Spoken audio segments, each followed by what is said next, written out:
Good afternoon, everyone. Today is Wednesday, April the 8th, 2015. Today we're going to be hearing the Health Committee. A couple of announcements. We do have a consent item. Item number 7, SB299 by Senator Manning. But before we get started, what I'd like to do is, first of all, welcome everyone to California, the legislature here in California. I know that everyone is here on, I'm assuming, on item number 1, SB277 PAN. I think it's very, very important that everyone engage in the political process, voice their opinion. And I think it's great that there was a rally outside. However, what I'd like to do at this time is just kind of explain what we would like to do here in the committee, is that we respect everyone's opinions, that there be no public outbreak of any kind of remarks. We're asking that no signs be put up. If you have a sign, leave them outdoors, or if you have them here, leave them on your lap. Normally, this committee, the way we run it, because we have quite a bit of what we call a bill activity, we limit the testimony to just 3 individuals on support, 3 individuals in opposition, and we limit it to 3 minutes per presenter. Because I believe this is going to be is a much more controversial issue, I am going to be extending that time, and we're going to be doing 20 minutes of support and an equal amount of time, 20 minutes in opposition. What I'm going to ask on either side, the proponents or the opponents, to determine who is going to be speaking on behalf and who will be making comments. Also, what we are going to be doing is we will be allowing public comment. So I anticipate that there will be a lot of individuals that will want to come up and speak. But what I'd like to ask is that everyone who comes up for public comment, please only state your name and your position. You can say where you're from and who you represent and whether you support the bill or oppose the bill. I believe 20 minutes will give a significant amount of time for both sides to bring up all the issues that need to be covered. Also, we're going to be, of course, the members will be asking questions. The members will probably ask questions that maybe they didn't hear an answer to. The other thing I'm going to ask is those individuals at that time who are up here to only respond if called upon, so that this way we can try to keep it as evenly as possible and give each side equal opportunity to speak. So we are going to go in special order 1 first, but before we do that, I believe we have established a quorum, so let's go ahead and call the roll. Hernandez? Here. Hernandez here. Nguyen? Here. Nguyen here. Hall? Mitchell? Here. Mitchell here. Manning? Here. Manning here. Nielsen? Pan? Here. Pan here. Roth? Wolk? Wolk here. Okay, a quorum has been established. I also like to make another comment, and it's no disrespect to anybody, but there's multiple hearings going on. As a matter of fact, I may have to leave myself because I'm in the insurance committee. I'll try not to during this bill, but you're going to see me members coming and going because they either have to take a vote in another committee. Also, even though we may finish the testimony and we may vote, what we'll do is put it what we call the bill on call, because let's say everyone's not here. So that final vote may not go down until after the end of the rest of the bills have been heard, because people are kind of coming and going. So I want everybody to understand that it's not any disrespect to anybody. It's just sort of the way our hectic schedules don't allow us to be here constantly. We do have a consent item. We have item number 7. That's SB 299. It's moved by Senator Wolk. Would you call the members, please? Hernandez? Aye. Hernandez, aye. Nguyen? Aye. Nguyen, aye. Hall? Mitchell? Aye. Mitchell, aye. Manning? Aye. Manning, aye. Nielsen? Aye. Nielsen, aye. Pan? Aye. Pan, aye. Roth? Wolk? Aye. Wolk, aye. How many votes? 7. That bill currently has 7. We're going to put that bill on call. We have some absent members. So with that, we are going to move to item number 1, SB 277, PAN, public health vaccinations.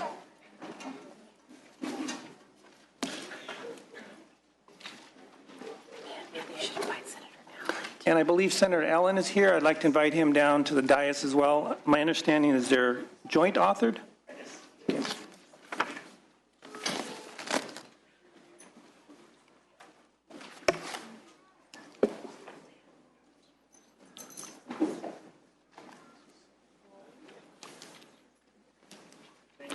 Good afternoon, welcome.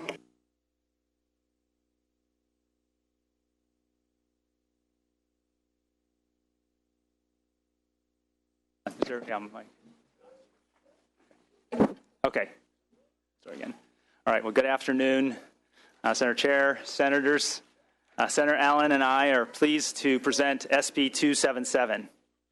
SB277 is a bill that protects children and the public from preventable contagions by abolishing the personal belief exemption to legally required vaccinations for enrollment in school. SB277 also empowers parents by requiring schools to provide immunization rates for their child's school at enrollment. As this bill will also be heard in the Education and Judiciary Committees, our remarks today will be focused on the public's interest in protecting public health and safety engendered in this bill. Vaccines are one of the greatest health achievements of mankind. CDC lists immunizations as one of the 10 great public health achievements that have resulted in adding 25 years to the life expectancy for Americans. The World Health Organization describes vaccination as second only to clean water in reducing the burden of infectious disease. In fact, vaccinations have prevented more than 21 million hospitalizations and 732,000 deaths among children born in the last 20 years. Vaccines are safe and efficacious. The Institute of Medicine, which is part of the National Academy of Sciences, examined the research and data on vaccine safety.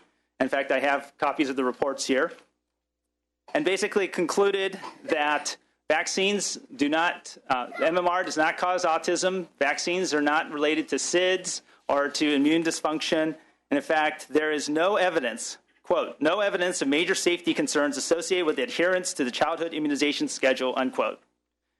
In addition, the Cochrane Collaboration, which is a global independent network of health experts that analyzes research for evidence-based medicine, did a study where they examined 5 randomized controlled trials, 1 controlled clinical trial, 27 cohort studies, 17 case control studies, 5 time series trials, 1 case crossover trial, 2 ecological studies, 6 self-controlled case series studies involving in all about 14,700,000 children, and assessing the safety and efficacy of the MMR vaccine, and showed that there is no scientific evidence that suggests that the MMR is associated with autism, asthma, leukemia, hay fever, type 1 diabetes, gait disturbance, Crohn's disease, demyelinating diseases, or bacterial viral infections.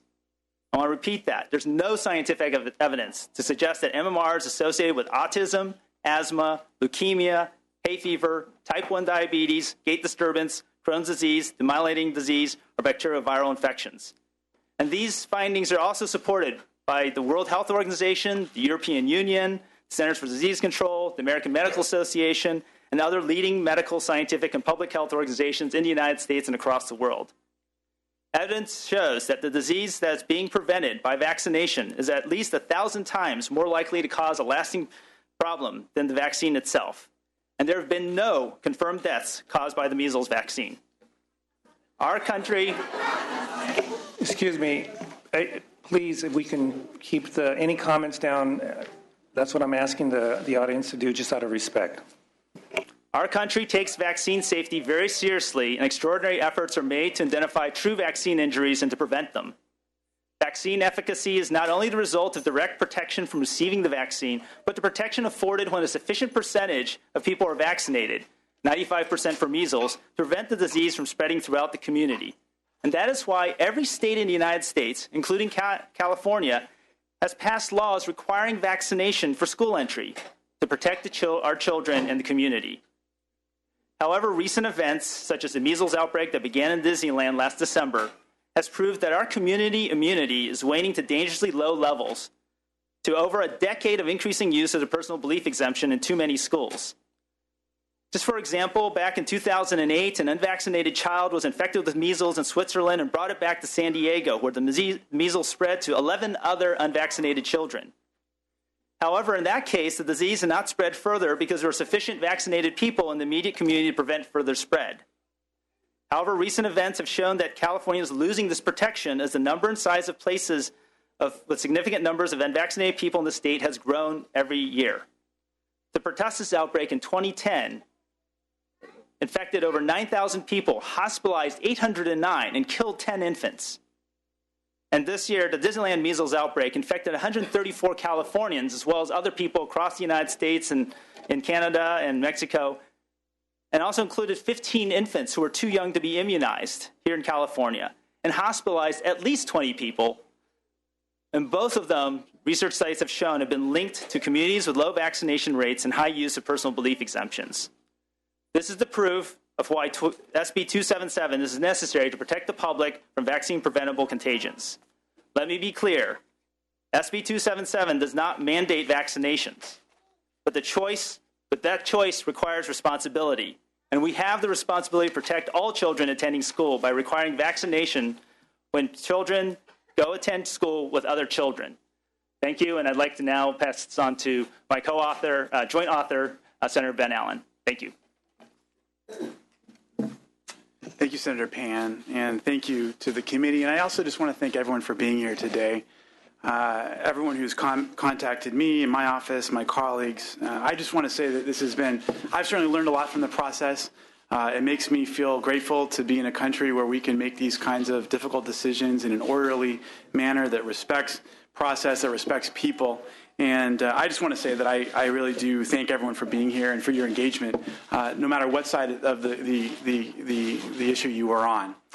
I also want to say that the Health Committee staff has been busy addressing and answering questions from all over the state and all over the nation, indeed. So I want to acknowledge their hard work in making this process a good one. It is a good one. It is a good one. So today I also stand here before you to ask for you to vote for SB 277. And part of my personal story for being here is the story of my father, who contracted polio as a little boy before the vaccine became widely available. And he's my hero. He's lived an incredibly fulfilling, engaging, wonderful life. And yet I saw firsthand almost every step of the way, growing up with him, living with him, celebrating him, the debilitating impact of this disease. Nearly everyone from my father's generation and generations older than him, when I go and speak to groups, talk about the stories that they have, both from their own childhood, from friends, personal stories of near-death experiences, friends they had who were maimed by communicable diseases. And, I think that a whole generation of Americans have grown up without seeing the effects of those diseases because we had such high immunization rates. But in some ways, we became the victim of our own success. We eradicated measles in 2000 by modern standards. But now we're starting to see lower immunization rates as a consequence. And, we've got a parent here who's going to talk about her son, Ariel. We also have Leah here to talk about the fear of being a parent under these current circumstances. And we also see that in other countries with lower vaccination rates that have a high number of vaccine-preventable diseases.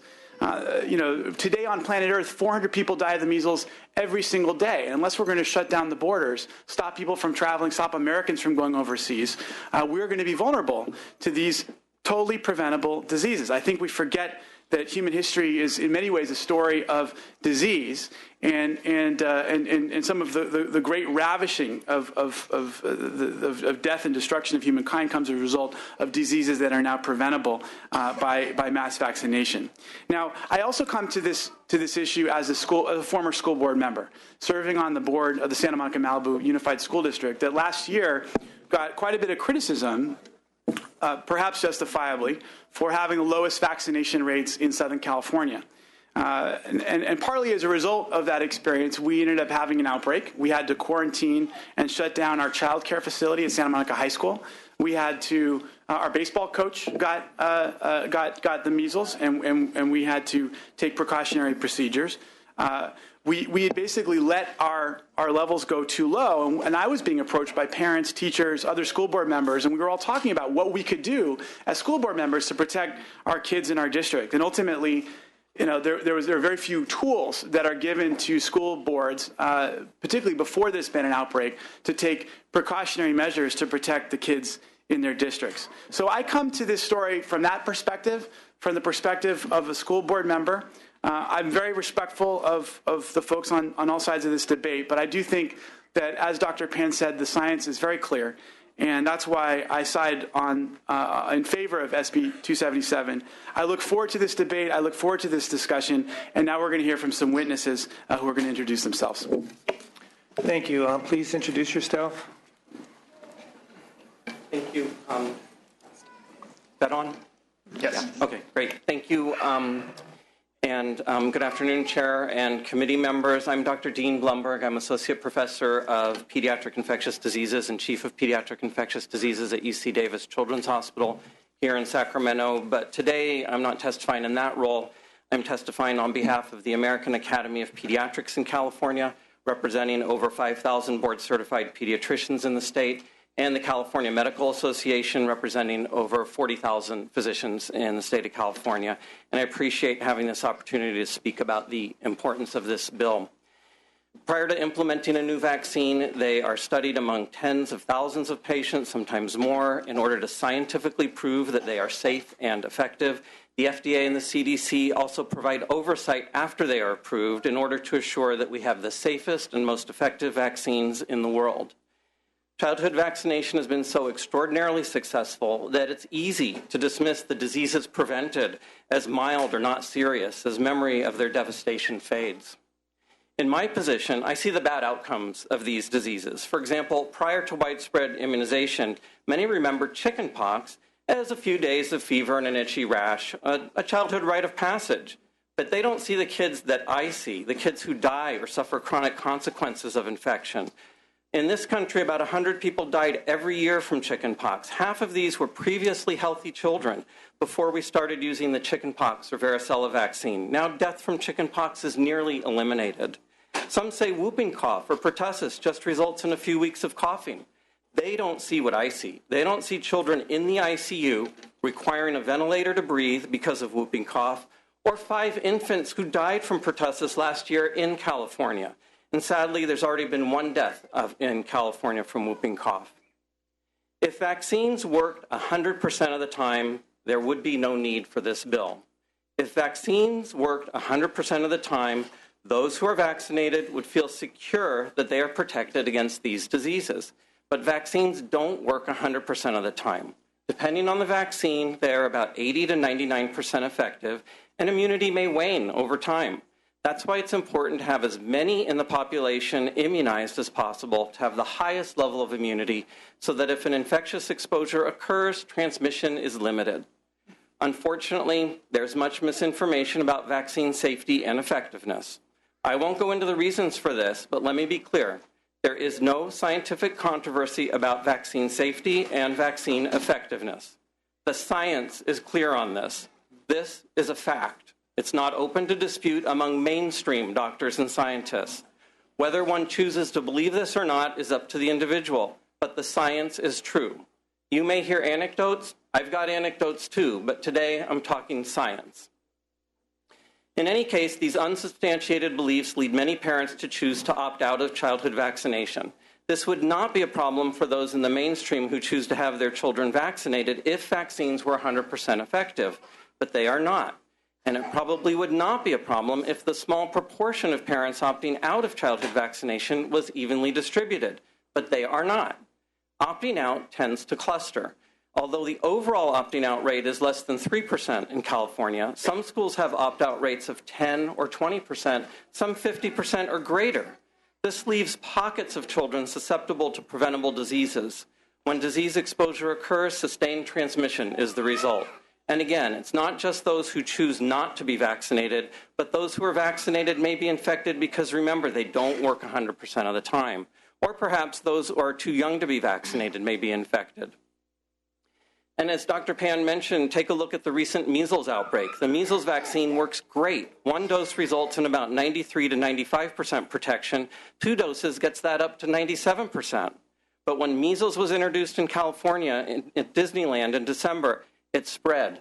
The outbreak was amplified, fueled by those not vaccinated, resulting in their infection and also infecting those vaccinated, the 3% that the vaccine did not work.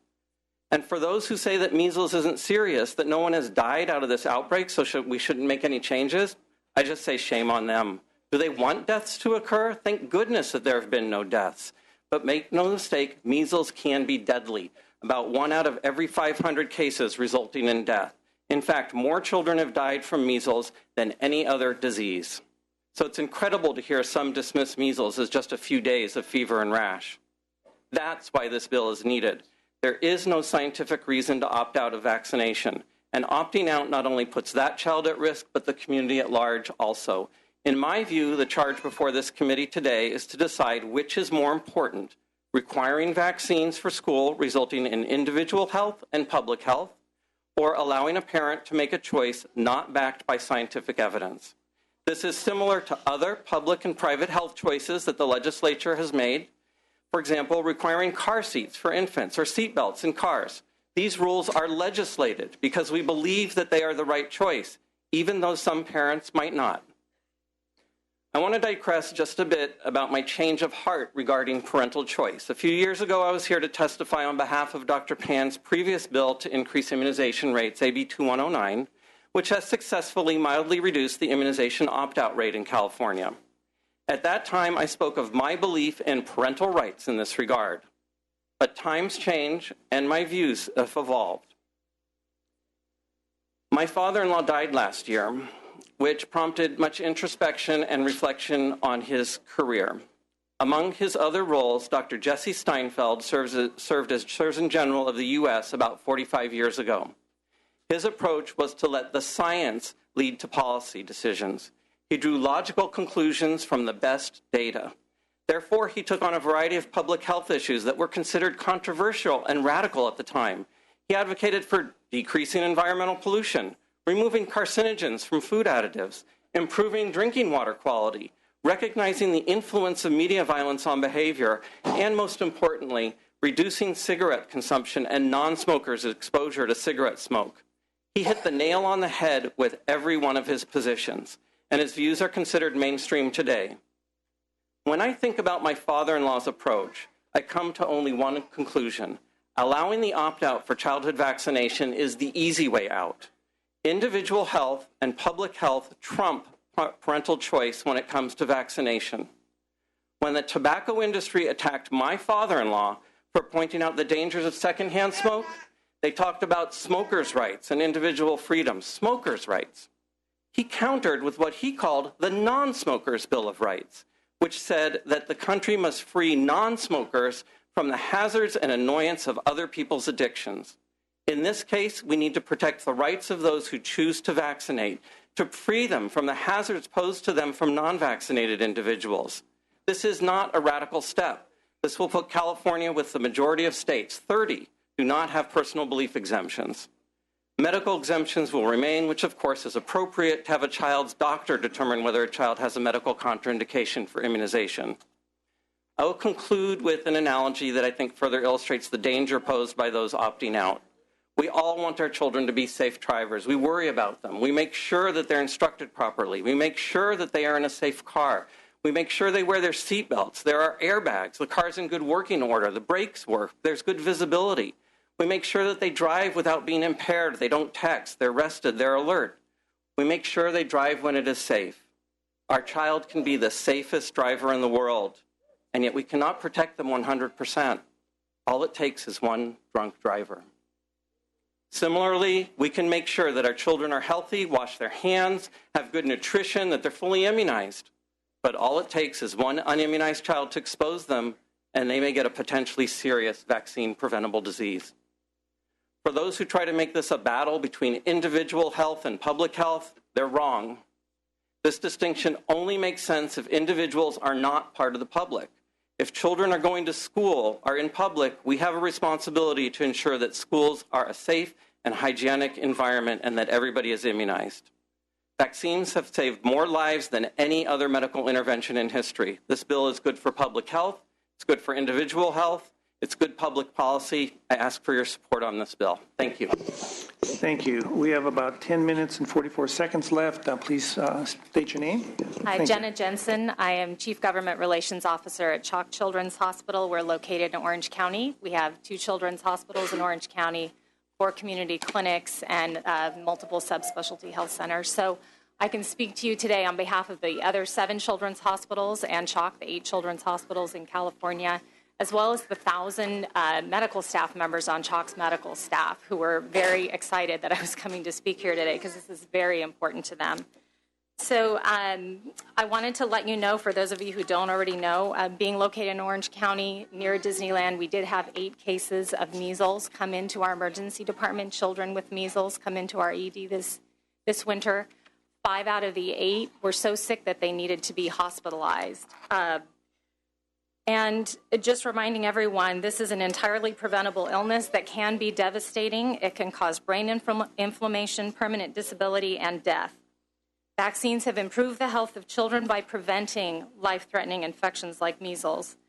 And as Dr. Pan pointed out, the CDC has named vaccines among the top public health victories of the modern century. Yet the protection afforded by vaccines is being eroded by the current anti-vaccine sentiment, which weakens the level of herd or community immunity, which I'm sure you've heard about. So when the level of vaccinated individuals falls below a certain level, the most vulnerable children in our communities, and these are the kids that we take care of at children's hospitals, some of them too medically fragile to respond to vaccines or too vulnerable to be vaccinated, are placed at serious risk, as well as the children who are just too young to be vaccinated. Insisting that children in our schools are protected from deadly preventable disease is not only a common sense public policy, it's a life-saving endorsement of one of the greatest public health achievements of our time.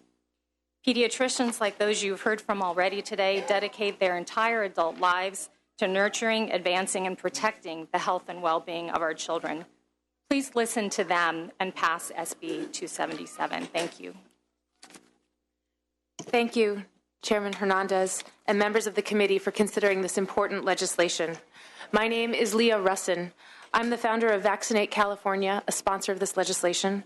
Over 22,000 parents, teachers, doctors, grandparents who want to raise the immunization rates and protect California's children. I started Vaccinate California because as a mom in Palo Alto, I was concerned that my son was vulnerable to preventable disease. And when I started talking to people across the state, I realized we were all frustrated and worried about the safety of our children and families. A mom of a preschooler and a newborn says she worries about bringing her baby with her to pick up her older child from school for fear of what unvaccinated children may bring. But what else is she to do? Another mom told me of having to put her immunocompromised child in private school because the public school nearby had too many unvaccinated children for him to be safe. A dad shared his concern about whether to take his child into the pediatrician. He worried his son had an ear infection, but he was more worried about what dangerous disease his son might catch. A friend in San Diego told me of measles exposure everywhere, notices at Trader Joe's and Whole Foods. A mother of 8-month-old twins told me she is keeping her children home now until they're old enough for their measles vaccines, and she's angry that she has to do that. They all asked me to tell you that we thought this was already taken care of. We thought that people understood that vaccines are safe and effective, and like us, are vaccinating their children. But as the recent measles outbreak has shown, we were wrong. I'm a mom of a toddler in California. That's a thrilling thing to be, but it's also terrifying. It seems there's something to worry about for our children everywhere. We baby-proof our homes. We put car seats in our cars. We check recall notices. We do our best as parents to prevent these accidents from happening. But to protect my baby from preventable disease before he can be vaccinated, I needed everyone in my community to vaccinate their own families. And that's not happening in far too many communities around the state. Since my baby was born, we've seen measles start here in California and spread to 7 other states and 2 countries. Whooping cough is at epidemic levels, killing an infant in San Joaquin just last month. These diseases are highly infectious and have complications with serious implications like loss of hearing or vision, disability, or even death. And it doesn't take many unvaccinated people for disease to have the upper hand.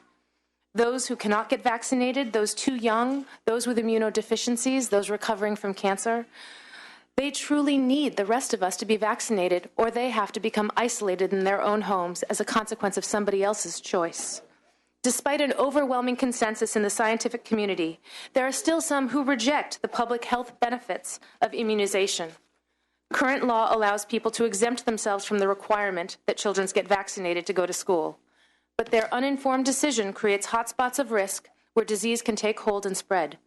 Personal belief exemptions allow people to jeopardize the health of their own children and community without any medical rationale, and you need to change that. With SB277, parents can still choose not to vaccinate their children, but they will no longer be able to also choose to send those unvaccinated children off to school, where it is much more likely that they will spread disease. This bill is simply asking that if a family makes that choice, they also reduce the risk of that choice to the rest of us. I'm committed to take every step I can to protect the health of my child. That includes coming here today to ask for your help. I speak for all the moms and dads that couldn't be here today, all the parents, grandparents, nurses, doctors. They asked me to tell you how important this bill is. We need your help to make sure that our children don't get measles, don't get polio, don't get mumps at the playground, at the store, or when we take them to well child checks at the pediatricians. Vaccinate California's numbers increase every day as more and more people learn about this bill and want to support it. We are the majority, but the actions of the minority are endangering our children. We ask you to help us protect our families. Please close the personal belief exemption loophole and support this bill. Thank you. Thank you. My name is Ariel Loop, and I'm a registered nurse from Los Angeles. This past January, my firstborn son, Mobius, got sick for the very first time. He was only 4 months old, and measles was barely on my radar. I had spent my pregnancy concerned about the whooping cough epidemic and got myself vaccinated while pregnant in an attempt to pass some immunity on to him. My husband and I ensured that everyone who had contact with him during his first several months of life was vaccinated. We hardly left the house before he was old enough to begin getting vaccines. When he was a preemie born during the fall, and we took every reasonable precaution to keep him safe. On January 31st, I had an unusually difficult time putting my happy little low-maintenance baby to bed. He just kept crying and crying to the point that I ended up in tears myself because in the 4 months of being his mom, this had never happened. Every time he'd finally drift off to sleep, he would wake up almost immediately rubbing his eyes. I thought maybe he was having an allergic reaction to something, and I went through a list in my head of anything that it might be. He woke up the next morning feeling really warm to the touch, so I undressed him while my husband got the thermometer. His fever was over 102, and my mind immediately went to measles. I started inspecting his skin for any spots, dreading what I might find. I turned him over and found speckles on the back of his head. I couldn't believe it. I was in completely disbelief. I had actually convinced myself for the first few hours that morning that I was crazy. This was just the first of many first-time mom concerns that would turn out to be nothing. Several phone calls to the pediatrician, 2 doses of Tylenol, and 3 cool baths later, his fever was still rising. The spots were spreading to his face and chest. I knew it was time to head to the emergency room. I called ahead to notify them that we were coming in. Measles is highly contagious, and the idea of potentially passing it on to someone else waiting for care worried me. When we arrived, they gave him a mask and whisked us into a seclusion room through the back entrance. A few hours and several invasive tests later, we were sent home with quarantine orders from the health department. We got the results later that week. My baby had measles. Mobius spent the next several days sleeping for 10 to 20 minutes at a time. He rubbed his eyes constantly. He still is. After growing dissatisfied with the scratches his little hands could deliver, he actually learned to roll over amidst this so that he could dig his face into the mattress or carpet. We were all exhausted.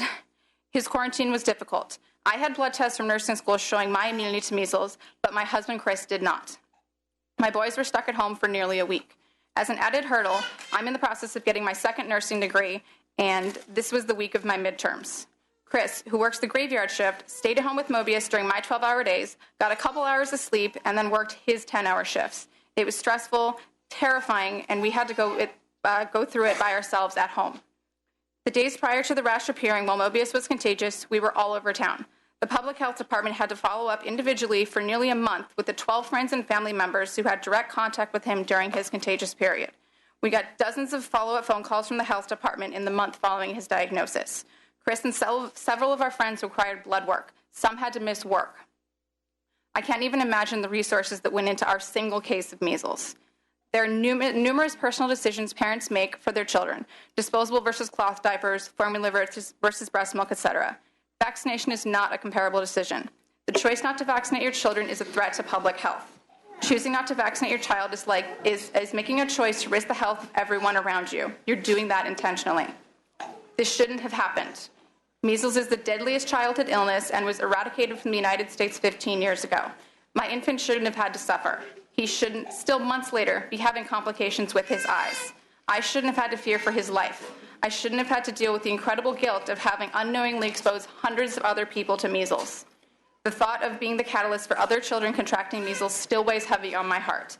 I shouldn't need to be here today. This didn't need to happen, and I don't want it to happen again. Thank you. And that has concluded the time for the proponents. We're now going to allow the proponents to, if you can either move to the side and make room for the opponents to come up.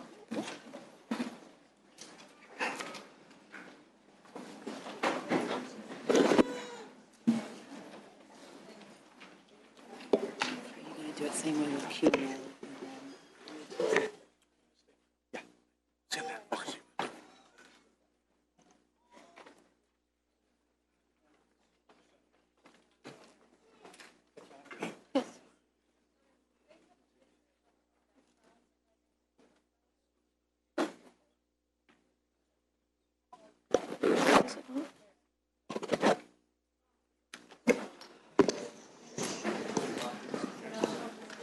Is there anyone else that's going to be coming up in the opposition? Okay, I've seen, looks like everyone's here. If you could please state your name and obviously your position, we'll go ahead and begin. Go ahead. Yes. Honorable Chair Hernandez and committee members, thank you for this opportunity to speak to you today. My name is Tetiana Obuhanic. I hold a PhD in immunology, and I received my postdoctoral training at Stanford University. In my childhood, I contracted measles, despite being fully vaccinated with 2 vaccine doses. My personal experience prompted me to examine peer-reviewed research on measles and other vaccines in much greater detail than what is generally being taught in medical schools and PhD programs. Based on my in-depth analysis of vaccines and the protection they afford, I'm here to testify that families who utilize personal belief exemptions do not pose a significant threat to the public, and that personal belief exemptions must be preserved. First, assuming that the Disneyland measles outbreak provoked the introduction of SB277, the question is, would it have been prevented with SB277 in place? According to the Morbidity and Mortality Weekly Report issued by the CDC, at the peak of the outbreak, only 18 out of then documented 1 in 10 measles cases in California were in school-age children with personal belief exemptions. The vast majority of measles cases in the outbreak were unrelated to personal belief exemptions. Please let me now explain the measles paradox, as noted in epidemiological studies. I quote from Poland and Jacobson, 1994, Archives Internal Medicine. The apparent paradox is that as measles immunization rates rise to high levels in a population, measles becomes a disease of immunized persons. Further research determined that behind the measles paradox is a fraction of population called low vaccine responders. Low responders are those who respond poorly to the first dose of the measles vaccine. These individuals then mount a weak immune response to subsequent revaccination and quickly return to the pool of susceptibles within 2 to 5 years, despite being fully vaccinated. Revaccination cannot correct low responsiveness. It appears to be an immunogenetic trait. Furthermore, low responders outnumber those who currently hold personal belief exemptions in California. The rate of personal belief exemptions is currently 2.54%. In California, the proportion of low responders was estimated to be 4.7%, based on the antibody titer analysis following the second MMR. It has been documented that vaccinated persons who develop breakthrough illness are contagious. In fact, 2 major measles outbreaks in 2011 in Quebec, Canada, and in New York, were reported by previously vaccinated individuals. Based on these findings, it is apparent that SB277 cannot prevent future outbreaks. This is because low vaccine responsiveness, together with documented contagiousness during a breakthrough illness in the vaccinated, results in the measles paradox, which cannot be eliminated by vaccine compliance. Second, a big concern during any outbreak of a viral communicable disease is how to protect the immunocompromised. Public spaces can never be rendered infection-free, even when vaccination compliance is high, approaching 99%.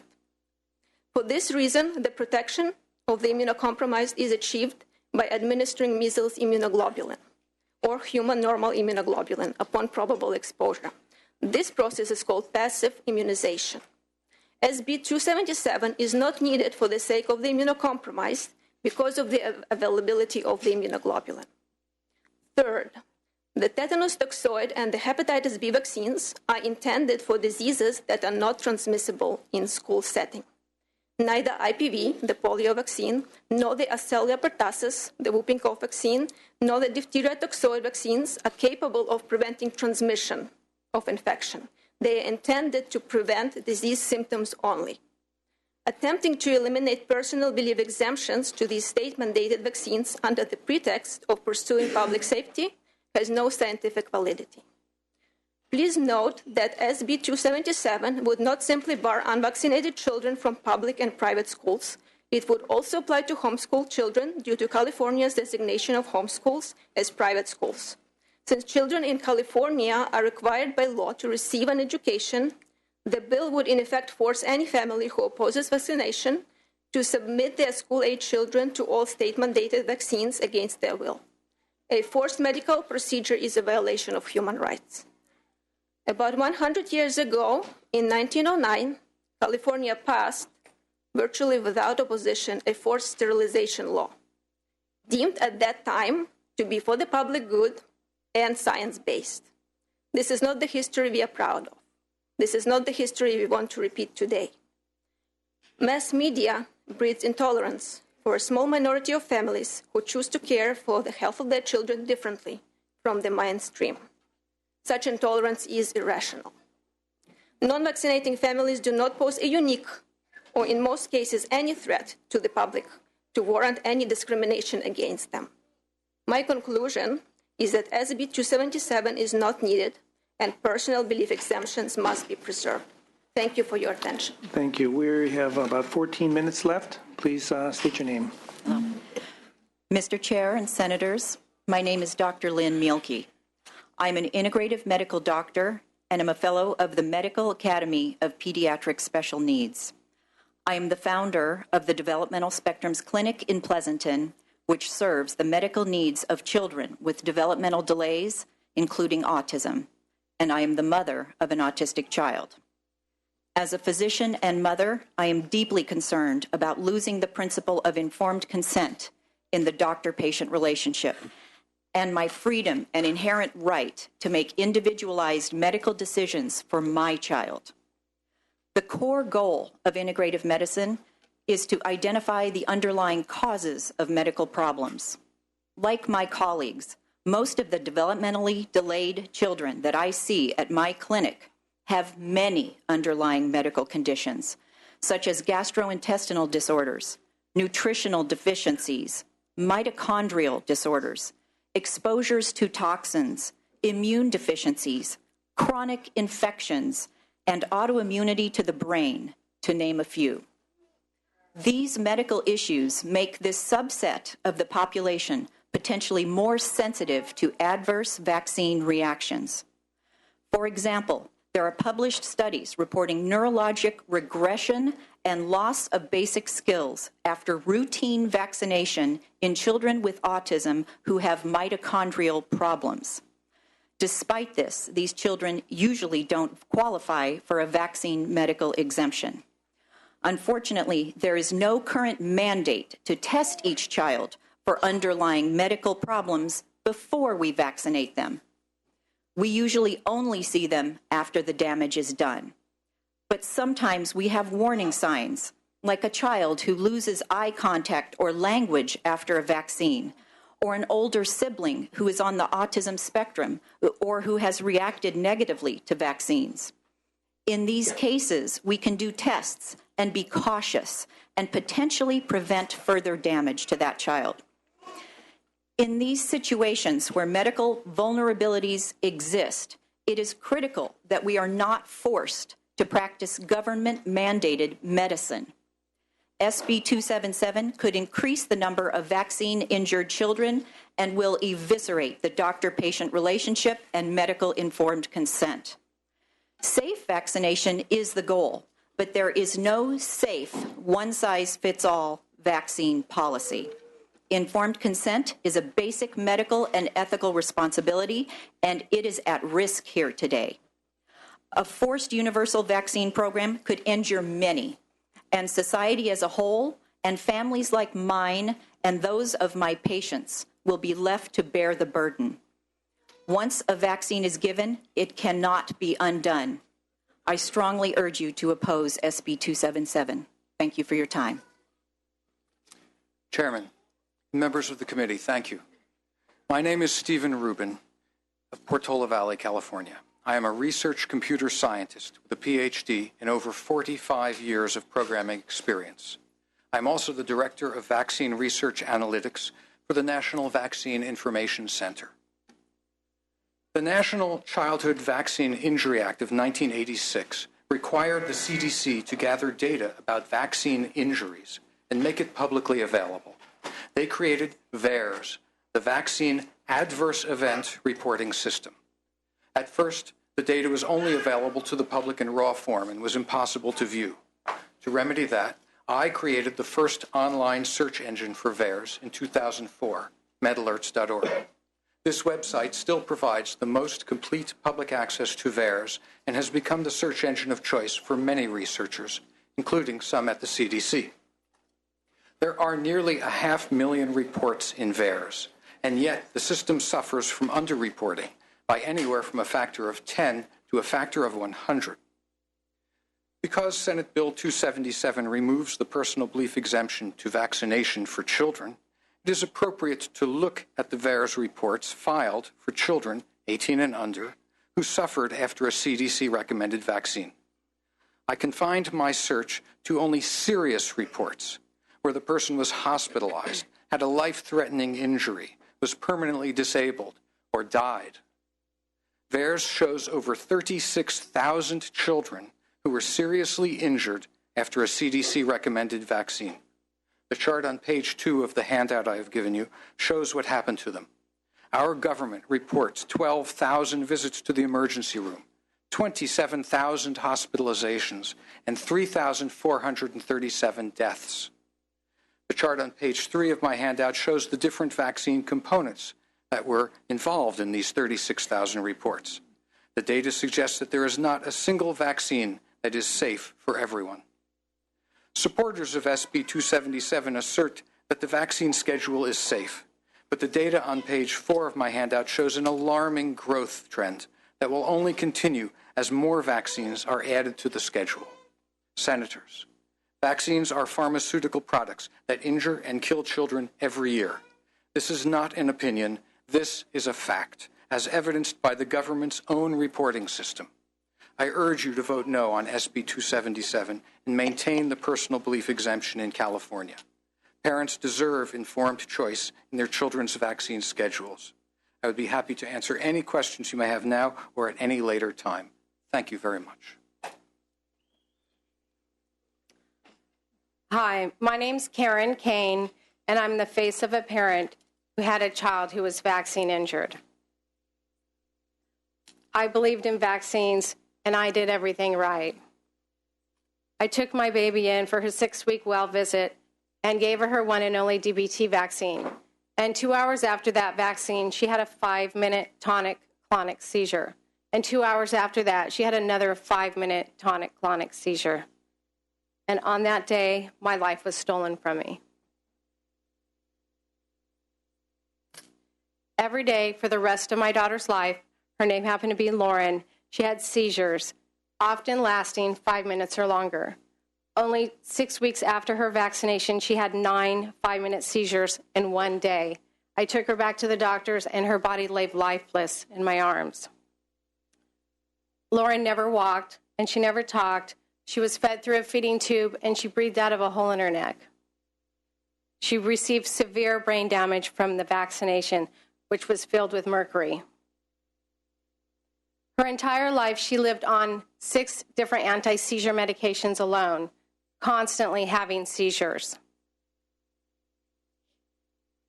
The vaccine that my daughter received was from lot number 360918. It is referred to as a hot lot There were 10 surrounding deaths, and 30 kids had seizures or worse with that vaccine. And this lot was scattered through the United States. So it's perfectly legal. Our government protects the drug companies to send this vaccine throughout the United States, so not one doctor saw this vaccine injury in their office. The same vaccine that my daughter had was in Utah, Hawaii, Ohio, and in California, where Lauren's vaccine was given. The government immediately agreed that my daughter was vaccine injured, and that never happens. We settled with the vaccine court in 1998. My family was lucky. No one has ever researched the thousands of children that have had vaccine injury. No one ever called me once to ask me about my daughter and to find out why she had a vaccine injury. My daughter died in my arms 3 months before her 16th birthday in 2009. Her body could no longer bear the seizures that plagued her. I know that many people want to turn their heads thinking that my daughter's life is unimportant, but I want to tell you here today that her life mattered. Lauren was loved. She was loved by many. Her life was important. She happened to be a blonde-haired, blue-eyed Pisces. She had best friends. She was the vice president of her Girl Scout troop. She loved chocolate. She loved shopping. She was a huge flirt. She loved God, and she loved being a teenager. She was a beautiful young woman whose life was stolen by vaccine injury. I stand here today before you to share my story so you can all see and hear what happens when vaccines go wrong. And the time that I have spoke here before you is less than half the time of my daughter's first seizure at 6 weeks of age. Even though history, and we've spoken many times today, that vaccines don't always work, SB277 demands that all parents vaccinate their children to protect the immune-compromised from diseases, risking a certain number of babies that we know will be injured. They may be injured severely, and they could happen to die. Who gets to make the choice now of whose babies are more important? Because there is risk, there must be choice. And then, in the name of my daughter, Lauren Danielle Kane, and all families who are living with vaccine injury, I ask you to say no to SB 277.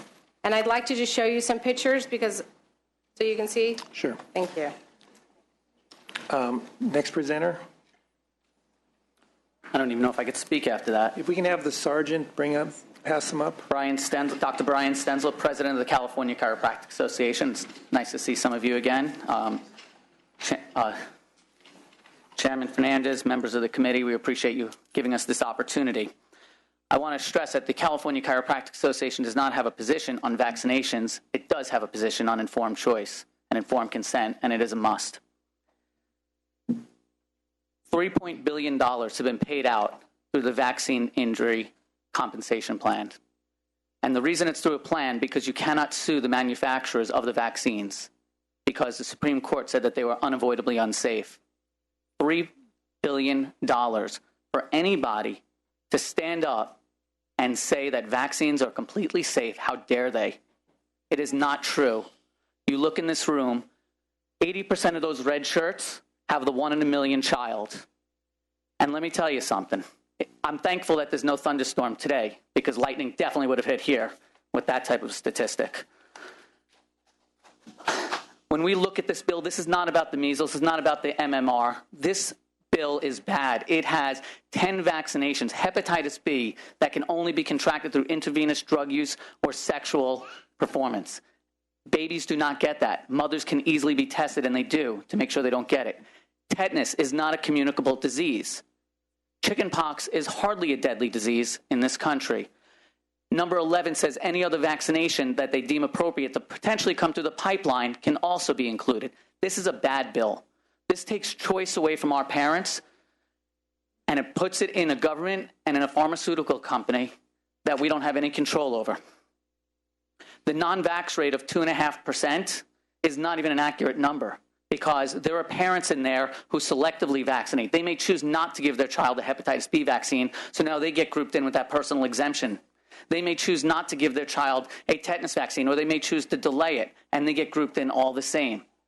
So AB 2109 that Senator Pan put out as Assembly member is doing a job. We have a reduction of 20% already, and that was in 1 year, and it hasn't even made it through all the school districts yet.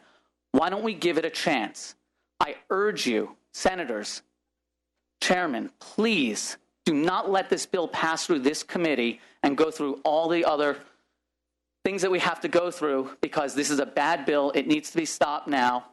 And I appreciate your concern, because we know there's a risk. We all see it here in the red shirts. And if there's a risk, and because there's a risk, there must be a choice.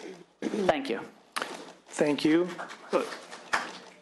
I want to actually thank the crowd for doing this instead of a burst of cheer. So I do thank you.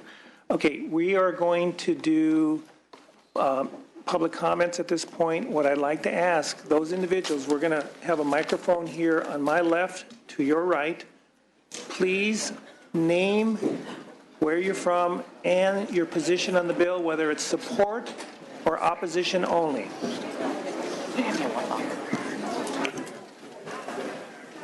Test.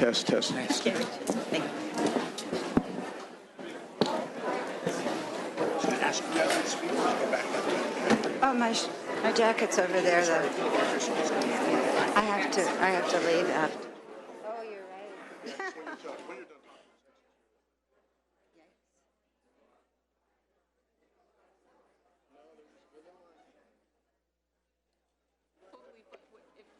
Do we have a microphone, sergeants? Okay. Please name and position. Thank you. Only. I am Kate Bernier, once a baby in Washington, D.C., where I was chronically and severely injured at a vaccination injection site. I'm now at Berkeley, California. I oppose what I consider to be a very treasonable Bill 277.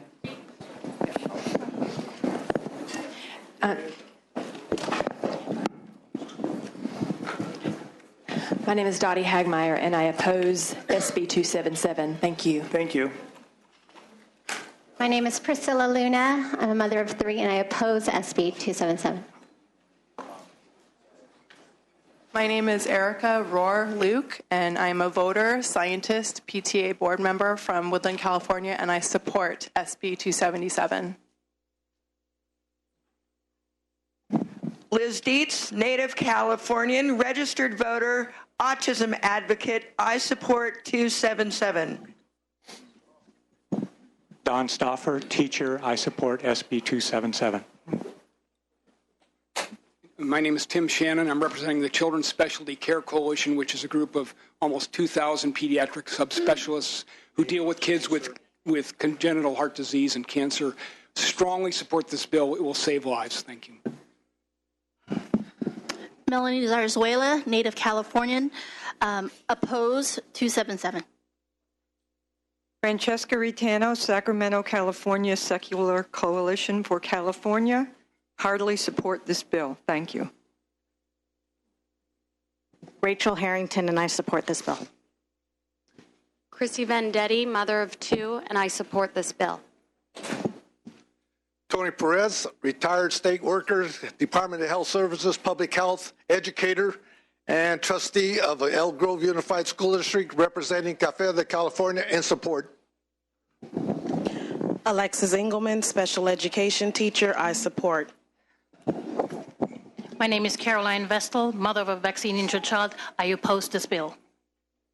I'm Amelia McClear, mother of a 6-month-old here in Sacramento. I support this bill. Bertha Gaffney Gorman, representing the National Coalition of 100 Black Women in Sacramento. We strongly support this bill. My name is Julie. I'm the aunt of 4 vaccine-injured children, and I strongly oppose this bill. It's a violation of human rights in every way. D'Angelo Zarzuela from Elk Grove, California. I vehemently oppose this bill. Christina Robb from San Diego, California. I'm a cancer survivor, and I oppose this bill. Kelly Haas from San Diego, member of groups of over 10,000 people in California. We do not support this bill. Anika May, I'm a physician and a mother from Sacramento, and I support this bill. James May, I'm a father of 2 from Sacramento, and I support this bill. Joe Imbriano, site administrator of the Fullerton Informer, and I'd oppose this sterilization agenda. Thank you. I'm Janet Nalbandi, and I'm an attorney married to a physician, and we both oppose this bill. Esther Von Essen, RN, and grandmother, great-grandmother. My great-granddaughter had whooping cough because people around her weren't vaccinated and almost died. And I support this bill. My name is Kim Layden. I'm from the Bay Area. I'm a mom, and I'm old enough to remember measles and mumps, and I support 277. Hello, Ruth Westreich from San Diego. I represent a group of over 500,000 healthcare practitioners, and we definitely do not support this bill. Hello, my name is Kadi Broad. I'm a mother of 2. I was vaccine injured as a child, and I oppose this bill. My name is Ronald Voja. I've been a teacher in Sacramento since 1980. I vehemently oppose this bill and believe all physicians should be held financially responsible for vaccinations. Thank you. My name is Jennifer Wanacott. I'm a mother of a 4-year-old and this 9-month-old Gavin, and I strongly, strongly support this bill. My name is Nicola Cole, school principal. I'm an education author and researcher, including research into conditions, childhood conditions such as autism. And after doing that research, I strongly, strongly oppose this bill. My name is Vanessa Rivera, and this is my son Sebastian, 3 months, and I totally oppose to SB 277. Hi, my name is Carrie Lewis, and I'm with Awake California, a grassroots statewide group, and we strongly oppose SB 277. My name is Priscilla Cifuentes. I'm fully vaccinated. I've had whooping cough twice, chicken pox, and flu, and I oppose this bill. My name is Christy Blatt. I'm from San Diego. I'm the mother of 3. One of those is a vaccine-injured child, and I oppose this bill. Good afternoon. My name is Wendy Silvers. I'm an educator. I'm the president of the Million Mamas Movement, and I'm a mother, and I oppose this bill. My name is Michelle Ford. I'm the founder and the president of the Vaccine Injury Awareness League, a national organization representing thousands of families of vaccine injury. I'm a mother of 5, I'm a voter, and I oppose this bill. My name is Sharon Winters, a mother of 2, and I'm a naturopath, and I strongly oppose this bill. My name is Christina Hildebrand. I represent the Slow and No Vax Moms group, which is about 1,000 people. I also survived measles, mumps, whooping cough, rubella, scarlet fever, and all the other childhood diseases, and I'm here to stand by it. And I strongly oppose SB 277. My name is Dana Gorman. I have 2 vaccine-injured children, and I'm here representing in part 700,000 people with Campaign for Liberty, all of which as a group oppose this bill. And Ben, I'd love to have a debate with you sometime, buddy. Molly Williams from Vallejo, California, mother of 2, daughter of a 30-year California school teacher, and I strongly, strongly, strongly oppose this bill. Hello, I'm Anna Salais. I'm from Salinas, California. I have 2 vaccine-injured children. This is my 21-and-a-half-year-old son who's never said a word in his life. Let's talk about vaccine-induced paralysis, Guillain-Barré, brain damage, none of the slogans, vaccine-preventable disease. And herd immunity comes from 200,000 years that humankind got exposed to disease, and thanks to sanitation and nutrition. Please, name and position only. Thank you. One last thing. Do no harm has been replaced by greed. Thank you. Jan Woods, Woodland, California. I'm the mother of a cancer survivor. I vehemently oppose this bill. Medical rights. I'm Dr. Lindy Woodard, MD. I've been a pediatrician for 33 years. I practice in Mill Valley, California. I have seen many vaccine-injured children, and I strongly oppose this bill. I'm Dr. Teresa Leonard, MD, mother of 4, one of them a vaccine-injured child who nearly died of a brain hemorrhage after the MMR vaccine from thrombocytopenic purpura, and I strongly oppose this bill. My name is Diane Soriano. I'm a Latina, I'm a mother, a medical social worker, and an educator. I represent many Latino families who are pro-choice in this matter, and I represent many medical social workers as well. We are strongly opposed to this bill. Sylvia Pimentel, Canary Party, California, and Health Choice. We strongly oppose this bill. I'm Aurora Wanengo from San Diego. I'm a mother of children with autism, and I'm a businesswoman also, and I strongly, strongly oppose this bill. I'm Erin Sanseri from Roseville, California, and I'm a mother of 2, one with autism, and I have delayed vaccines for that reason, and I strongly, strongly oppose this bill. Hi, I'm Dawn Winkler Kinnetetter. I'm the mother of a child who was killed by vaccines. I have an 18-year-old unvaccinated son who survived chickenpox. I survived chickenpox. I also survived mumps. Strongly opposed to this bill. My name's Laura Hayes. My husband and I are co-founders of the Mind Institute at UC Davis. I'm also an active member of FEAT, Families for Early Autism Treatment, and I'm also here representing Health Choice, California, and Canary Party, California. I have 3 vaccine-injured children, one to the point of severe and permanent disability, age 21, will never live independently. I strongly oppose this bill. I'm Lacey Hall, mother, and I strongly oppose this bill. Michelle Gutierrez, Galt, California. I have 2 vaccine-injured children. MMR was what did it. Oppose. Shauna Dowd, San Diego. I'm the San Diego leader for the California Coalition for Health Choice. I strongly oppose this bill. My name is Nicholas Johansson. I represent 2 children. One is vaccine injured. The other has CDH. Dr. Pan, you may not be aware of that, but CDH is a diagnosis that claims 50% of the children. She is immune compromised. I adamantly oppose this bill. My name is Jude Tovat. I am the mother of 4, one severely neurologically impaired from his vaccines. I represent over 10,000 people with the California Coalition for Health Choice, and I oppose this bill with every breath in my body. Good afternoon. My name is Terry Rourke. I'm a resident of Clayton and a native Californian. I'm also the surviving parent of a vaccine-injured child.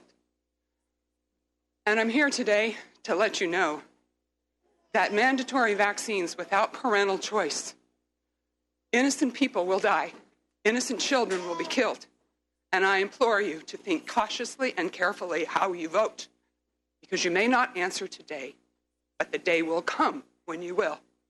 And I'm here to warn you, for all good moral Thank you. Position pass. only. Thank you. Do not pass this vote. Hello, my name is Anne-Marie Safner. I'm an educator and mother of 4, and I strongly oppose this bill. My name is Shannon Hunt. I'm from Fresno, California. I have 2 boys diagnosed with autism. My youngest is severely brain damaged. My name is Denise Cerise. I'm she's opposed. I'm the aunt of her 2 boys. I have 2 small children myself. I'm a medical social worker, and I strongly oppose this bill. Hi, Senator Pan. My name's Jenny DiMaria. I'm the mother of a vaccine-injured child, and I strongly oppose your bill. My name is David Swope from Marin County, and my daughter just was injured by the MMR vaccine, and I oppose this bill. My name is Greg Forrest. I'm the father of 4 children, one of whom is immune deficient. I'm opposed to this bill. Hi, my name is Rebecca Trieber, and I am a researching mother of 3 little boys, and I strongly oppose this bill, and I urge you to do the same. Thank you. My name is Lisa Bakshi. I'm a California public school teacher. I'm also the mother of a vaccine-injured child with a compromised immune system, a patient of Dr. Milky, who you heard from. I'm here to fight for my children's right to a public education, and I strongly oppose SB277. Good afternoon. My name is Kathy Hall, and I represent the California State PTA. We are in support, and we urge an aye vote. Thank you. Hi, my name is Julie Schiffman, MED. I represent over 800 families from the Homeschool Association of California, and we strongly oppose this poorly written bill. Hi, my name is Maureen Block, JD. I'm a retired Wall Street lawyer. I have 2 children, both vaccine injured, with a diagnosis of ASIA, autoimmune inflammatory syndrome induced by adjuvants. The diagnosis is backed by more than 100 peer-reviewed medical journals, none of which have been brought up by the writers of the bill. There's a big connection between autoimmune reactivity and vaccines. I oppose this bill. Thank you very much, please. My name is Jill Robinson from Marin County. I'm the mother of a son with who's immune compromised. His uncle is actually a high-ranking administrator in the American Academy of Pediatrics. And because the Supreme Court has said that vaccines are unavoidably unsafe, and I have a very sensitive child, I strongly oppose this bill. My name is Sarah Iqbal, and I'm a mother of a vaccine-injured kid diagnosed with autism. 16 years for him to recover from autism. I'm not going to take his life away from him again. So absolutely no on SB27. Can we hold on for just a second? So there's, my understanding, there's still quite a few people outside that want to testify. The problem that we're going to have because of fire marshal codes, we can't have this many people in. So as soon as you've either testified and if you don't have a seat, if you can leave to make room for those who would like, or to the side door, to allow those who would like to come in and speak, because we need to have the flow, but we also want to make it fair for everybody. Anyway, I'm sorry. Go ahead. My name is Rebecca Boxwell. I'm a voter from Davis, California. I'm also a homeschooling mother of 3. And the way this bill is written, it will apply to homeschoolers. I oppose it. My name is Darla Boyerman. I represent Our Kids, Our Choice, a coalition of 6,000 parents, and we oppose this bill. And I also have a vaccine-injured child. Thank you. My name is Amy Hellstrup. I'm a registered voter in Morgan Hill, and I oppose this bill. Thank you. Hello, my name is Stephen Weisberg from Solano County. I am a father of a vaccine-injured child, and I am a son of a father who's in the FDA and NIH, and my brother who is a political appointee of the Carter administration.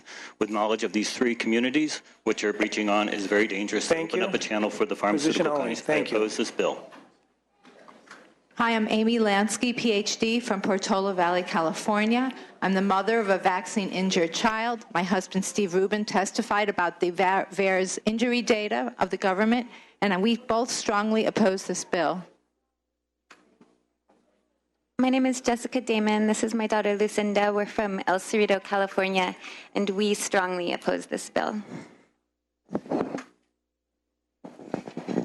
My name is Ramona Garcia. I'm the chairperson of the board of directors of the local independent living center, and we have seen many polio survivors who got polio during the massive epidemics of the 30s, the 40s, and 50s. I got it in 1944.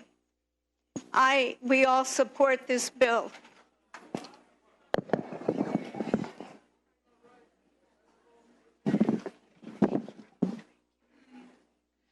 My name is Azita Fathery. I'm the parent of a vaccine-injured child. I very much oppose SB 277. He averages 5 seizures, grand mal a day, and has suffered for 13 years. Thank you so much. My name is Selena Mesa. I'm a voter. I'm a mother of 3 children. I make informed decisions based on years of research. Please listen to the immunologist who says that high vaccine rates will not impose these diseases. I oppose SB 277.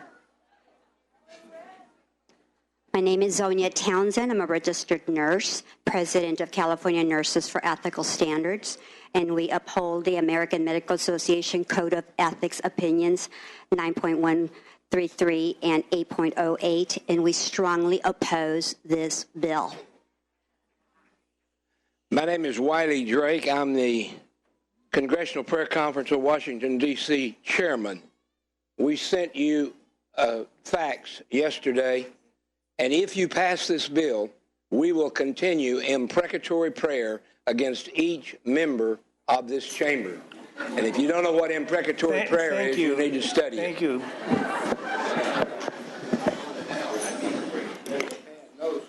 Giovanna Zarba, Los Angeles, California. Mother, extremely, vehemently, strongly, cannot ever back something as unconscionable as SB 277. We are the voice for the voiceless. Hi, my name is Tampa Scolari. I'm a fourth-generation Californian, and I am not supporting, and I will never support this bill. Thank you.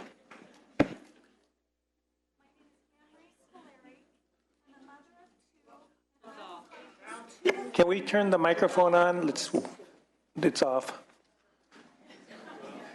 Hold on. No, we'll get it fixed.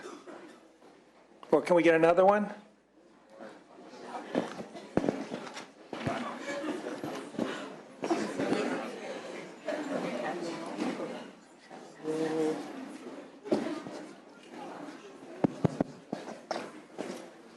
Sorry about that.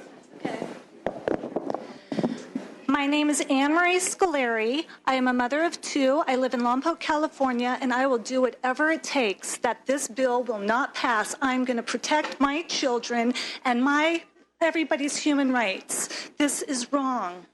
Thank you.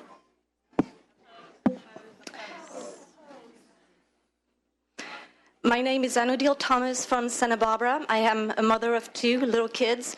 I am also a recent cancer survivor, and I was left immunocompromised after an aggressive chemotherapy treatment, and I very strongly opposed this bill. Thank you. Joy Hoover. I'm a mother of two. I'm from Lompoc, California. I'm a native Californian. I really hope that you guys aren't going to do this and that the Nuremberg protocols will be upheld. I hope this is America that I live in. Thank you. Opposed? My name is Twyla Ramos. I'm a mother. I'm so happy the measles outbreak is over, but the epidemic of autism and other chronic nervous and immune system disorders continues, as it has ever since we began expanding our vaccine program. I'm opposed. Thank you. Okay, before we move on again, can we please keep it to name, where you're from, and position, no statements. Thank you. I would really appreciate it. My name is Silpan Taj. I work for the Oakland Unified School District. I oppose SB 277, and this is my nephew who's autistic with 5 vaccinations in one day. Hi, my name is Alma Moy. I'm from Rancho Cucamonga, California, Southern California. I'm a mom of 3 children, and I oppose this bill. Donna Seitz, representing the Los Angeles County Board of Supervisors, in support. Kathleen Halal, mother of 3, one of whom is vaccine damaged, and I strongly oppose. I don't think you can throw away the statistics that children are damaged. Oppose, if I didn't say oppose. My name is Landon Eminette. I'm a chiropractor, a CCA member, and a member of the California Coalition for Health Choice, and I oppose this bill. My name is Estelle Reyna from Malibu, California, and I'm a mother and also a friend of several parents with vaccine-injured children, and I strongly oppose to SB 277. Thank you. My name is Monique Pesey, California native, mother, researcher, Sacramento resident, and a constituent of you, Senator Pan, deeply concerned, disappointed. Please do not pass this bill. One more time. Let's stop right here. Oppose. Please.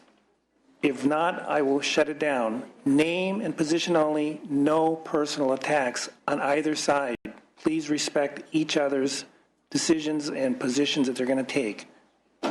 I'm asking. Hi, my name is Priscilla Meckel. I'm a medical practitioner. I specialize in pediatrics, and I oppose this bill. Thank you. Reza Serafinejad, California native, Berkeley resident, CEO of a tech company, and I strongly oppose this bill. Thank you very much. I'm Dina Downey Bunce, and I'm a mother first and a teacher second, and I strongly oppose this bill. Nancy Michelli, native Californian, Hercules, California, and a member of the California Coalition for Health Choice, and I adamantly oppose this bill. I'm Dr. Eileen Karpfinger. I oppose this bill. My name is Sarah Rankin. I'm a California native. I vote in Oakland. I vehemently oppose this bill, and thank you for your time. My name is David Rana, PhD scientist from Berkeley, California, representing SB277 Berkeley, about 200 people, and I am a vaccine-damaged person. Hell no, I will never vaccinate myself again or anybody I love. I oppose this bill. Hi, my name is Victoria Soto from Santa Rosa, California, mother of 2 vaccine-injured children, and I strongly oppose this bill. Thank you. Hello, Dr. Eric McKillican, in practice for over 20 years, Sacramento resident, also faculty at Life Chiropractic College West. I'm the son of a polio survivor, and I strongly oppose this bill. My name is Stephanie Milton. These are my 2 vaccine-injured children, and I oppose this bill.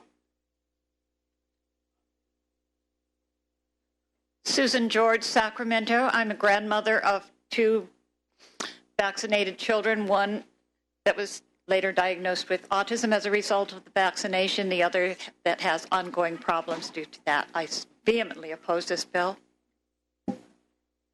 Connie Habash from Menlo Park, California.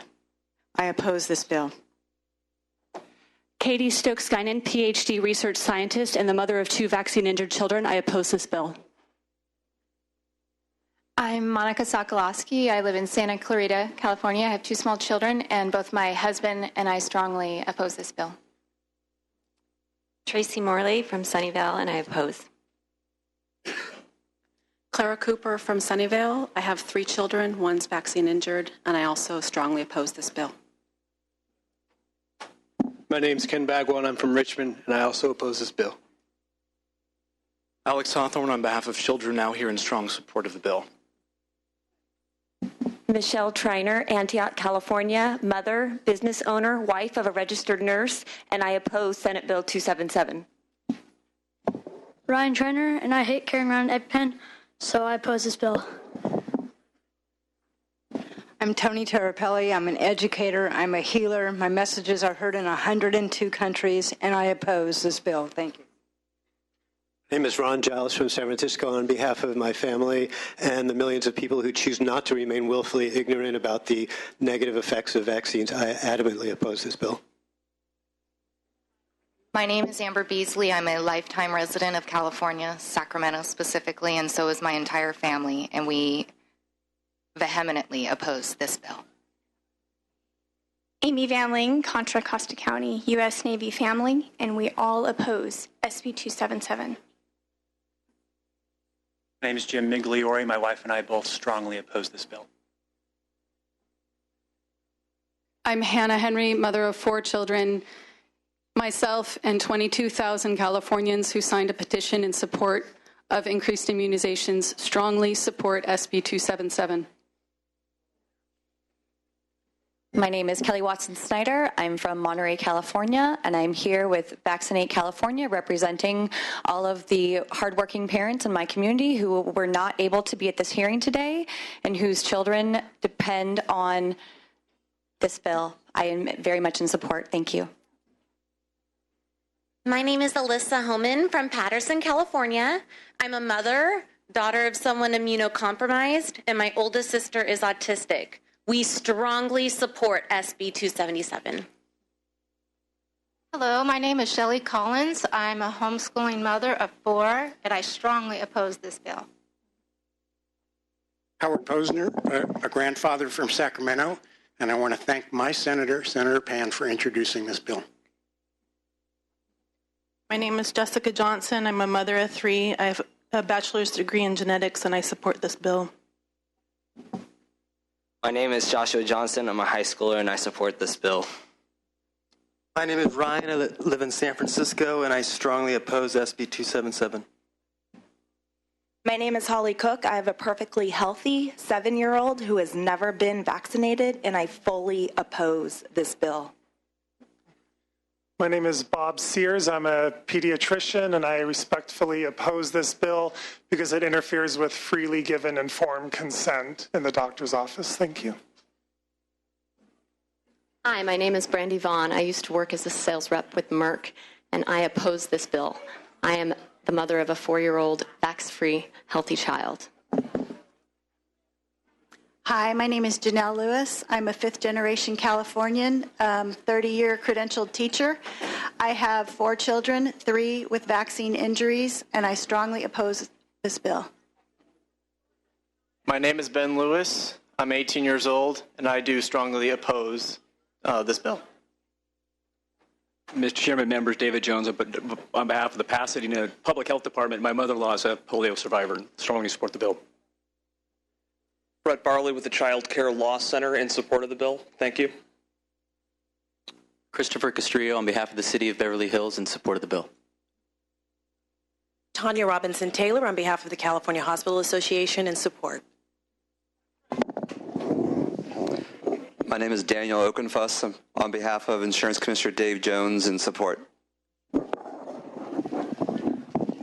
Terry Calgar-Hill on behalf of my client, Children's Hospital Oakland, in strong support. And I'm also a mom of a 9-year-old who is in the public school system in Elk Grove in Dr. Pan's district, and we're in strong support. I'm Amy Wells Quinn. I'm an acupuncturist and herbalist in Berkeley, and I strongly oppose the bill. Thank you. And I also represent the California Coalition for Health Choice. Thanks. Elena Perez, Sacramento resident and mother of soon-to-be 2, and a Girl Scout troop leader. And on behalf of my children and the girls that I work with, I strongly support this bill and thank Senator Pan. Mr. Chair and members, Rand Martin on behalf of the AIDS Healthcare Foundation in strong support of the bill. I've also been authorized to indicate support by the City and County of San Francisco. Thank you. Teresa Stark on behalf of Kaiser Permanente in strong support. Rebecca Horn, public health professional, in support of the bill. David Gonzalez on behalf of CAPG, providers responsible for the care of 20 million patients. Happy to be here in strong support. Michael Radigan on behalf of the Board of Supervisors, Santa Clara County, in support. Sandra Poole, California Black Health Network, we're in strong support of the bill. Justin Garrett with the March of Dimes, we're in strong support. Ivina Chertkov, a voter. I live in San Jose, and I'm a vaccine-injured child mother, and I'm against SB277. Thank you. Cece Clark, a voter, mother of 3, local chapter leader in the South Bay of West N.A. Price Foundation, representing over 1,000 members. And I remember you said you weren't going to take our parental choice away. Ann Colton from Sunnyvale, mother of 2, and I strongly oppose this bill.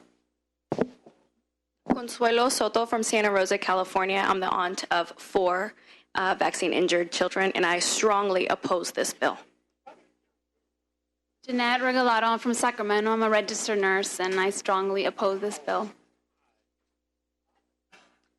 Gabriella Antonucci, I'm a mother of 2. I strongly oppose this bill. I'm a constituent of Dr. Pan, and I'm ashamed of this bill. Amber Weiss, trained at Stanford Medical School, physician assistant in Santa Cruz County, and I strongly oppose this bill. Paul Nelson, Garden Grove, California. I'm a constituent of Vice Chairman Senator Wynn, and I strongly oppose this bill. Megan Dowling, I'm a doctor of chiropractic, a mother, and a constituent of Senator Monings, and I strongly oppose this bill. My name is Bodie Wright. I'm a mother from Oakland. I support informed consent for medical procedures and interventions. I strongly oppose this bill. Hi, my name is Rachel Haight from Berkeley, California, and mother of 2, strongly oppose this bill.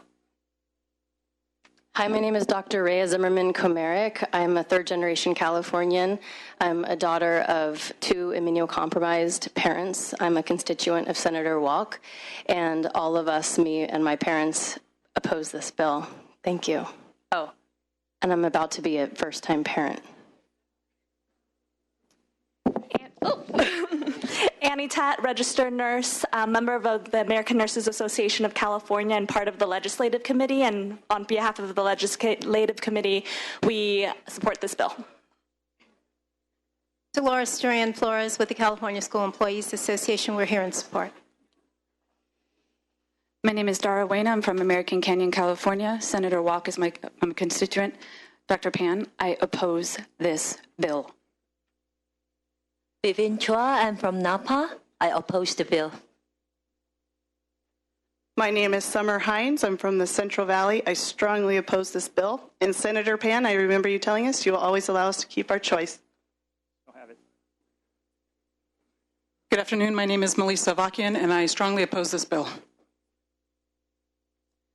Hello, my name is Jennifer DeLuggage. I'm a registered nurse and a mother of three. I've had an adverse reaction to vaccine myself. My daughter has as well. I'm strongly opposed to the bill. Hello, my name is Lisa Ham. I live in Sacramento in Senator Pan's district. Informed consent is my right, and I oppose this bill. Phil Bautista, elected director to the American Nurses Association, California. And as the board of directors on behalf of the association, we strongly support this bill.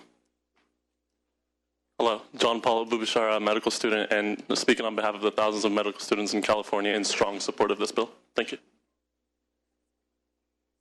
Jody Hicks with the California Academy of Family Physicians in strong support.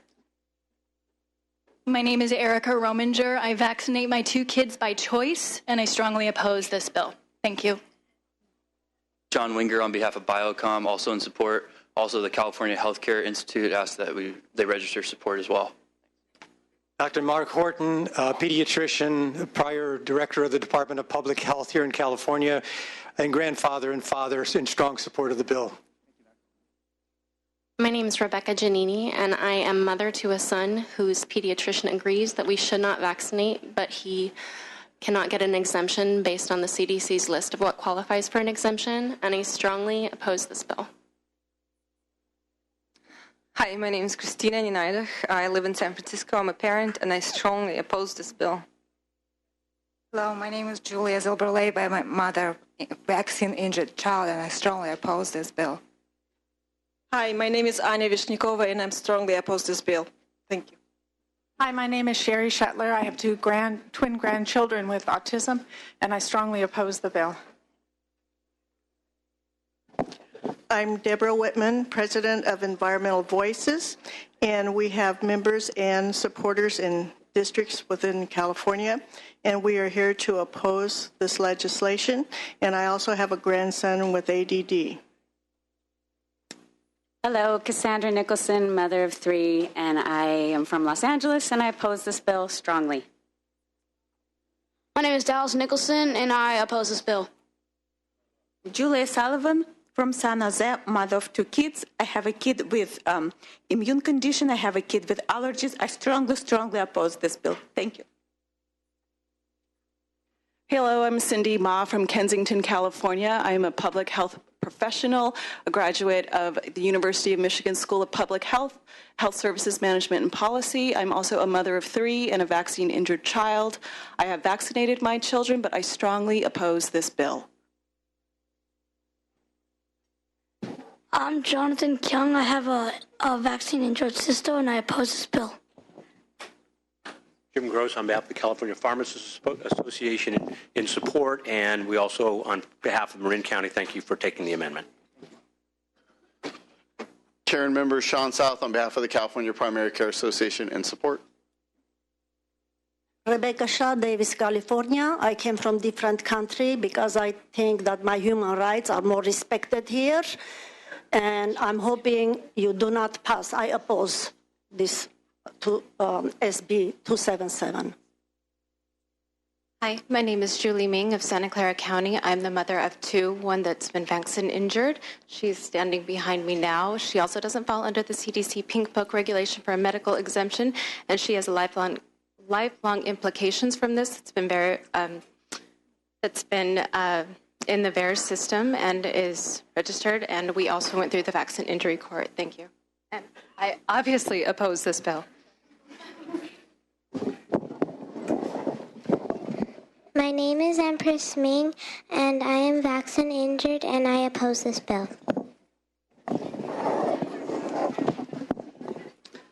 My name is Carmen Brennan. I'm the mother of a vaccine injured child. I'm a pediatric nurse, an NICU nurse. Not only do I represent my daughter, but hundreds of parents that I personally know who've been vaccine injured. Vaccines carry risk. Informed consent must be upheld. I oppose SB277. Thank you. Angela Marks from Sacramento, and I oppose this bill. Tracy Hayes from San Joaquin County. I'm a mother of three, a dental hygienist, a Christian, and I strongly oppose this bill. My name is Melissa Massa. I'm from Woodbridge, the mother of two unvaccinated children, and I strongly oppose this bill. My name is Mike Shin. I'm from Lodi. I have a vaccine-injured son who is now 13, nonverbal, requires bathing, bathrooming, and has the mentality of a 2-year-old and will require lifetime care as a vaccine-injured child. I strongly oppose this bill. Olivia Kinnear, I'm from Walnut Creek, and I'm a mother of two children who are genetically predisposed to vaccine injury, but it is not recognized as a valid reason for medical exemption. I oppose. Hello, Brandon Kinnear, Walnut Creek, California, proud father of two. I oppose SB. Yeah. Hi, I'm Dawn Pardini, mom of two very tired boys. And one of those boys had a very severe allergic reaction to the MMR. And I'm lucky to have him today. I strongly oppose. Hi, my name is Karen Reese. I'm an engineer from Silicon Valley. I'm a graduate of Princeton as well as Berkeley. Please prioritize access to education for all and oppose this bill. Nick Clifford, Santa Cruz, California. I vehemently oppose this bill. My name is Tina Aguilar. I have three children and the mother of a 13-year-old vaccine-injured child, and I beg you to vote no on SB 277. My name is Bea Aguilar. My brother is vaccine injured, and I oppose this bill. My name is Sofia Pavlova. I'm a mother of two, and I believe that forced medical procedures on human beings is undemocratic. I'm from Oakland and oppose this bill. My name is Matthew Kristen. I'm a father of two, and I can't believe this bill was ever introduced. I oppose this bill. My name is Joni Martin. I'm a graduate of Yale University. I'm a deeply involved public school volunteer and community volunteer and a high school team coach. I have two children who are immunized for measles, mumps, rubella, and we are the face of the families who get personal belief exemptions for specific vaccines in consultation with our doctor and do not pose any risk whatsoever for MMR. Thank you. I oppose.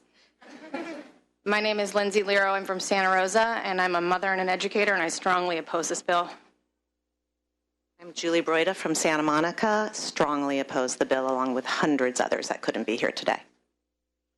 My name is Tim Lundeen. I'm a graduate of MIT, a software developer. My wife and I have a 5-year-old son.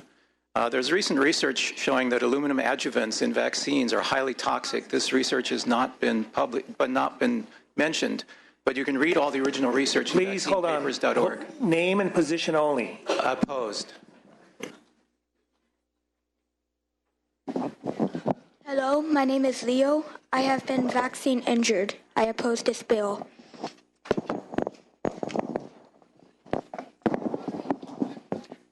Hi, I'm Robin Voda, parent to two vaccine-injured children not in the VAERS system, not recognized, and would not qualify for a medical exemption under this bill. I strongly oppose. Hi, I'm Caroline McIntyre. I'm 15. I am a freshman at a Catholic high school, and I am a sister to a severely vaccine-injured autistic brother, and it hurts me that you would even introduce this bill. I strongly oppose this bill. Joyce Eden, Cupertino, grandmother. I oppose this bill. The measles vaccine, do you realize, it can be transmitted 2 to 4 weeks after it's been administered. It's alive. These vaccines go into the blood. Okay, wait, hold on. Let's stop here for a second. I am trying to be respectful to everybody. I'd like to ask that we not have any kind of outbreaks of public, comments. Keep it to name, position only. I'm trying to keep this open. Let's make sure that it's name and position only. My name is Melanie Elms, and I strongly oppose SB277. My name is Yan Liu. I myself is vaccine injured. I strongly oppose this bill. My name is Cara Rhodes Quitano. I'm a mother, and I oppose this bill. My name is Kim Lautzenheiser. I oppose this bill. My daughter is vaccinated. I am the daughter of a polio survivor. Faith Teo, San Jose. I oppose this bill.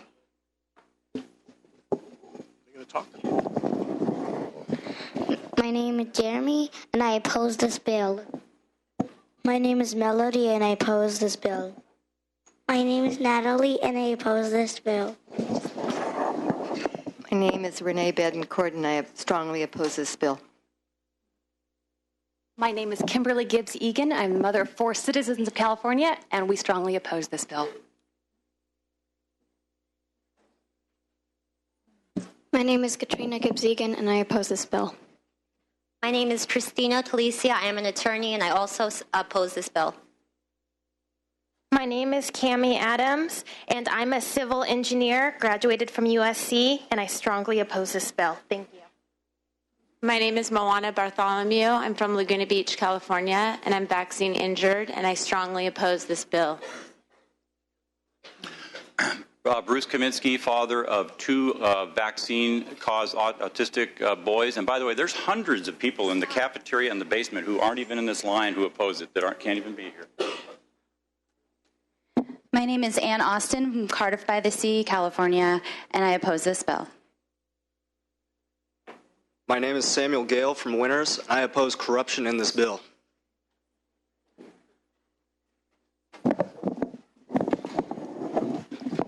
Thank you. My name is Elliot Freed.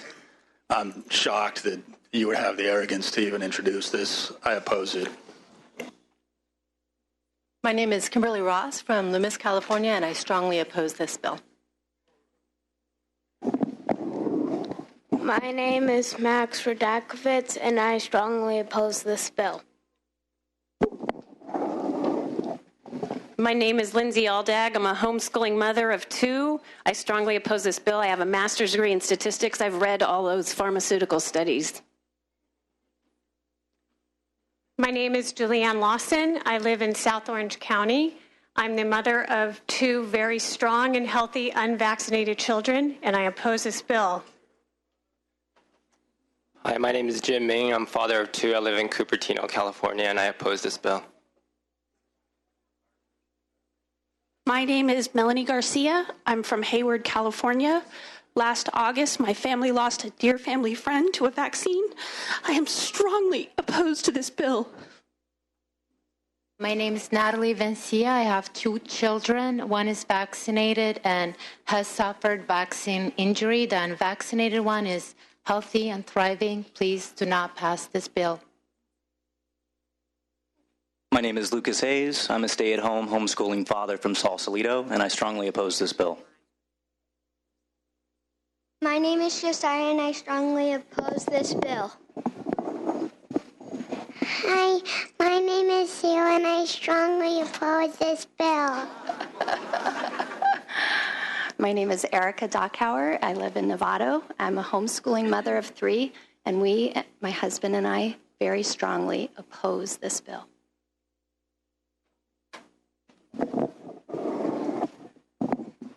My name is Juliana Pierce. I represent the National Autism Association, California. I represent thousands of families, and we unanimously oppose this bill. I speak as the president of that organization. As a mother, I oppose this bill. And Senator Pan, if this bill is passed... Please. Oh, no, that's it. That's it. Okay, I oppose. My name is Nathan, and I strongly oppose this bill. My name is Amber Boggs. I'm a homeschooling mom of 3. Me and my husband strongly oppose this bill. Jora Trang, I'm a civil rights attorney. I strongly oppose this bill. My name is Naj Ray, and I strongly oppose this bill. My name is Ann Mason. I'm a business owner and a mom from Fairfax, California, and I oppose this bill. My name is Deneen Hines. I'm a homeschooling mom from Sausalito, California, and I strongly oppose this bill. My name is Richard Williams. I'm the father of 2 sons from San Anselmo, California, and I strongly oppose this bill. Gary Ogden from Fresno, California, and I'm appalled by this bill. Maveen O'Connor from Berkeley, California. I very strongly oppose Senate Bill 277. Hi, my name is Donna Smyers from Moraga, California, and I strongly oppose this bill. Thank you. Hi, my name is Alicia Lackey Davis, president of San Joaquin County Family Child Care Association. I'm an early educator, and I'm also a mom of 4. I'm also a veteran, and I strongly oppose this bill. My name is Veronica Darling. I'm an administrative assistant and a mother of 4 children, and I strongly oppose this bill. My name is Chad. I'm from Senator Wynn's district. I'm a product manager, and I strongly oppose this bill. My name is Guadalupe Salazar. I'm a first-time mother. I'm a humanitarian, biologist, farmer. I represent the farmers of the Central Valley, and we oppose Senate Bill 277. Hello, I'm Robert Corona. That was my wife. I, too, also oppose 227. I'm from San Diego, California, specifically San Isidro, a border town there. And me and the Corona family strongly oppose this bill. My name is Paul O'Flaherty. I'm from Pasadena, California. I have a 1-year-old daughter. I strongly oppose the bill. Please do not steal my freedom. Hi, my name is Dr. Nani Leah Diamond. I'm soon-to-be mom and an owner of 2 large wellness centers, one in Marin County and one in Beverly Hills. On behalf of myself and my patients, we strongly oppose this bill. Hi, my name is Brianna Eve Mitchell. I am a health professional, mother of 2 healthy unvaccinated children, and I represent the Sacramento chapter of the Weston A. Price Foundation, and we strongly oppose SB 277. My name is Matthew. I am an extremely healthy, unvaccinated child, and I strongly oppose SB 277. My name is Jessica Barrett, and I strongly oppose this bill. My name is Celeste Dito Blackman, and I'm from Nevada County, California, and I have a healthy 7-year-old unvaccinated child, and I strongly oppose this bill. Thank you. Sonia Correa, social worker. I strongly oppose this bill. Lourdes Gonzaga, Albany, California. I strongly oppose this bill. Lee Cole, a PhD scientist, have worked in healthcare field for years. I strongly oppose this bill. Hi, my name is Erica Lynn Solano. I represent 5,700 families from Our Kids, Our Choice. I am strongly opposed to this bill. Thank you. Kathleen Martin, Shingle Springs. I oppose the bill. Stephanie Harrison, Campbell, California. I strongly oppose the bill. Jordan Coda, mother of 5, educator. I strongly oppose this bill. My name is Grace Coda, and I oppose this bill. My name is Jill Lessing from Auburn, California, and I oppose the bill. My name is Rochelle Emery. I'm a mother of a child who's borderline ASD, and I oppose this bill. Hi, thank you. My name is Silvana Appelman. I'm from Agora Hills in California. I am the mother of a baby who died of a vaccine injury. I am the grandmother of a grandson who has been vaccine injured. I strongly oppose this dangerous bill, and it's not up to politicians to take away our freedoms. Thank you. Thank you. Veronica Taylor, mother of two, and I strongly oppose this bill. Armin Garcia from Hayward, father of two children whose freedoms matter. I oppose SB277. Hi, my name is Rebecca Bermudez from Hayward, California, mother of two, soon to be three, sister to 5 or 6 siblings who had pertussis growing up, and all are fine. I strongly oppose this bill. Hi, I'm Denise Davis. I'm from Hayward, California. I'm a homeschool mom of 14 children, and I strongly oppose this bill. But I just ask God to bless you in your decisions. My name is Andrea. I am a registered voter in Contra Costa County, and I'm a mother of two children, and I strongly oppose this bill. Thank you. My name is Kim Lyons. I'm a mother and an early childhood educator, and I strongly oppose 277. My name is Kaya. I strongly oppose SB 277 because it's my body, it's my decision. My name is Ajira. I'm from San Pablo, California. I'm a mother of two, and I strongly oppose this bill. Hi, my name is Jenny Pagel. I'm from Richmond, California. I have two 100% vaccine-free children, perfectly healthy, and I represent the East Bay Natural Parenting Group, over 50 families, and we are opposed to this bill.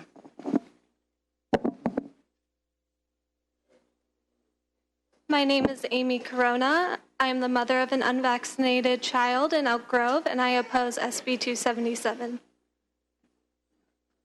My name is Raquel Borland. I'm a registered nurse. I'm from Oakley, California. My husband and I strongly oppose this bill. My name is Janelle Holbrook. I'm from Scotts Valley, California, and I strongly oppose this bill. My name is Naomi Downey. I'm from Newcastle. I'm a chiropractor, and I strongly oppose this bill. Hi, my name is Zoe. Protect my rights. Hi, I'm Brooke Lewis, and I'm a business owner in Stockton, and I strongly oppose this bill. Thank you. Hi, my name is James Seamers. I'm also a business owner in the city of Stockton in San Joaquin County. I vehemently oppose this bill amongst the majority of the population of the state that are having their eyes woken for the first time. Thank you. Thank you. Remember that during the election. Thank you.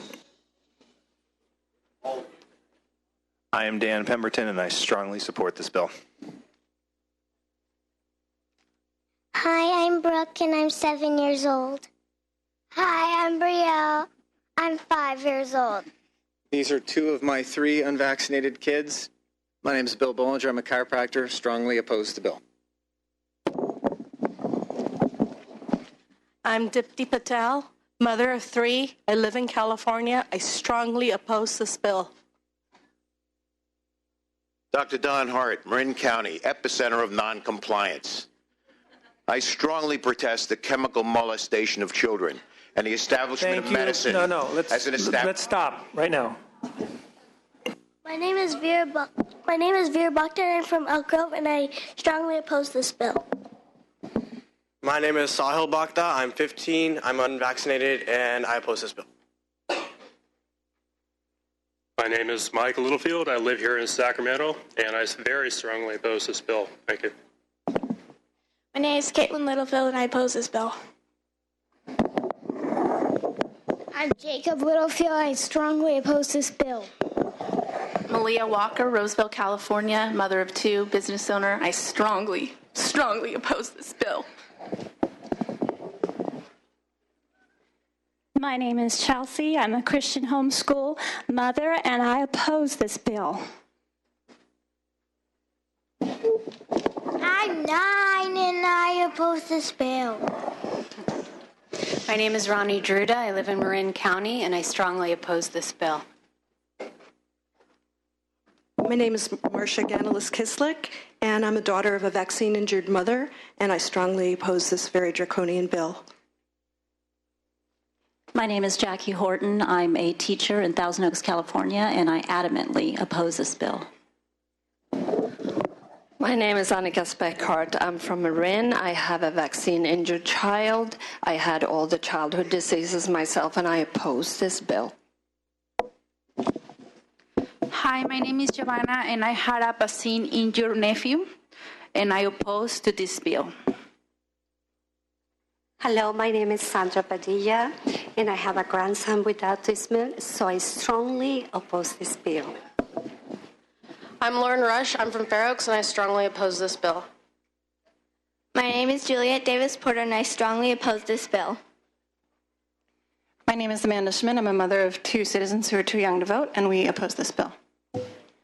My name is Desiree Odenbrett. I'm a lifetime resident of California. I will leave if this bill passes. And with the support of my children's pediatric team, I strongly oppose this bill. My name is Scott Odenbrett. I'm a combat veteran and a firefighter, and I oppose this bill.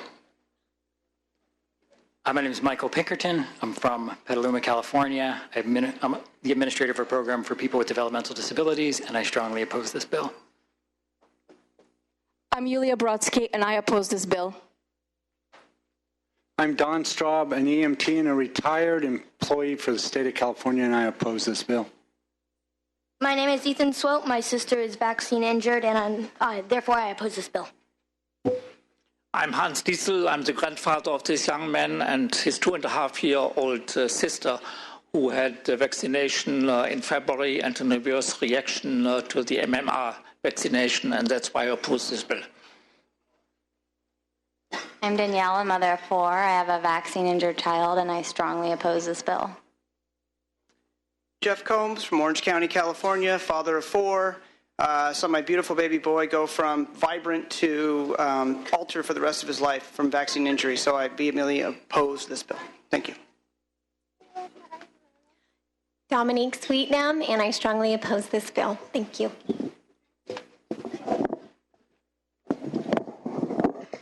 I'm Paige Sweetnam, and I oppose this bill.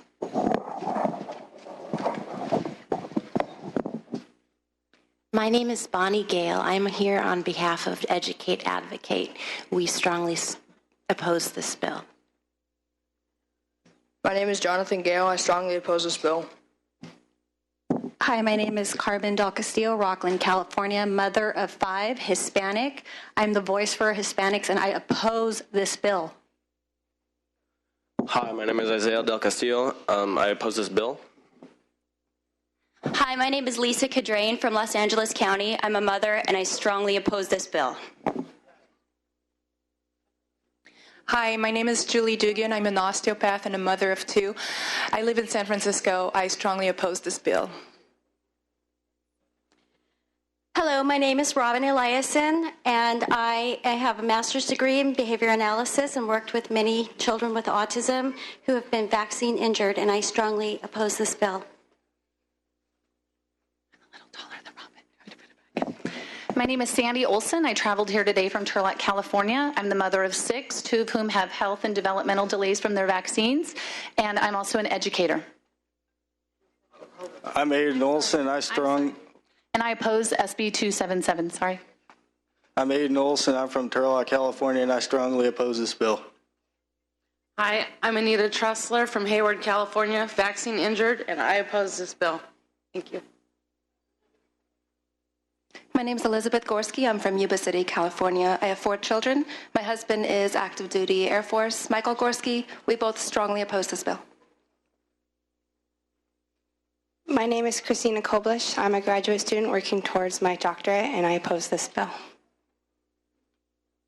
My name is Charlene Poderoso. I'm representing the Student California Chiropractic Association, and I strongly oppose this bill. My name is Tracy Stone, and I'm a vaccine injury survivor, business owner, and graduate student, and I strongly oppose this bill. My name is Adrian James Hernandez from Alameda, California, and I oppose this bill. My name is Daniel Goodman. I'm an unvaccinated chiropractic student and doctor-to-be, and I oppose this bill.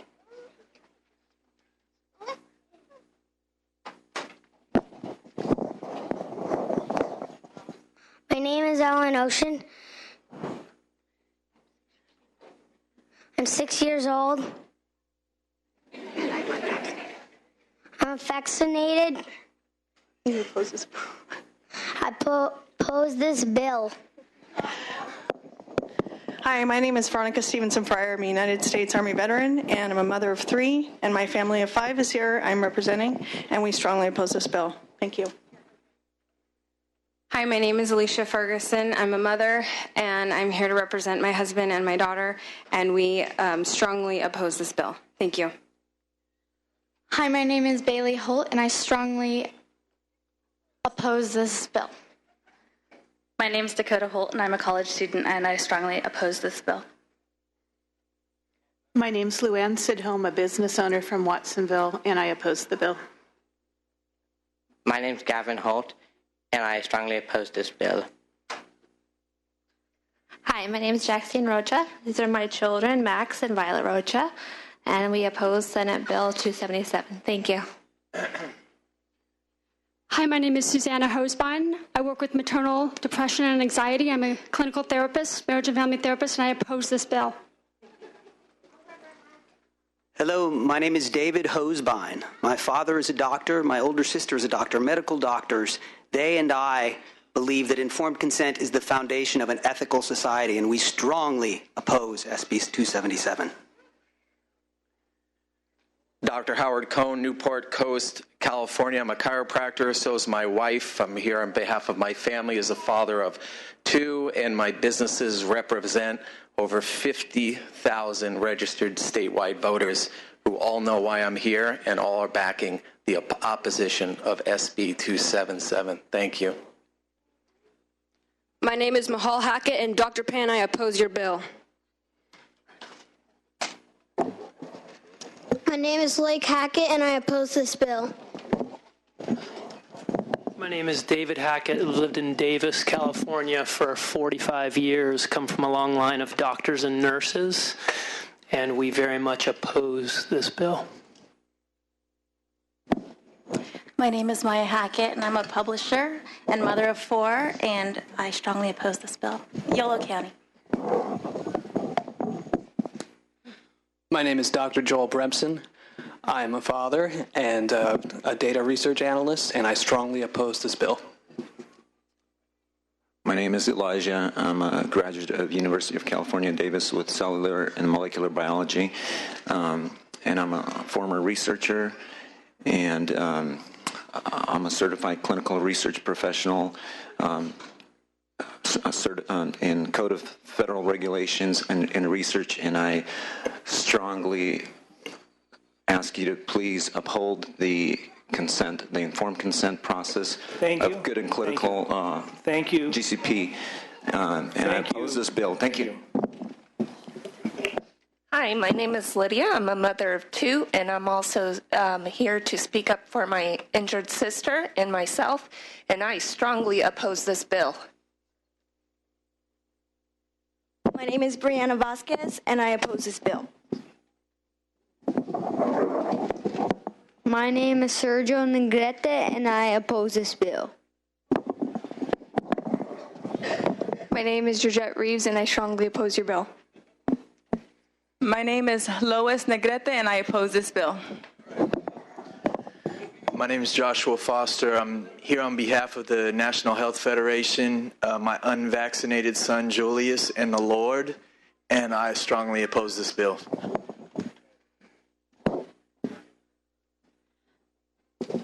My name is Helen Vernier from San Mateo County. I represent my husband and 2 daughters, and we strongly oppose this bill. Thank you. My name is Ty. I'm from San Mateo County. I represent myself and my husband and our 2 kids, and we oppose this bill. It's Ming Lee, a father of 2 girls and 4 grandkids, and my heart tells me it's not a good bill, so I oppose it. My name is Christina Dunham. I'm a mother, and I'm also here to represent parents of East Contra Costa County for informed consent, and we oppose this bill. My name is Zeke, and I strongly oppose this bill. My name is Emily Dunham, and I strongly oppose this bill. My name is Kieran Dunham, and I strongly oppose this bill. My name is Nathan Van Lang, and I strongly oppose this bill. My name is Nicholas Van Leen, and I strongly oppose this bill. My name is Angie from Pacific Grove, California. I'm an Air Force vet and a business owner and a mother of 5. And I have 2 vaccine-injured children, and the 3 unvaccinated are healthy and fine, and I'd like to protect them, so I oppose your bill SB277. I'm Kylie Vining, and I oppose this bill. My name is Noah Vining, and I'm a Pacific Grove High School student, and I strongly oppose this bill. My name's Michelle Vicente from San Joaquin County, mother of 2. I oppose this bill. My name is Alicia Alvarez from Contra Costa County. I strongly oppose this bill. Hi, I'm Danielle White from Grass Valley, California, and I'm a mother, and I'm with Our Kids, Our Choice, and I very strongly oppose this bill. Hello, I'm Valentina Pro Garcia, business owner and past president of Seroptimus International of Pico Rivera. I have 3 adult children, and my grandson was injured by a vaccine. I strongly oppose this bill. My name is Raul Garcia, a member of the Mexica Nation.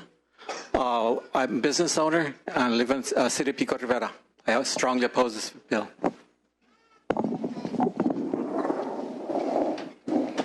My name is Toby, and I was hurt by vaccines. I oppose. My name is Angelita Garcia Stonehawker. I tried vaccinating my kids until one of them almost died. I strongly oppose this bill. Hi, my name is Finley Olson. I'm from Turlock, and I oppose this bill. Hi, my name is Sarah Zimmerman. I'm a mother, I'm a business owner, and I'm here representing over 300 people in the Tahoe area from Californians for Medical Freedom Tahoe. I strongly oppose this bill. Thank you. Hi, my name is Tara Thornton. I'm a mother of 1, a scientist, and my husband and I own businesses in Nevada, Plumas, and Contra Costa County, and we adamantly oppose this bill. My name is Diane Tantamonaco. I'm a mother, I'm a nutritionist, and I strongly oppose this bill. Thank you. My name is Kay Pizarnik Myers, and I'm from Nevada City, California. I have 3 children, 2 of whom were slightly vaccine damaged and recovered, and I have 4 grandchildren, 1 of whom had 1 round of shots and had a severe reaction, and I strongly oppose this bill, Senator Penn.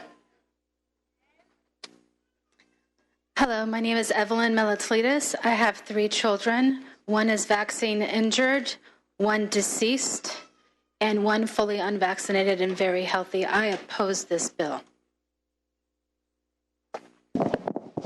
I'm Mary Willison from Santa Monica, California. I'm a California realtor, and I strongly oppose this bill and its authors. Mark Marthaler from Sonoma, California. I represent myself, my family, my brother and his family, my mother, my father. Against this bill, the hallway is packed with people, and they keep coming in to oppose the most coercive legislation in California. Thank you. Hi, my name's Willow Mahoney from Sonoma, California, mother of 2 teenage boys, both unvaccinated and extremely healthy, and my entire family opposes this bill. Thank you. My name is Maya Nichols. I strongly oppose this bill. I have a healthy, unvaccinated 2-year-old. If this bill passes, we will have to move out of the state. We're business owners.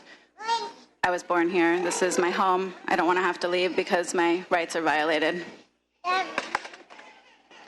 Heather Ferris, mother of 3, and I strongly oppose this bill. Hi, my name is Nicole Beganzon. Most of you know me from Twitter. Some of you have blocked me. And I just want to say I strongly oppose this bill. Hi, my name is Cole, and I strongly oppose the bill. Hi, my name is Bethany Figueredo. I will never know one of my older siblings who died at 2 months old from vaccines, and I strongly oppose this bill. My name's Chris Gordon. I live in Santa Cruz County. Anyone who supports this bill is either a collectivist who doesn't love freedom or has consequently sold their souls. And it's been bought. Thank you. I oppose this bill. Hi, my name is Janice Fry. I'm a California public school teacher, a mother of two, and I hands down oppose this bill. Hi, my name is Tracy Lichtenberg, and I live in Davis, California, and I have a 21-year-old nonverbal son with autism, and I oppose this bill. Hi, my name is Helena Evans. I'm from San Mateo, California. I'm a mother of two, one immunocompromised and one ADHD vaccine-injured child. I strongly oppose this bill. My name is Sarah Russell, Berkeley resident, mother of three, nutritional therapist specializing in kids with autism. I strongly oppose this bill. Hi, my name is Christina Graves from Pacifica, California. I'm a mother of three and an educator, and I extremely oppose this bill. My name's Carter Graves, and vaccines make me sick, but I can't get an exemption. I strongly oppose this bill. I am Debbie Flory, and that is my daughter and grandchildren. I am mother of four, grandparent of almost six, and I strongly oppose this. My name is Liam Kristen, and I'm from Oakland, California, and I strongly oppose this bill. My name is Lavinia Muskin. I am a teacher. I am a mother of three. I am a constituent of Senator Richard Pan, and I strongly oppose this bill. My name is Zachary Muskin, and I strongly oppose Senate Bill 277. Hello, my name is Lev Genza, and I strongly oppose SB 277. Hello, my name is Stephanie Genza. I'm a mother of four healthy children. I represent my family, including my daughter who's serving in the United States Coast Guard.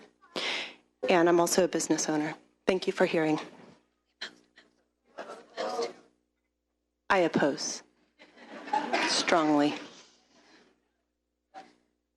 Hello, my name is Shaughnessy Barnhart from Santa Cruz, California. On behalf of my husband, who's downstairs with my 5 other children, we strongly oppose this bill. Hello, my name is Mary Anderson. I work as a marketing professional in the Silicon Valley. I proudly live in the Monterey Bay area, and I strongly oppose Senate Bill 277. Hi, my name is Lisa Gallegos. I'm from Ben Lomond, California, and I oppose SB 277. Hello, my name is James Gallegos, and I'm a lifelong resident and native of California, and I strongly oppose this bill. My name is Jessica McKillican. I am a healthy, unvaccinated adult, and I'm here to oppose this bill. My name is Nicole Bass. I'm a Gardasil injured adult dependent on her family at 27, and I oppose this bill with every fiber of my being. My name is Liz Bass from Sacramento.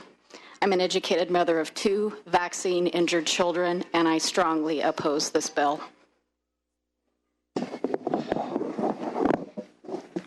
My name is Lily Este from Santa Maria, California, and I strongly oppose this bill. My name is Candace Esteve. I'm a caregiver for my vaccine-injured child. I strongly oppose this bill.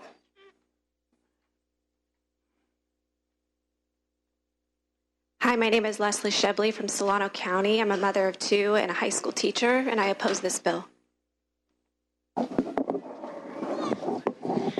Hi, my name is Stephanie Gonzalez, Sacramento resident, mother of 2 beautiful girls, and I strongly oppose Senate Bill 277. Hi, my name is Michelle Hansen. I reside in Sacramento, California. I'm lucky enough to be the aunt to 2 amazing, beautiful little girls, and I strongly oppose Senate Bill 277. Thank you. Hello, my name is Nicholas Karavitas, owner of Wine Concepts and Design, Business Intelligence and Research, native Californian, and I strongly oppose Senate Bill 277. My name is Heather Karavitas, and I strongly oppose this bill. Please protect our freedom to choose. My name is Kaden Karavitas, and I strongly oppose this bill. My name is Nicholas Karavitas, and I strongly oppose this bill. My name is Nancy Bagwell, mother of 2, resident of Richmond, California, and I strongly oppose this bill. Cami Wanis, former educator, wife of an educator, and I strongly oppose this bill. Can want on the science, and I strongly oppose this bill. My name is Jennifer Bishop. I'm a retired educator, and my husband and I both oppose this bill. My name is Nathan Bishop. I work for Butte County Office of Education, and I oppose this bill. My name is Ursula Lewis. I'm a Sacramento mother, a business owner, and a licensed marriage and family therapist, and I strongly oppose this bill. My name is Katie Hoskins, mother of 3 from Orville, California, and I strongly oppose this bill.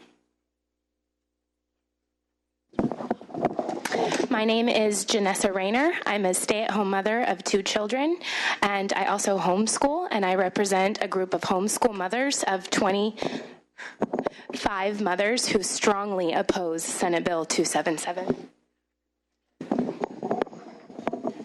Kevin and Emery Rayner, we oppose this bill. I'm Kara Bishop. I oppose this bill. My name is Angela Ferguson, and I strongly oppose this bill. My name is Alan Steller. I'm from Oroville, California. I was taking care of patients this morning who have benefited from vaccines. I strongly support this bill. I expect to live 5 years longer, and every person in here will live 25 years longer because of vaccines, and whether they oppose them or not. Hi, I'm Gail Olivares, coming from Ventura, California, former special education teacher for many years, stay-home mom now, and I strongly oppose this bill. Joe Olivares, Ventura, California. I oppose SB277. Hello, Vin Hong from Castro Valley. I'm a father of 2. I strongly oppose this bill. My name is Lisa Reynoso Zapata. I'm a former educator and mother. I am immunocompromised, and I strongly oppose this bill. My name is Zachary Zapata, and I strongly oppose this bill.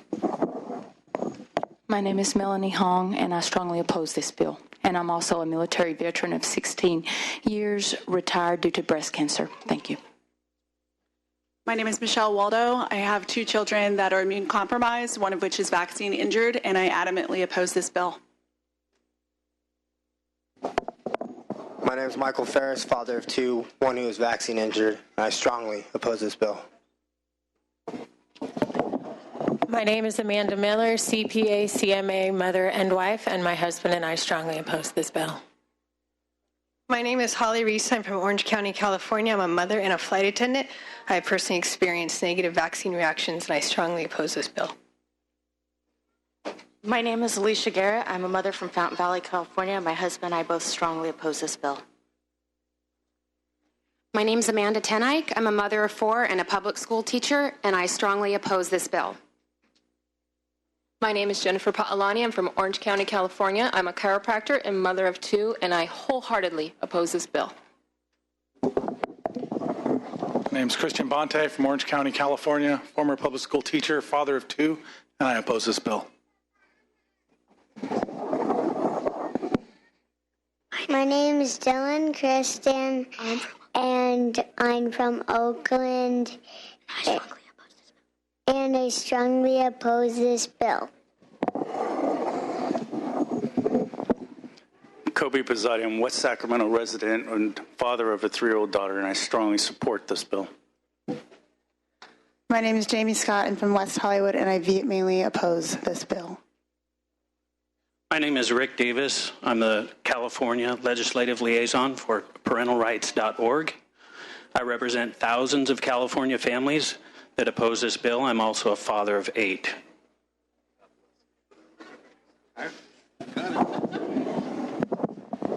Thank you. Hello, my name is Victoria Eichard Schreider. I am a health policy and disability rights attorney. 1/3 of my clients have physician-documented vaccine damage. I am also a former health and education staffer for the former Senator Denise Moreno Ducheney, and I strongly oppose this bill.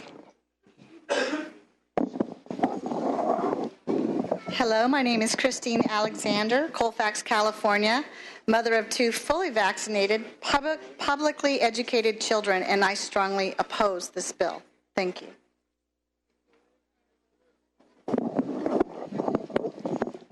My name is Evan Ho. I'm a homeschooler, and I strongly oppose this bill.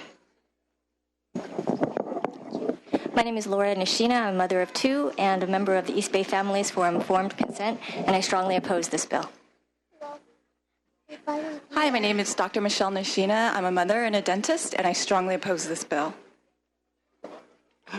Good afternoon. My name is Shanda Murray. I am an educator, a Sacramento County constituent, and a mother of a child with some sparing of his brainstem and cerebellum following the diagnosis of acute disseminated encephalomyelitis, which was a direct result of his 4-month vaccination. Thank you very much.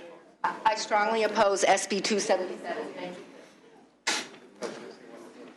My name is Robert Topping. I'm a teacher and the father of a 13-year-old vaccine-injured child, and I'm opposed to this bill. Hi, my name is Nancy Shaw. I'm a registered nurse since 1985. I'm in Mr. Senator Monning's district, San Luis Obispo, and I'm very much against this. I'm a mother of 2 daughters, 1 possibly injured, and I've seen lots of that. Thank you. Hi, I'm Stacy Rago. I'm from Livermore, California. I'm a biofeedback practitioner with 2 young boys, and I strongly oppose this bill. Hi, my name is Haley Maddow. I'm a high school senior, and I strongly oppose this bill. Hi, I'm Deanna Maddow, District 17. I oppose this bill. My name is Elizabeth Miranda Monterrosa. I'm a native San Franciscan, a health law attorney, a Kaiser Permanente member, and the daughter of a Kaiser Permanente nurse, and I strongly oppose this unconstitutional bill. Tara Alexander, San Francisco, and I strongly oppose this bill. Keep our rights intact. Thank you. Hello, my name is Kirsten Branch. I'm from Contra Costa County. I'm the mother of 2 boys and the aunt to an autistic child. I am also a chair of a parent education fund in the public school system, a committed voter, and a proud Christian. I oppose this bill.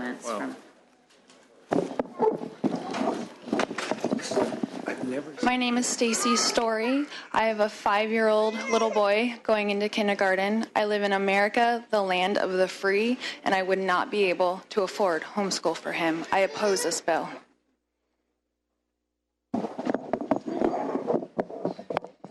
Hi, my name is Ha Dang, and I oppose this bill. I'm Sarah Poquet from San Francisco. I have vaccinated children, and I strongly oppose this bill. My name is Olivier Poquet. I'm from San Francisco, and I oppose this bill. Thank you. My name is Christine Dames. I'm the CEO of a technology company, and I'm documenting chronically ill children around California and our country. I absolutely oppose this bill. My name is Ashley Regalia Pitcher. I am a 3rd-generation tax-paying Californian, former preschool teacher, and I strongly oppose this bill. My name is Molly Arnott from Sonoma County, and I strongly oppose this bill. My name is Nick Cambarakis from Long Beach, and I oppose this bill. Sandy Fleming, Los Angeles, former pharmaceutical consultant and chemistry teacher, opposed. Hi, my name is Sean Cordone, an automotive design engineer from Los Angeles, and I vehemently oppose this forceful legislation, especially since no actual crisis even exists.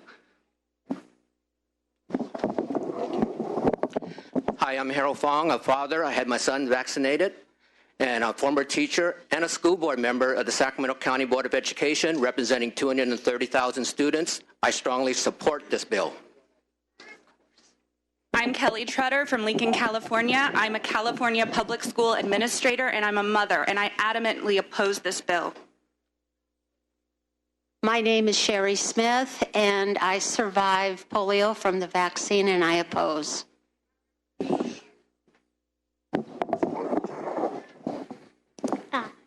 What? That's okay.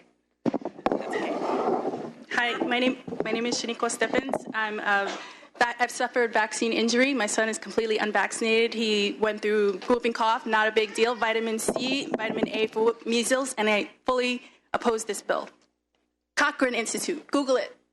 PubMed. Hi, my name is Rachel Daniels. I am a Sacramento native. I have 2 partially vaccinated homeschooled children, and I am opposed. Marina George, born and raised in Santa Cruz, California, mother and small business owner that employs over 7 people in Senator Monning's district, and on behalf of our employees, my husband, and my family, strongly oppose this bill. Thank you. My name is Kathleen Berry. I live in Sacramento in Dr. Pan's district. I've been a volunteer principal with Families for Early Autism Treatment doing advocacy and intervention for 19 years. My husband and I strongly oppose this bill unconditionally, and so does our organization. Thank you. My name is Emily Tilford. I represent the Libertarian Party of Sacramento County, and we are strongly opposed to this bill. Janine Kloss with the Libertarian Party of Sacramento County. I'm also a mother of 2, and I have a daughter who's completely unvaccinated after having adverse reactions with my son. I strongly oppose this for many reasons. Samantha Soroyan from Vallejo. I'm a homeschooling mother of 4, and I oppose the bill. My name is Emily Bentley. I'm a resident of Berkeley, California, and a small business owner and a mother of a selectively vaccinated child, and I oppose this bill. My name is Jennifer Alexic. I'm a registered psychotherapist from Sacramento County. I am the mother of 1 child who passed away within 24 hours of a series of 3 vaccines. I'm the mother of 3 healthy, partially vaccinated children who have all tested positive for the MTHFR gene genetic mutation. I am not anti-vax. I am pro-safer vaccine scheduling, and I am pro-biological testing as a preventative measure to prevent vaccine injury. I oppose. My name is Beverly Young, and I'm from Santa Cruz, California. I'm a mother and a grandmother, and I adamantly oppose this bill that takes away our freedoms. It's very poorly written. Thank you. Judith Riegel with the County Health Executives Association in strong support. Thank you. Kat DeBerg with the Health Officers Association of California in strong support.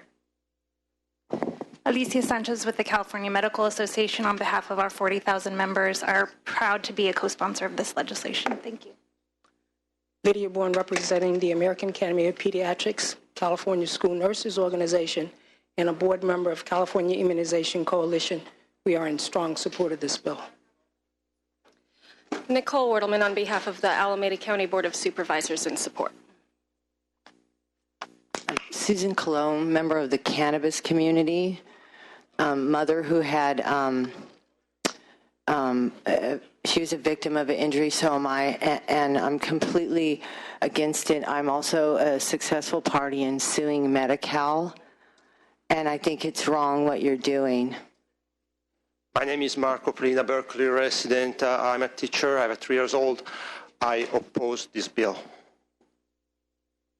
Hi, Ann Coons, President and CEO of the California Children's Hospital Association on behalf of our 8 hospitals, and we provide over 600,000 inpatient days to some of the sickest children in California in strong support of the bill.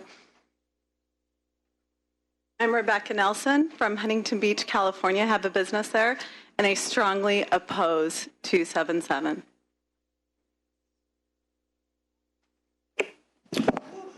Okay, couple comments just for everyone's information. We do have to the table again.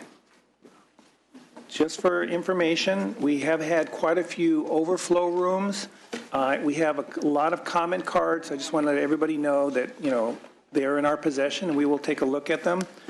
And again, I'd like to thank everyone for being here today, participating in the democratic process.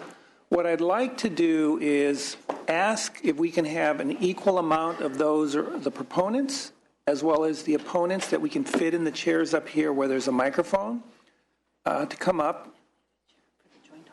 And if we can get the joint author up here as well, if we can get it down here, the joint author to be down here as well. Now, what I'd like to ask of the opponents and the proponents, that you only be allowed to speak if you are directly asked a question. So at this time, I am going to open it up to questions to the members. The members will most likely ask questions to the author or through the author. If the author chooses to allow one of the opponents or proponents to speak, they'll do that. But just to... That's one of these opponents. He's got 1, 2, 3, 4 opponents. So how many opponents do we have up here? We should have equal amount. Well, you don't count. You and I. One of these opponents has to go. Yeah. I don't know, they can pick. So we need 2 more proponents to come up.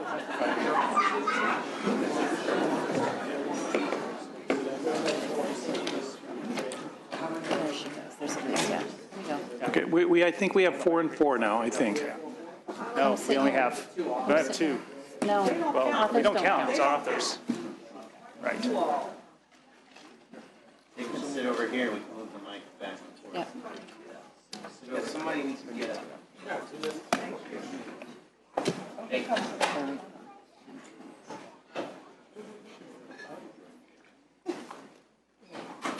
Do we have 3 and 3? Yeah. Yes. Okay, looks like we have 3 and 3. And again, if you're asked a question, please respond. Otherwise, it will be only questions or comments from any of the members. So at this point, I would like to open it up to any questions or comments from any of the members. Who was up first? So I believe Senator Hall was up first. We'll go ahead and go with Senator Hall. So in my district in Los Angeles, about 95, 96% of the folks in my district support vaccination, have been vaccinated, if you will. So I'm just trying to figure out if it means that 99% of the folks in my district are wrong about this. Because if that's the case, then I'd rather be wrong with the 99% of the folks in my district who actually support it. And here's the challenge that I have. If, in fact, there are folks in my district understanding the importance of this, supporting this, and there's a small population of folks in the district perhaps cannot use the vaccination or be vaccinated, if you will. And then there's a certain portion of folks in another area who say, we don't believe in this. And that small portion in my district who cannot be, because of an illness or what have you, are exposed to folks who have not been vaccinated. What type of harm would that place my constituents in?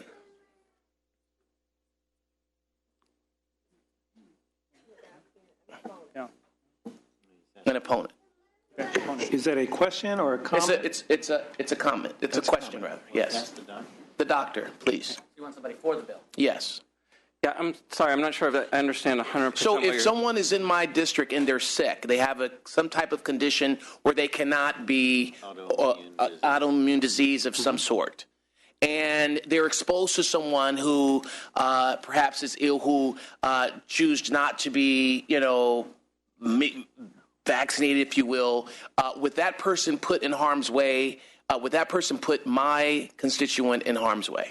Yeah, so if you have a constituent in your district who is immune compromised or from whatever other reason they can't get vaccinated, then if they're exposed to infectious disease through another unvaccinated person who's unvaccinated by choice, that puts that person at risk. And it's hard to quantify the risk because for every different infectious diseases are more or less contagious, and then the vaccines are more or less protective. So measles is a good example because it's one of the most highly contagious diseases. So that is also true for others then, right?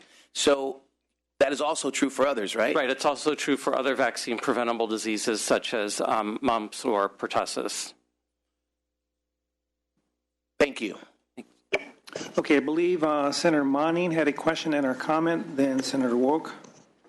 Yeah, I'll start with a question. And again, I want to thank the chair and the staff for coordination. I do want to thank all of those who have come to testify today.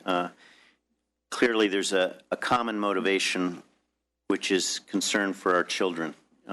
That's what brings everyone here today, and I respect that.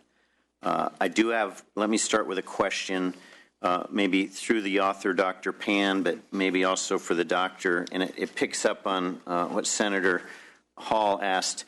Several of the people who testified in opposition said they were opposed because they have an autoimmune disease or disorder.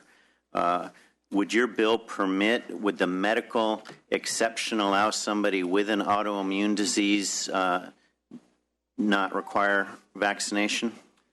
Yes, actually, existing law, which we do not touch. Shh, please, no comment at this point. So actually, existing law for the medical exemption allows a licensed physician in the state of California to exempt a child with a medical exemption for vaccination. And so if the licensed physician believes that that child is at risk for injury from the vaccine, they can simply give a medical exemption. There is actually, in many ways, the law has no restrictions on a licensed physician in being able to do that. Thank you. And then maybe for the pediatric physician from UC Davis, kind of the same question.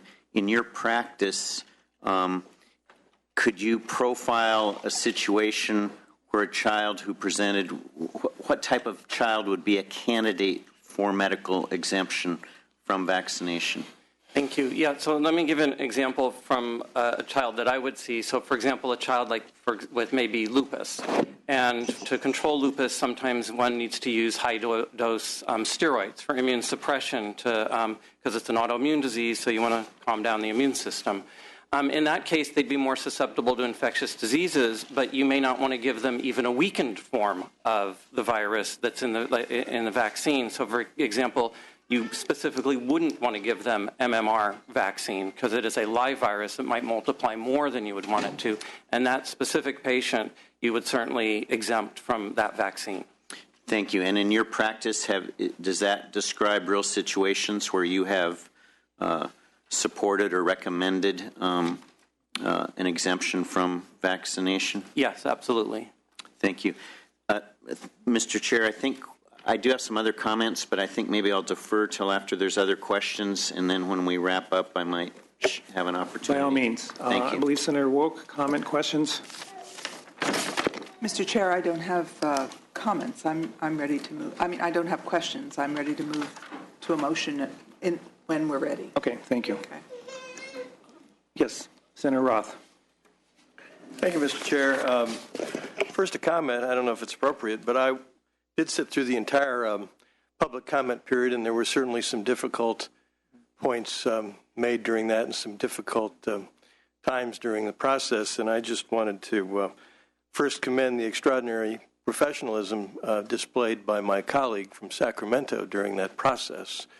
I'm not sure that I could have done quite as extraordinary a job as he did during the public comment.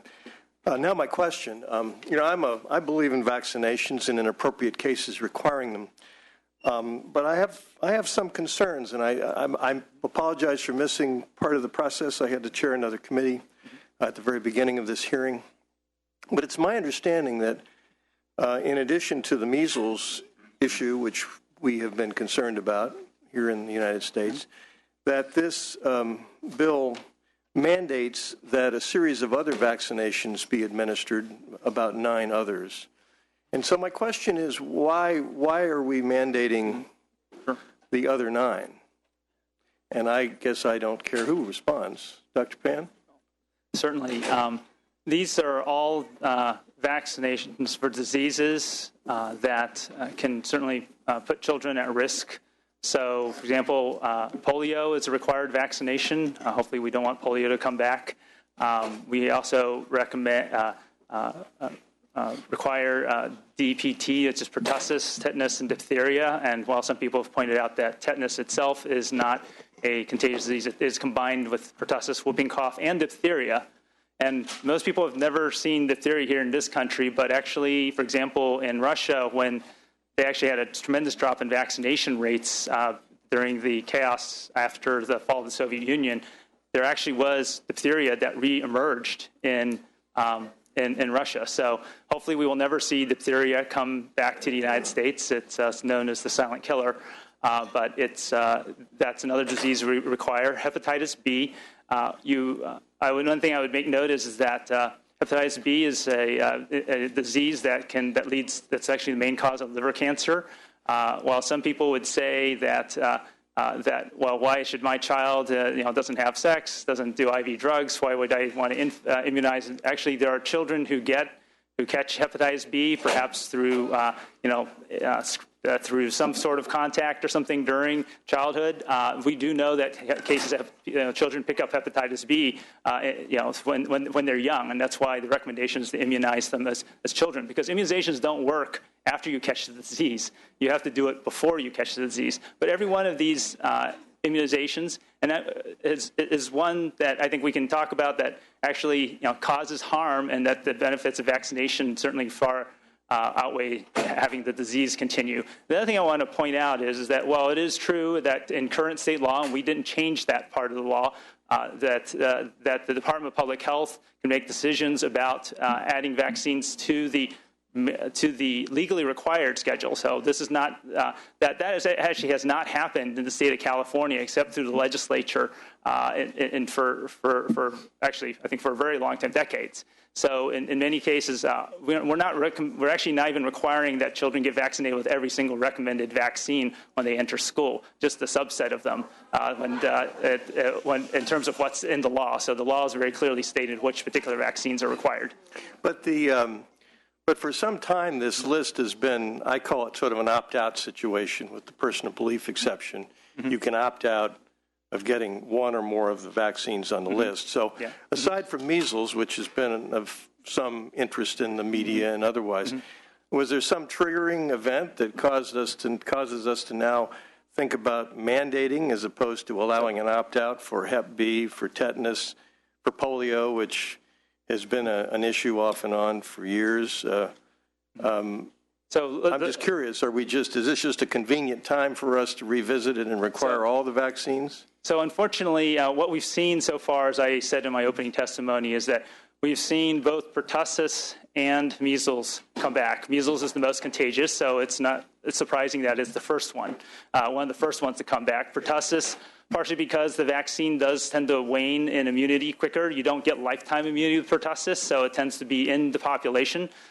In order to protect infants, who are the ones most at risk, we need to get everyone in the population. So those two studies have been done, recent studies have been done showing that the outbreaks that happened here in California in 2010, in fact, we passed a law here in California because of that pertussis outbreak to mandate pertussis vaccination when you enter into 7th grade or at 12 years of age, because we had 10 children die and over 9,000 people get infected, and you had hundreds of hospitalizations from that pertussis outbreak.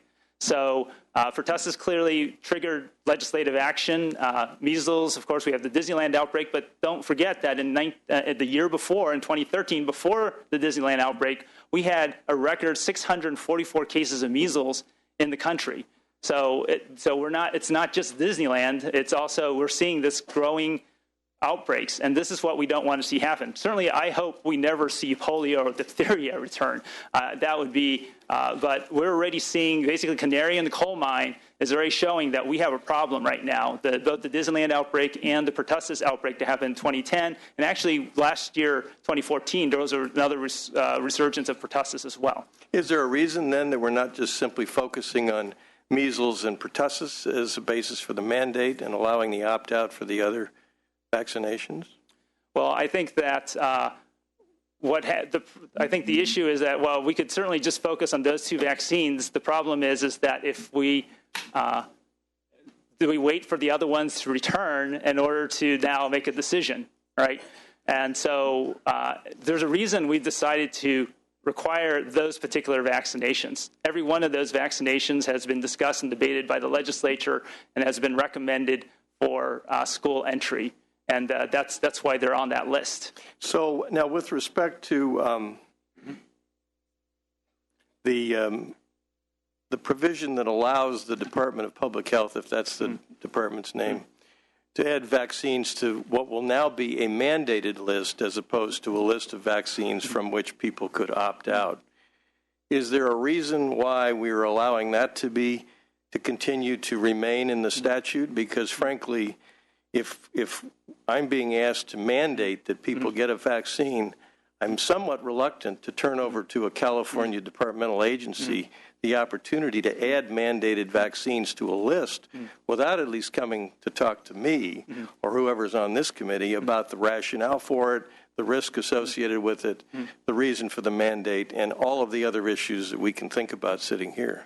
Well, I think certainly that could be something we can take a look at, because as I said, it has never been done by the department without legislative action in the past. Now, if we want to sort of solidify that in statute, obviously this is not the immediate time to do it, but I'd love to have a conversation with you about that, whether if that's something that would make this issue, make this bill more workable for you.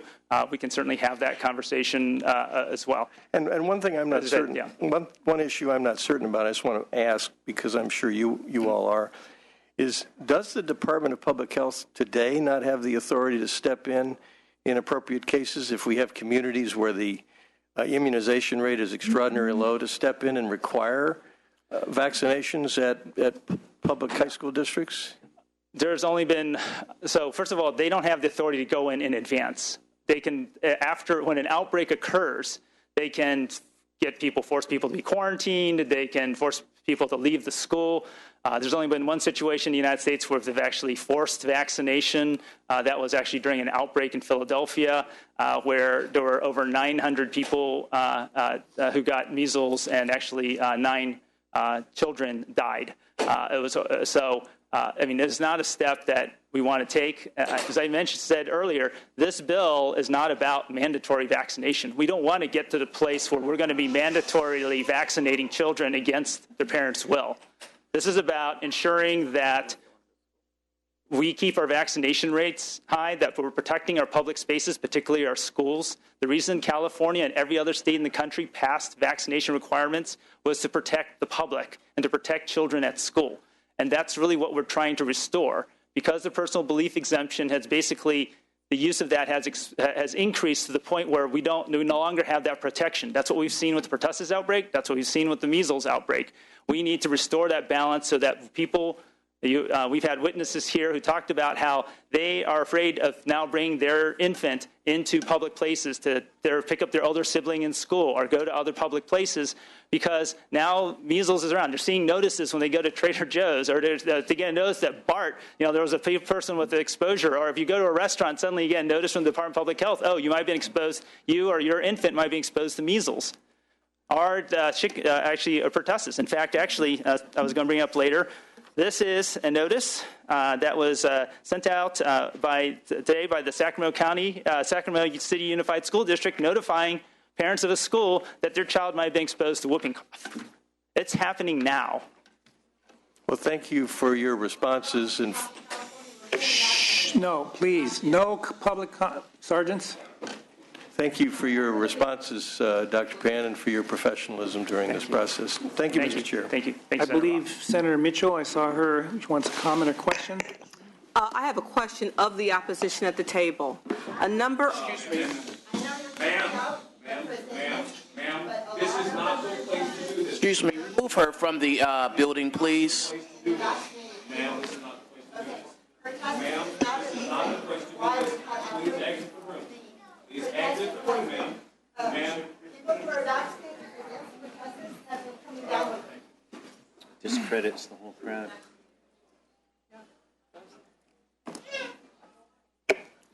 Before I ask my question, I have to say that while I agree with my colleagues who acknowledge civic engagement and people's willingness to come and participate in this discussion. I have to say that as chair of the Budget Subcommittee on Health and Human Services, I would hope that as we discuss other critical issues that have budget impact, that impact families and their children in California, that people would be equally as focused and concerned on the broad array of issues that we have the jurisdiction to make decisions on that impact all children and their families. Furthermore, I have to say, as an elected member of the state Senate who represents just under 1 million people, I resent the nature of the calls that have come into my office that have posed personal threats to my person. We can all engage civically, civilly. I do that every day when I took an oath to be a member of the state Senate. So the kinds of calls I've gotten, not one of which was from a member of the communities I represent, I deeply resent. And let me say that I have the capacity as a member of the state Senate to look broadly, take in all critical information, and make an unbiased, emotion-free decision on what I think is best for the just under 1 million people who elect me every 4 years. With that, let me ask the opposition. A number of the members of the public who testify, who brought their children and talked about that they, or children or grandchildren, talked about that their children were either damaged or sensitive to vaccines. Show me in the bill, I certainly hope you have a copy, the language that would prevent those families or their doctors from them being vaccinated if a medical professional deemed them vulnerable. Could you show me the language in the bill that doesn't protect a parent or a child from being vaccinated? I'll give you my copy of the bill if you don't have one. You could show me the language in the bill. One of the members of the opposition.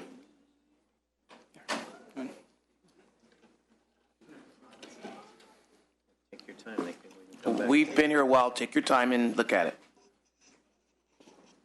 I mean, a number of people have asserted. So the danger, I feel, as a policymaker, is when assertions are made in public comment that aren't fact-based. That's irresponsible. So please show me the language in the bill that would prevent those parents from protecting their children who a medical professional says are vulnerable and should not be vaccinated. I will wait. You can go on to other members, sir, Mr. Chair, if you'd like. I'll wait for the answer. We Thank will you. let the opposition, if they have a response, if you don't have a response, just say we have no response at this time. We will move on. I think Senator Wynn, I believe, question, comment? I have a question. Sure. Sure. Senator, I know that you have a section here to be amended on Section C. Would that address the homeschooling problem? Yes, I just want to be sure we're clear that I am taking the committee amendments, so I just want to make that very clear, and that would clarify the issue that if you homeschool your child, you would not have to have the required vaccinations. Well, let's clarify. These are authors' amendments. Sorry, wait, these are not committee amendments. I'm sorry, authors' amendments. Sorry, Mr. Yes, sorry, sir. Okay, yes. I just want to make sure because I mean that was a very critical component that was very important to me, to making sure that those parents who choose to homeschool their children has a choice. And I agree with you because, again, this is not a mandatory vaccination bill. This is about protecting the public, and we do want to be sure there are options for parents to be able to educate their children if they choose not to vaccinate. Then my next question is, in the current proposal, is there any protection for religious reasons? So in the current proposal, basically, if you don't have a medical exemption, then you would have to homeschool your child. There's no other exemption. We've eliminated the personal belief exemption. There's no religious exemption currently in the state statute. Okay, thank you. Yeah. I would also point out that there's been no religious organization that has formally expressed that they had objection to vaccination in relation to this bill, and it's communicated to our office. I believe Senator Manning wanted to readdress or question or make comment. Thank you again, Mr. Chair. So keying off a question, I would just add that part of the public health strategy with vaccination. The public health protection is based on a high percentage of the population being vaccinated. So when people opt out and you drop below a certain level of vaccination, it's my understanding you create a greater susceptibility, not just to the unvaccinated, but even people who have been vaccinated who may have a weak resistance even after that vaccination. So designing policy or legislation that was only reactive once there's evidence of an outbreak, you're defeating the public health objective. So that's why, informed by the CDC, by academies, by pediatric academies, the list of vaccinations that is recommended and would be evidence of which would be required under this bill, it's based on achieving the broadest public health protection possible. According to the CDC, the Centers for Disease Control, the chance of a serious allergic reaction due to DTaP, MMR, or varicella vaccines is less than 4 in 1 million doses. But one child will die out of every 10 who gets tetanus. Of 1,000 without measles vaccine, 1 will die. And in 100,000 of older children who contract chickenpox, 1 will die. So if you look at statistics and you're making a decision for the benefit of public health, you choose between 4 in a million with an adverse reaction versus fatalities among those who remain unvaccinated.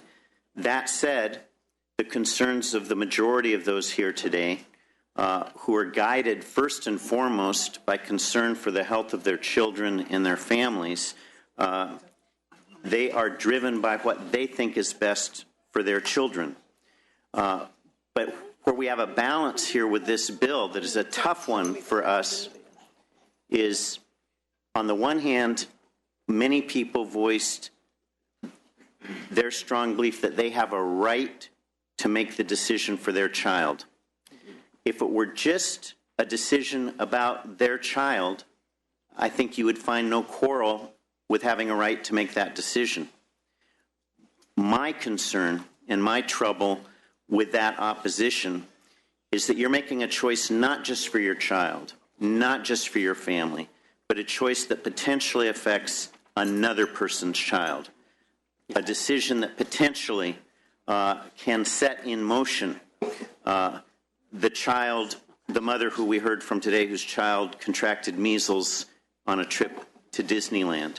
And so when our vaccination rates go down, we create greater susceptibility, not just to those that haven't been vaccinated, but to even those who have been vaccinated or who can't be vaccinated because they suffer from an autoimmune disease. So this puts in conflict a personal decision affecting your family or your personal belief and what we're elected to do, which is to protect the public health and safety of the people of the state of California. And it's for that reason that I'll be supporting this bill today. And that does not denigrate the concern voiced by families, but to make sure you understand, as Senator Mitchell pointed out, make sure, just as you've sought to research what's best for your child from the point of view of vaccinations or vitamin supplements or whatever the preferred protections are for your child, make sure you know what this bill says, because this bill still protects those of you who share a concern that your child may have an autoimmune deficiency or some other susceptibility where you will be eligible for that child to exercise the right under that exemption. I know this bill has a way to go. I know that the chair will be voicing his views, and I'm curious to hear those as well. But I just want to thank those who have engaged today in a respectful and informed and principled discourse. And I am working very hard not to let those who have also, I think, crossed the line of civility with my office and today in the hearing room that I do not attribute that to all the others who were here in a respectful manner. And with that, I thank you, Mr. Chair. Thank you. I believe that there was an individual who would like to respond to Senator Mitchell's comment or question of Dr. Bob Sears, which I believe Senator Mitchell said that he could answer the question. If I may restate the question, because I see people don't have a copy of the bill. It's being passed around. I'd like you to show me in the bill, the February 19th, 2015 version that we are voting on today, the language that corroborates what we've heard in public testimony all afternoon now that suggests that a child who for medical reasons should not receive an immunization will now, if this bill passes and becomes law, will be forced to. Show me the language. Thank you for asking, and thank you for giving me the opportunity to step in. I'm a full-time practicing pediatrician every single day, so I do this every day. I will concede that the language in the bill does allow parents to seek a medical exemption and get one from a doctor. I will agree with you that the language is there. In practical terms, it'll be very difficult for parents to get a medical exemption. I meet patients every day. Every day, I almost every single day in the office, I see a new patient who had a bad vaccine reaction, maybe a whole week of high fevers, extreme irritability, lethargy, didn't take the vaccines well, but their doctor didn't take it seriously enough, and their doctor won't give them a medical exemption from subsequent vaccines, so they come to me for a second opinion. But I'm just one doctor. So I think there will be many, many families out there that will find it extremely difficult to have a doctor agree with them that their reaction was bad enough to warrant a medical exemption. And I think in practical terms, parents will sort of feel forced to continue to immunize. Is there any language in the bill that would penalize a doctor for granting an exemption? No, not that I know of, but I think in practical terms, many based on your experience in your practice. Yes. And correct me if I'm wrong, please, Mr. Chair, or the author, the organization that represents, well, I know CMA is supportive and they represent pediatricians. Any of the other organizations, the American Association of Pediatrics is? The American CAP Pediatrics is the official organization representing pediatricians. And they are in support of the bill. Thank you very much for stepping up and attempting to answer. And honestly, I appreciate that, since there's nothing in the bill that says that. Thank you. I believe Senator Wolk had a comment. Is that correct? Yes. Okay, and then we're going to go back to, go ahead, I'm sorry. Thank you, Mr. Chair. And I don't have any questions, but I do want to make some comments before we move to a vote. First of all, I am the mother of 2 and a grandmother of 6. And for those of you that spoke that had, who either lost children or had children that you believe were harmed, for whether I agree with you or disagree with you about how, my heart really does go out to you.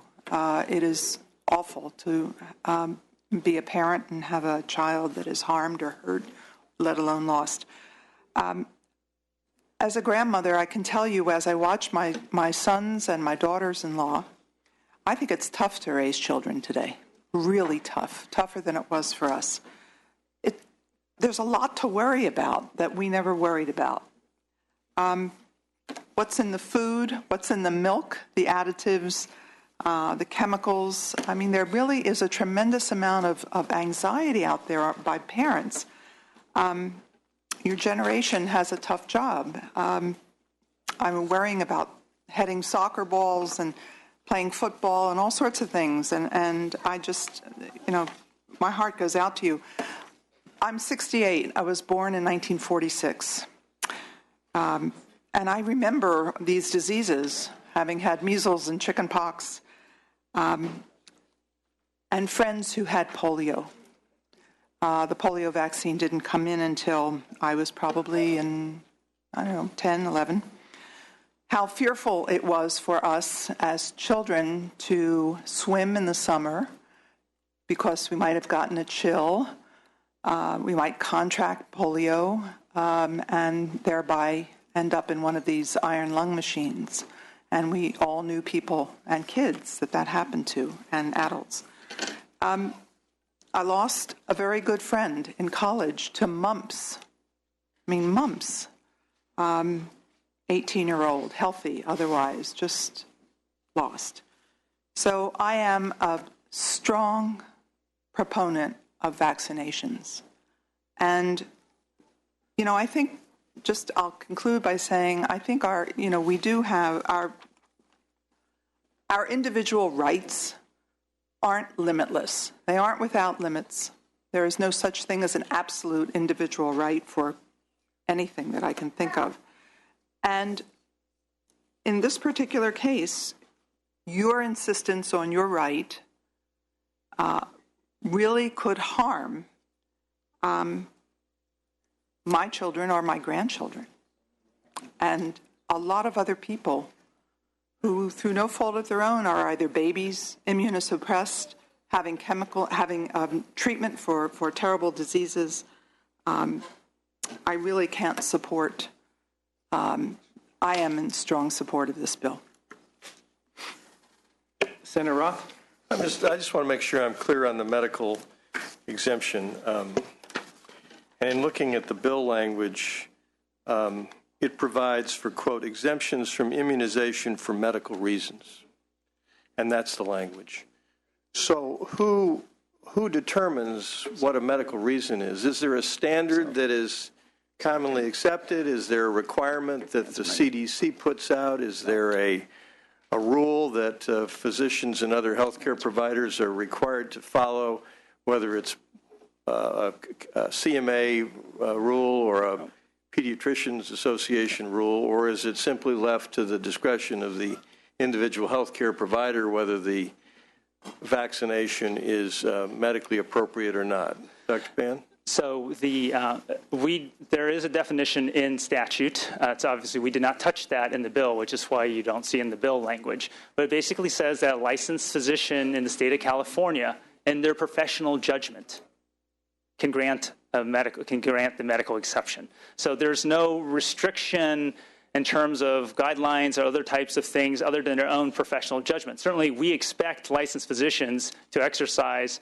and other licensed health professionals to exercise professional judgment and not to do that willy-nilly because we want to be sure we protect. But if you think that there's a risk, if I see a child, I'm a pediatrician, if I see a child and I think that there is there's something about the child that's going to that vaccine is going to put that child in danger, then I would give them a medical exemption because I would not want harm to happen to that child from a vaccination that I gave them. Do the limitations on liability associated with the use of vaccines negate any malpractice actions against physicians for administering vaccines under those circumstances? In terms of granting the exemption? Or not granting the exemption. Or not granting exemption? And administering the vaccine. I'm just trying to figure out what the risk issue is for the healthcare provider. Well, I'm not aware. I have to admit I haven't sought a professional legal opinion on that. I can certainly, I don't know whether you have more of a thought on that. I'm not aware of a risk. But this bill is going to judiciary, so we can clarify well, I don't issues sit then. on judiciary, Right. so I get to ask my questions. But it is at the professional judgment of the physician. So if a physician is acting in a way that's unprofessional in making their decisions, they could be, assume liable or be at risk for the medical board. But they can demonstrate that they use due care and exercise appropriate medical judgment, and then the physician would, basically the law says the physician's free to do so. But I just wanted to add that we heard from Dr. Sears, and he's an example of someone that some folks go to for a second opinion. This happens all the time in medical proceedings. Someone may not like the advice given to them by their doctor. They go to someone else, and sometimes that doctor may agree with their with their assessment. And so he's an example of someone who folks can go to for a second opinion and provide that medical exemption if they're dissatisfied with their first doctor's advice. Got it. Well, thank you for the clarification. Thank you, Mr. Chair. I believe, did Senator Nielsen have a question? Well, it's, Mr. Chairman, a comment and observation.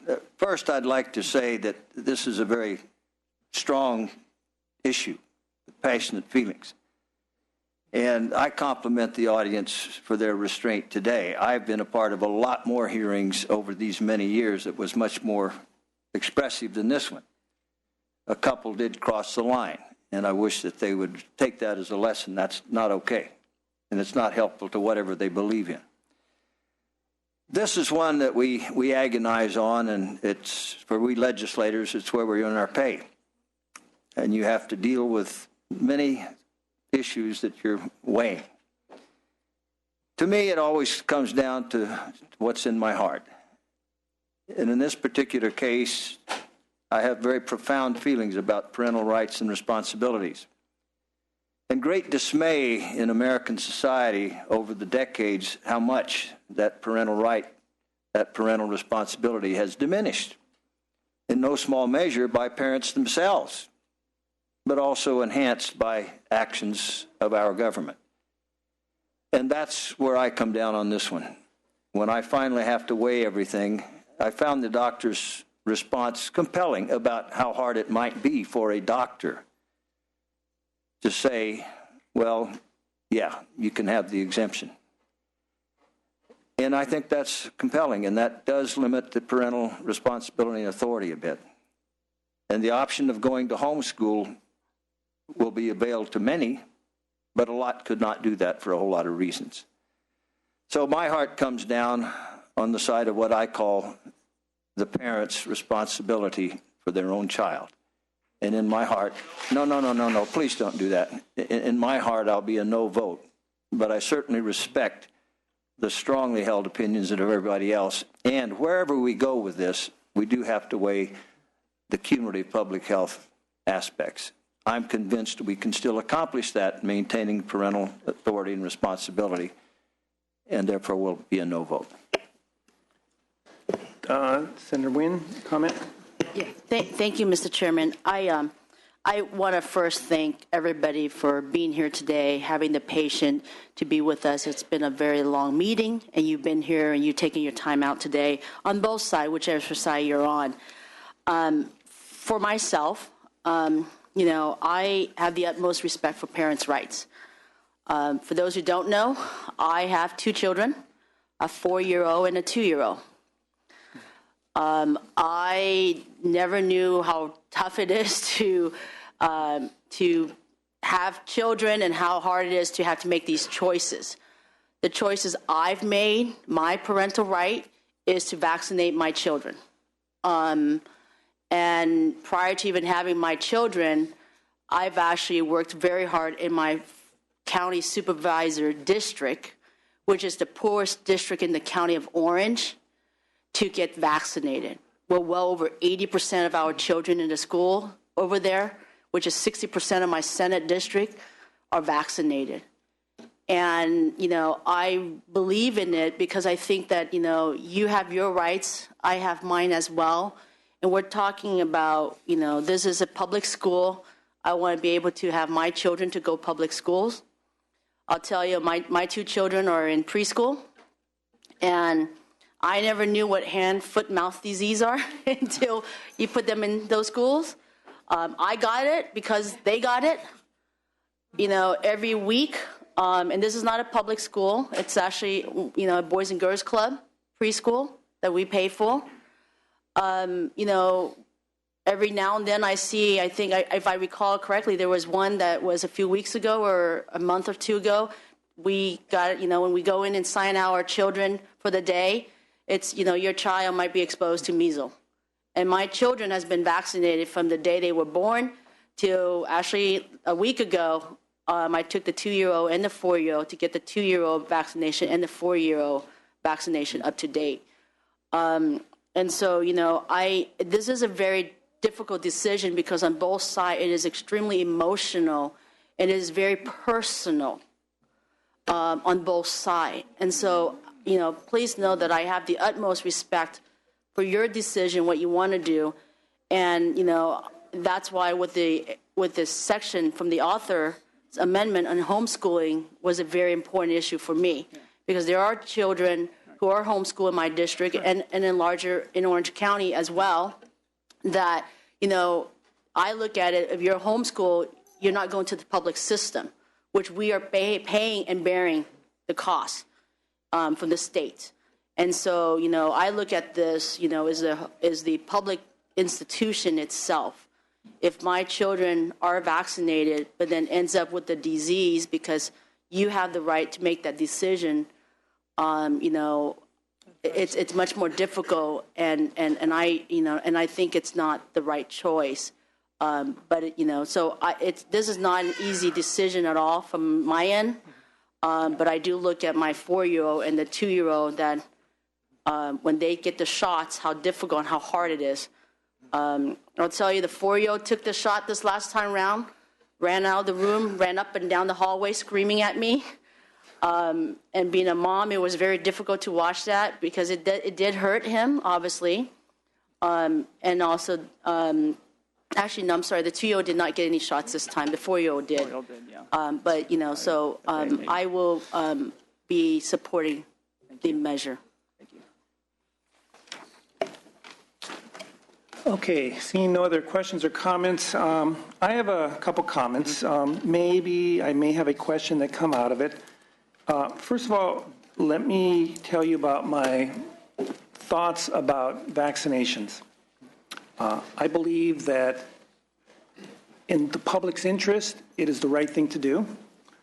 I believe that over the decades, it has eliminated horrific diseases like polio. I believe that if vaccination rates drop below an alarming number, then I believe that the public health officer has a right and should engage for the overall protection of society. I believe in the science. I believe that it shows that they're safe and effective. I'm still torn, and the reason why I'm torn is because of the current version that the bill is written. So I'd like to first start off by commending the author for AB 2109, because I can remember when I was chairing this committee, he came in front of me and we had a very similar type of conversation with it. And when we ran that bill, the purpose of that bill was to make sure that the personal PBEs which were on the rise, which were going to start to level off or supposedly and hopefully decrease. Well, it was signed into law, I believe, 2 years ago. There's a year of data showing it. And what we're seeing, at least the data is showing that there's a 0.61% decrease in the PBEs. So I believe that that bill was doing what it needed to do to solve that problem. Okay, so now how do I look at this? What I'm going to look at is, for me, what is the overall percentage of vaccination rates in the state of California? The vaccination rates in the state of California are on the rise, and I believe, I could be wrong, but it's at 92%, and with a 6.61% decrease in the PBEs, I think it's going in the right direction, so I think as a whole, society is protected. Please, no. And I'd like to follow up with what Senator Mitchell said. I appreciate everyone coming up here being cordial, but it was totally inappropriate when there's been personal attacks on Senator Pan, who was an honorable person. I think that's totally irrespectful. It should not have been done. So I really reiterate what Senator Mitchell said. And I'd appreciate if there be no public outpour of any kind of remark. If you want to wave your hand, go ahead. Now, so why am I torn? Well, for those of you who know me, and I'm going on my 5th year of chairing this committee, I take this position extremely serious, and I have never let a bill out unless, and I will never write law in committee, and I always try to work with the authors. I made some suggestions. I made several suggestions, reach out to both the authors. Everything from changing, or we just recently talked about potential changing the medical exemptions, looking at specific areas where the areas have higher than normal amounts of, or lower than normal amounts of vaccinations, a potential religious exemption, notices within the schools, etc. I didn't have the answer, but what I was hoping to do is to come to have some kind of dialogue with the offices. And we started this process, and I gave my staff direction to work with the offices for the last couple of weeks.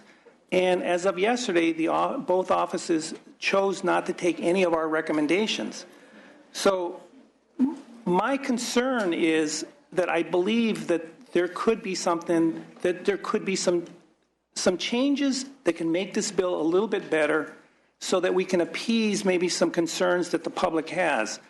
And now, I would have a much different mindset if the increase or there was a decrease in total vaccinations in the state. But I want to make it very clear that I still believe in the science and I still believe in vaccinations. But because the way this current bill is formed, I am not prepared to vote for it right now. Now, in the event that the offices choose to have a dialogue with our office, I'd be more than happy to have that conversation. Then I would put up a vote. But at this time, I am not prepared to vote for the bill in its current form. So, with that, I understand we have a motion by Senator Woke. I'll move the items. And so there's a motion by Senator Woke. I will allow the two authors, if they would like, to make a closing remark, and then we will ask for the vote. Thank you, and I appreciate the chair's consideration. And I would point out that when people examine the measles outbreak, I'm just going to take that one specifically, that while certainly the statewide immunization rate is at one level, that basically what happens, we're seeing pockets in our communities. In fact, they estimated that vaccination rates in the communities where the measles was spreading, as it was spreading across California, across the nation, was between 50 to 80, about 80%. So we have, and that is the problem, is that when you have pockets of low immunization rates, that's how, and those pockets are growing and getting larger.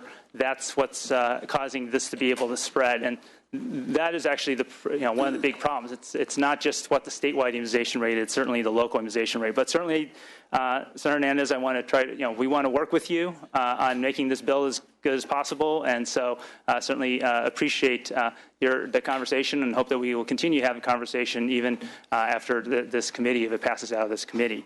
At the same time, I just want to say briefly that I'm a pediatrician and a father.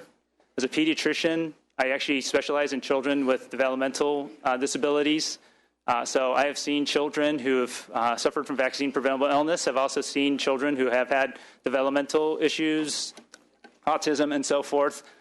Parents sometimes are concerned that the vaccines might have been the cause of that, and I'm very sympathetic to all the people who commented about and all the witnesses who are here, and I want to thank them all for being here. But this really is about protecting the public health. We need to be sure that all children who attend our public schools, including children who cannot get vaccinated, in fact, the ones who get the medical exemptions, aren't going to potentially be exposed to vaccine-preventable illnesses. And that's really what this is about. This is really about the public's health. The informed consent is still necessary to get your child vaccinated. There is a medical exemption. I believe my fellow pediatricians, I have to say that I'm a little disappointed in what Dr. Sears said, because I believe my fellow pediatricians, we're very sympathetic to what happens to our patients. In fact, we'll probably lean more toward saying that, okay, we'll give the exemption than the other way around if we think there's any possibility that they're at risk for the vaccination. And so, again, I would really appreciate the discussion and ask Senator Allen to wrap things up. Well, thank you, senators, and thank you, everyone, for your thoughtful comments on the bill. I will just say to the chair, I certainly am very interested in working with you if there are serious concerns. You and I spoke about this on the floor. It seems like there may have been some confusion among staff, but I'm certainly very interested in working with you to make sure that this is a bill that ultimately does what we're seeking to do, which is to raise vaccination rates. So.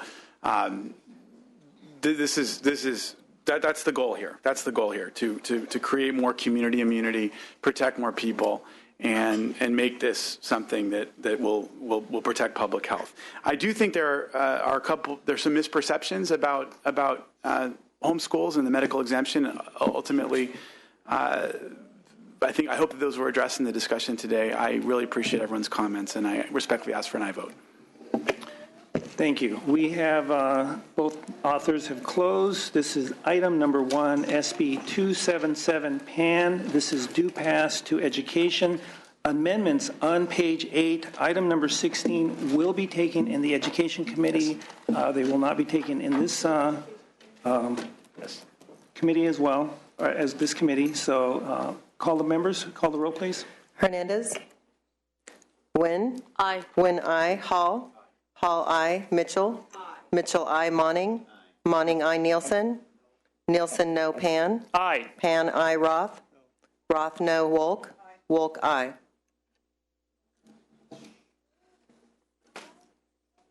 That current vote count is 6-2. It has enough votes to get out. Everyone's present and voting. That bill is out. Thank you. Thank you, members.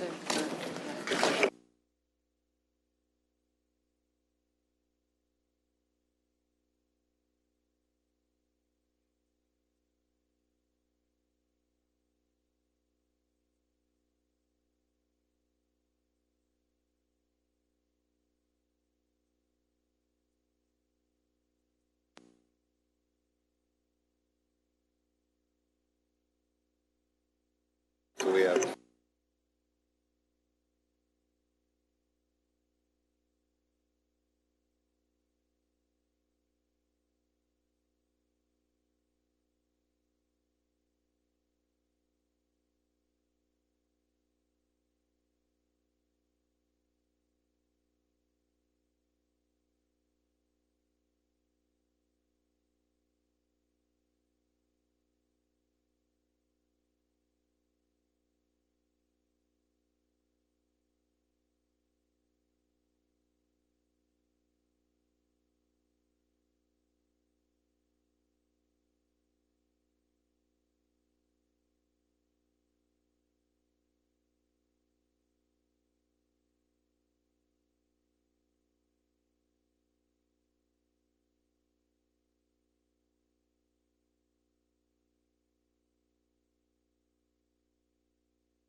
Excuse me. Hello. We still have quite a bit of work. I would appreciate if everybody can kind of clear the chambers because we have other bills. This is just only bill number 1 of 11. Thank you. Let's clear the chambers, please.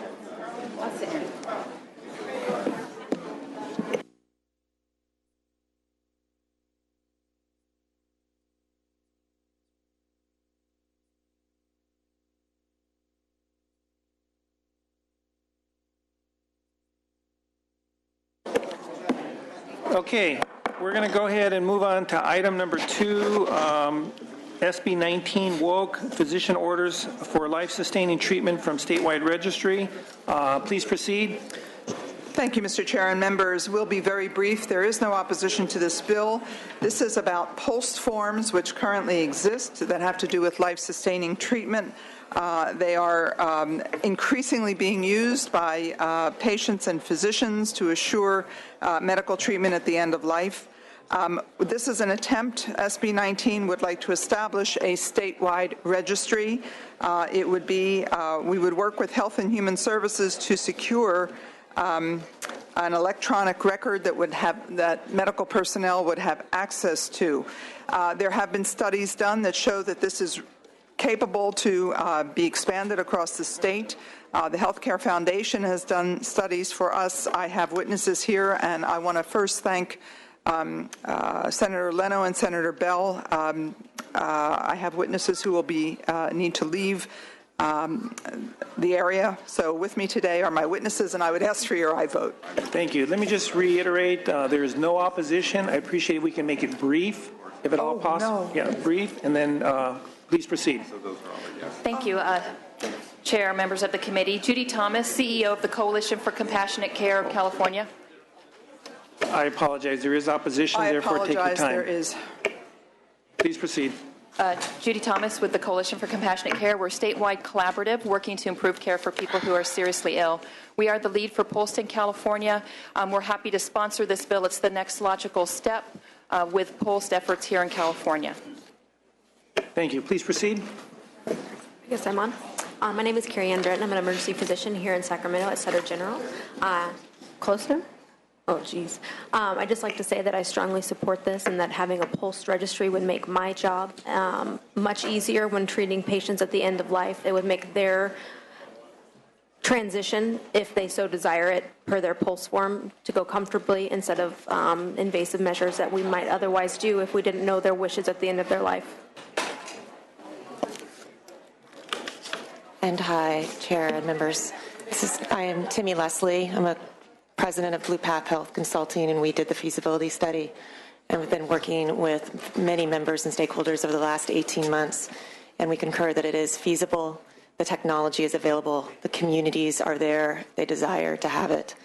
And we support the bill. Greg DeShare with the ARC and United Cerebral Palsy, the Developmental Disability Coalition. We support the bill. We've also just become aware of the suggestion for an amendment to include the advanced directives, which we would also support. Allison Ramey with Blue Shield of California in support. Thank you. Anyone in support? Anyone else in support? Hi, Jennifer Simoes with the Medical Board of California. The board supports the concept of a statewide Polst registry and looks forward to working with the author's office. Thanks. Hi, Amy Durbin with California Medical Association, also in support. Thank you. Opposition.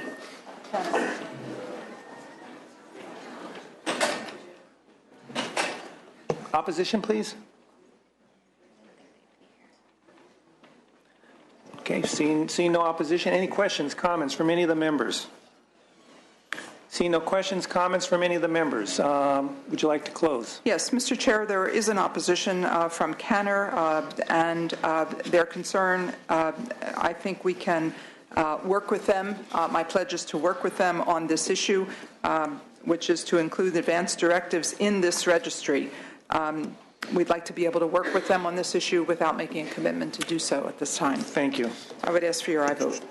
Chair is recommending an aye. This is item number 2, SB 19 woke, due pass to Judiciary Committee. Is there a motion? So moved. So moved by Senator Roth. Thank you. Call the members. Hernandez? Aye. Hernandez, aye. Wynn? Aye. Wynn, aye. Hall? Mitchell? Monning? Nielsen? Aye. Nielsen, aye. Pan? Roth? Aye. Roth, aye. Wolk? Aye. Wolk, aye. Currently has 5. We're going to place that bill on call. Thank you, Mr. Chair. We're going to now move on to item number 4, SB 140 Leno, electronic cigarettes. Oh, I'm sorry. Which item number? What's the item number for Bell? 8? It's 8. 8. So I'm sorry, Senator Leno's going to allow Senator Bell item number 8, SB 326, courts, penalties, emergency services funding. Yeah. Please step forward. Thank you. Welcome, Senator. Okay, I'm going to go quick because I know you guys worked real hard today. Good afternoon, Mr. Chairman and members. We're presenting SB 326 related to emergency services funding for air ambulances. Little history here. In 2010, I authored AB 2173, the Emergency Medical Air Transportation Act, also known as EMATA. That's our initial. The law placed a flat $4 additional penalty on vehicle code violations. The penalty was collected and used to fund Medi-Cal services specifically for air ambulance services, drawing down federal matching funds. Air ambulance helicopters provide life-saving emergency transportation to the most critical patients on the regional basis, crossing county lines on a majority of their flights. Now, prior to this bill, AB 2173, the Medi-Cal service fee schedule paid ambulance air services far below the cost of providing air transportation and was paying nothing if the patient was an indigent. So this bill, AB 2173, ensured providers increase in sustainability and getting reimbursed for Medi-Cal, because before they didn't have any Medi-Cal reimbursement. So this bill, SB 326, all it really does is simply maintain the current level of Medi-Cal funding for emergency air ambulance transportation by removing the 2016 sunset clause on the law. I'll turn it over to my co-sponsors and allow you to ask questions. Thank you, Chairman and members of the committee. My name is Bill Bryant. I represent the California Association of Air Medical Services. And just to highlight what Senator Bell has brought to you, the entire purpose of the bill was simply to provide an increase of Medicaid funding to private air ambulance services who rely on billing and collections from each individual patient in order to remain viable. Private air ambulances receive no tax dollars, no tax support, and we get no funding when we transport indigents or anybody without insurance. So we rely entirely on each bill to get paid. Medicaid pays us a fraction of what our bills are and what our costs are, and the amount of bill has made that at least bearable. It brings it up to close to the Medicare rates, which is what we're asking you to continue. And I'll turn it over to CalSTAR. Good afternoon, everyone. My name is Lynn Malmstrom. I'm the president and CEO of CalSTAR, California Shock Trauma Air Rescue. CalSTAR is a nonprofit community benefit ambulance provider. It's based here in Sacramento. We operate 14 helicopters and 2 fixed-wing aircraft covering all of northern and central California from 9 operating bases stretching from Ukiah south through Monterey County to Santa Maria, Oakland, and east to South Lake Tahoe. I would first like to thank Senator Bell for being our champion 5 years ago and getting this bill passed. We do not receive any tax support, and we must bill Medicaid or any other insurance that might be in operation to cover every person that we transport, and many people we transport without any reimbursement at all from any source. While the enhanced Medi-Cal rates do not cover our full cost of providing the service, it's a huge improvement, and the continuance of these rates quite literally can make the difference between keeping our more rural, lower flight volume bases sustainable. As you can imagine, this provides access for those people that probably need that most. As you might guess, operating an air ambulance is very, very expensive, with significant capital investment and continuing with high fixed costs of operation. Each of our helicopter bases is staffed 24/7, 365, and are staffed with 4 pilots, 8 critical care registered flight nurses, and at least 1 dedicated mechanic for each helicopter. The average base has a fixed cost of about $3.3 million per year. A new EMS helicopter for CalSTAR costs us approximately $6.5 million, excluding the continued investments and costs related to patient crew safety and additional equipment needed to ensure that that is the case. For these reasons, CalSTAR is asking for your support for this bill. Catherine Oscar-Scott, representing both the air ambulance industry as well as the California Hospital Association in support. Chris McKaylee on behalf of the California Ambulance Association. We support the measure on behalf of our air ambulance members. Thank you. Anyone else in support? Please state your name and position only. My name is Rocky Allen. I work for Mercy Air. I'm in Southern California. I live in Garden Grove. Please support SB 326. Thank you. My name is Bill Baker. I work for all 11 bases with Mercy Air throughout California. I live in Rancho Cucamonga, and I support Senate Bill 326. My name is Bill Tripp. I'm a flight paramedic with PHI Air Medical. I live in Merced County. I am based in Modesto, Stanislaus County, and service the surrounding counties. Please support SB 326. My name is Mark Isbell. I'm chief pilot for CalStar. Work out of Sacramento. I live in Folsom, and I'd like you to support Senate Bill 326, please. Hi, my name is Lori Hines. I'm the clinical nurse educator and flight nurse with CalStar Air Ambulance. Please support SB 326. My name is Erin Cox. I'm the operations manager for PHI Air Medical. It services the northern and central state. Please support this bill. Thank you. Any opposition?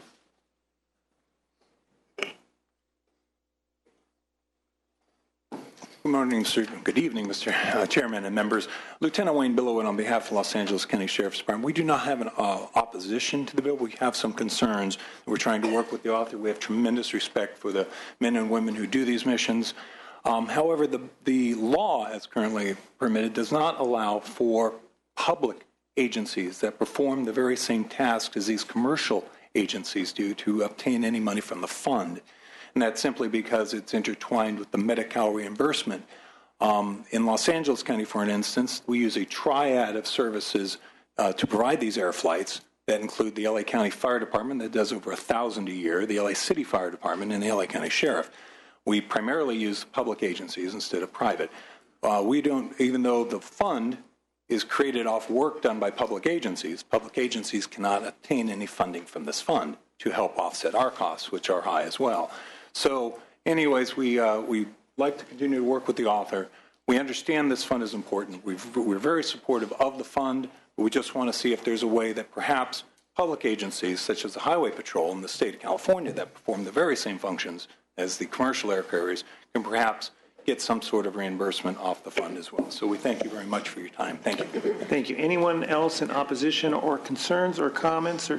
And just to address the comment and concern, is Senator Bell willing to address or work with the LA County Sheriffs? Yeah, we've been willing to work with them, other agencies. This is, of course, understanding the money that is collected with this fee is not for law enforcement per se. It's for health care, transportation only.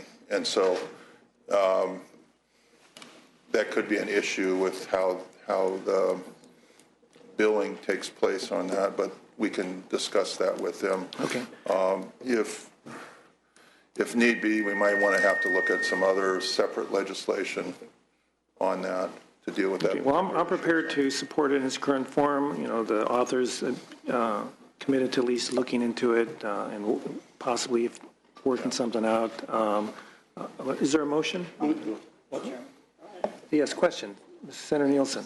If you don't have a motion, I would make one. But I would have to observe, representing 19 different counties over the years, the value of what these folks do. In the many rural areas, and many of those 19 counties are rural areas, people avail themselves of the services. And I have been on the scene to see what they do. It's a tough business. And in many areas that I represent, the emergency responders are the only health care people get. Now, maybe not to this level. This is more critical in transport. But I've also been at hospitals at nights when you hear those copters coming in all the time. But most particularly, I envision the scenes of them responding, pouring out of those copters and coming onto the scene to see what they have to contend with. But more importantly, what they do and the lives they protect, and the hope and the confidence that they give in other people who are just wanting to avoid situations, but knowing if something happens, these folks will be there for them. Seeing no other comment, I believe there's a motion by Senator Woke. Is that correct? Or Senator Roth? Roth moved the bill. Any other comment? Would you like to close?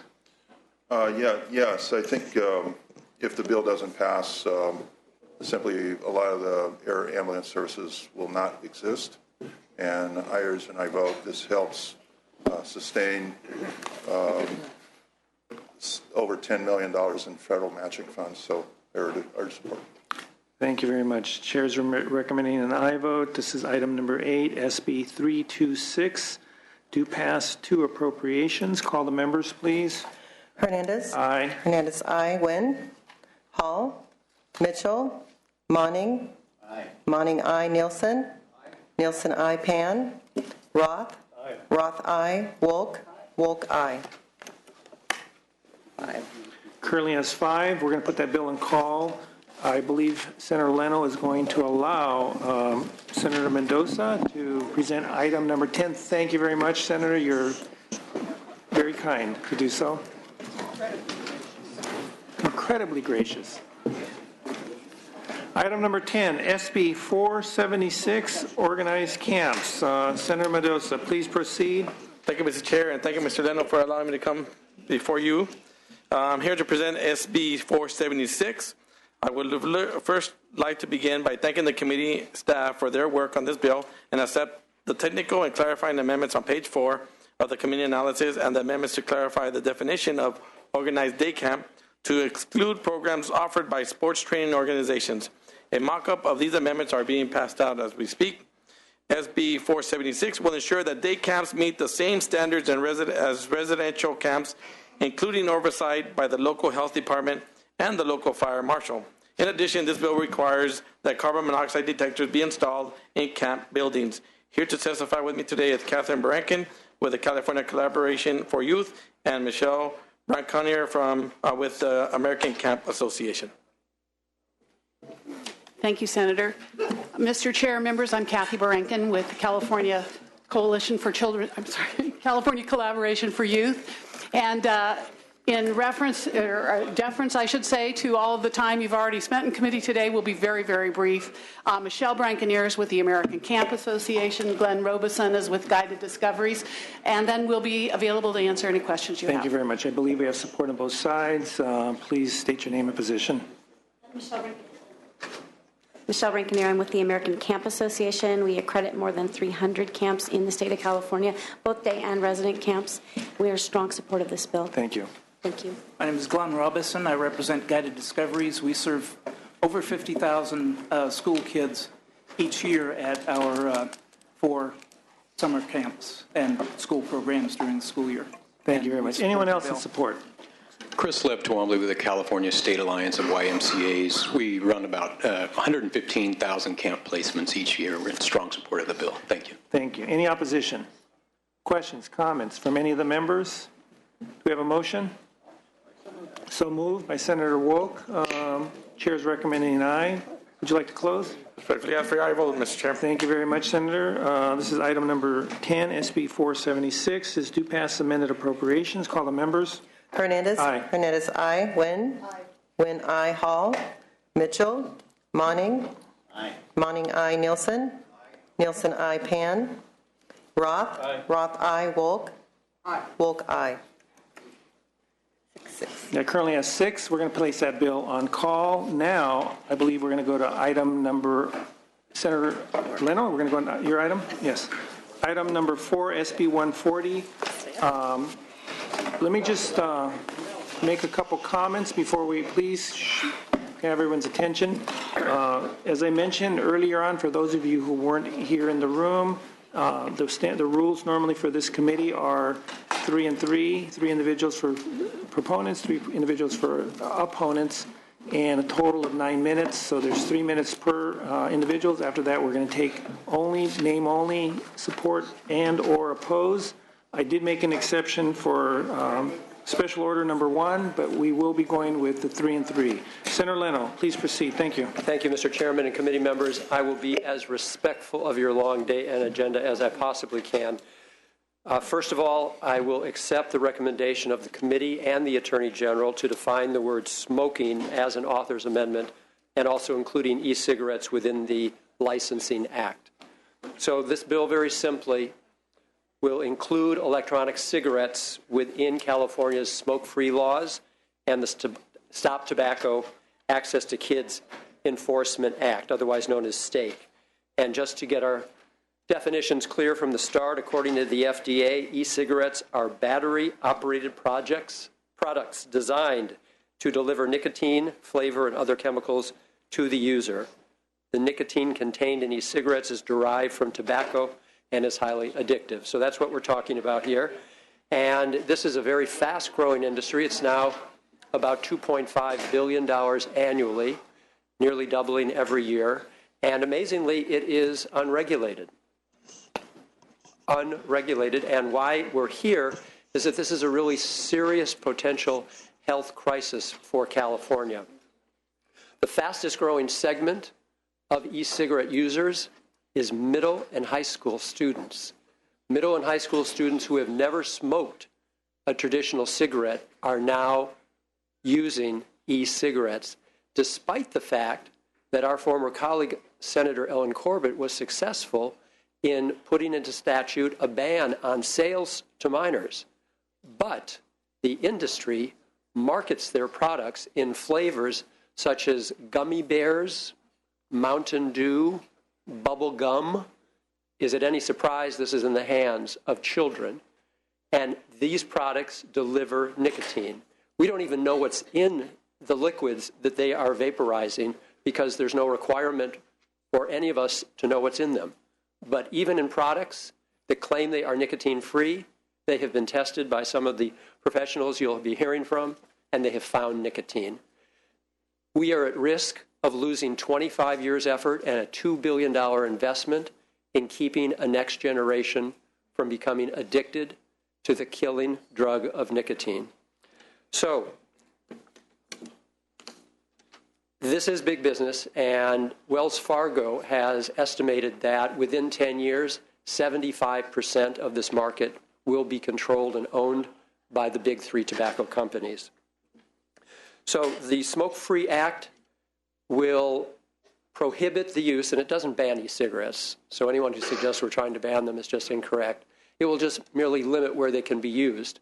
And as with traditional cigarettes, they would be banned from schools and restaurants and daycare centers, public transportation. And why are we doing that? Because the emissions from these e-cigarettes, though the common parlance is just vapor, and that's where the term vaporizing comes from, giving the indication that it's just water particles. In fact, it is aerosol. And aerosol, different from vapor, is made up of particles, and they are chemicals. The California Department of Public Health has identified minimally 10 carcinogenic elements in these particles in the aerosol that is emitted.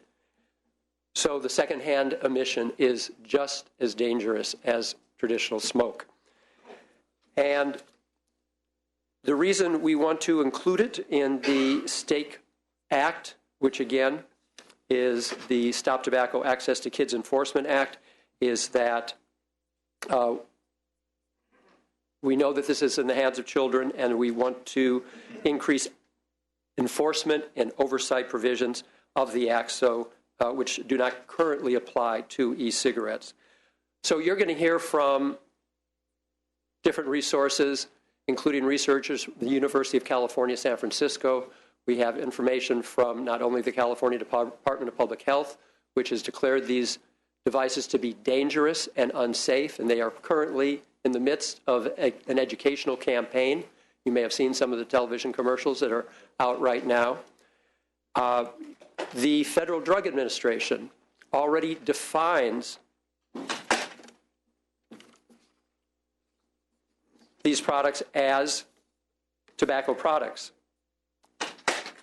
The federal definition for tobacco products is the term tobacco product means any product made or derived from tobacco that is intended for human consumption, including any component, part, or accessory of a tobacco product.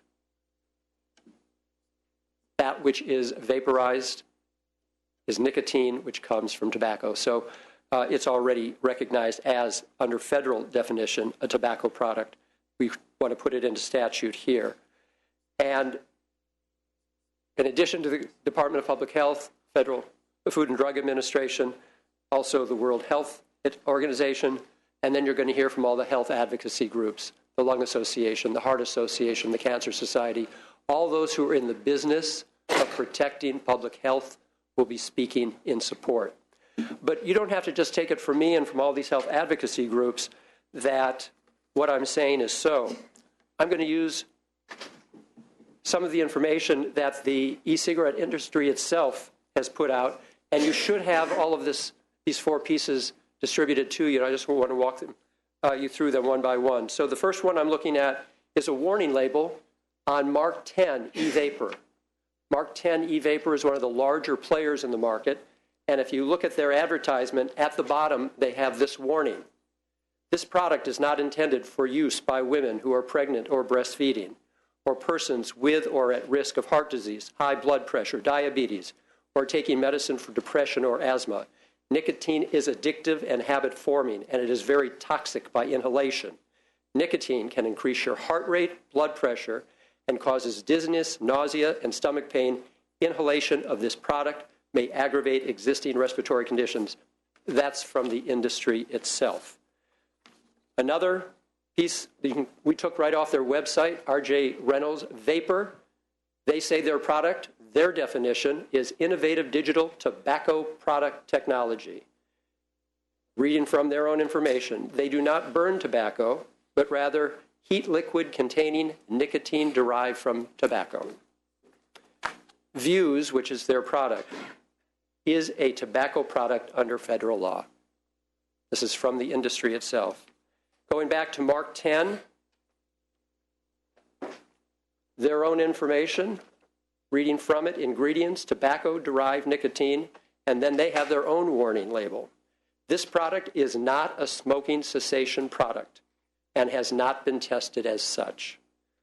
California Proposition 65 warning. This product, Mark 10, an e-cigarette. This product contains nicotine, a chemical known to the state of California to cause birth defects or other reproductive harm. This is all coming from the industry. And I'll just close with what I think is a rather fascinating story, because when the opposition does come up, and of course they should be afforded their time, they're going to argue that they are not a tobacco product, that you should oppose this bill because it's not a tobacco product, their own industry's disclosures notwithstanding, that they are a cessation device, though they have never been tested or approved as a cessation device by the FDA or anybody else. It's just their opinion. But in 2009, NJOY, which is again one of the larger players in the e-cigarette market, at a time when Congress had not authorized the FDA to regulate tobacco products, all the FDA could regulate was cessation devices. So NJOY sued the Food and Drug Administration, claiming they were not a cessation device, they were a tobacco product. And they won. They won in court. And in fact, the judge agreed and said in his own comments that, in fact, yes, they are a tobacco product and they are not a cessation device. So now that it's more convenient for the industry to say they are a cessation device, they want to walk back from their own lawsuit, which they won, which determined that they were a tobacco product.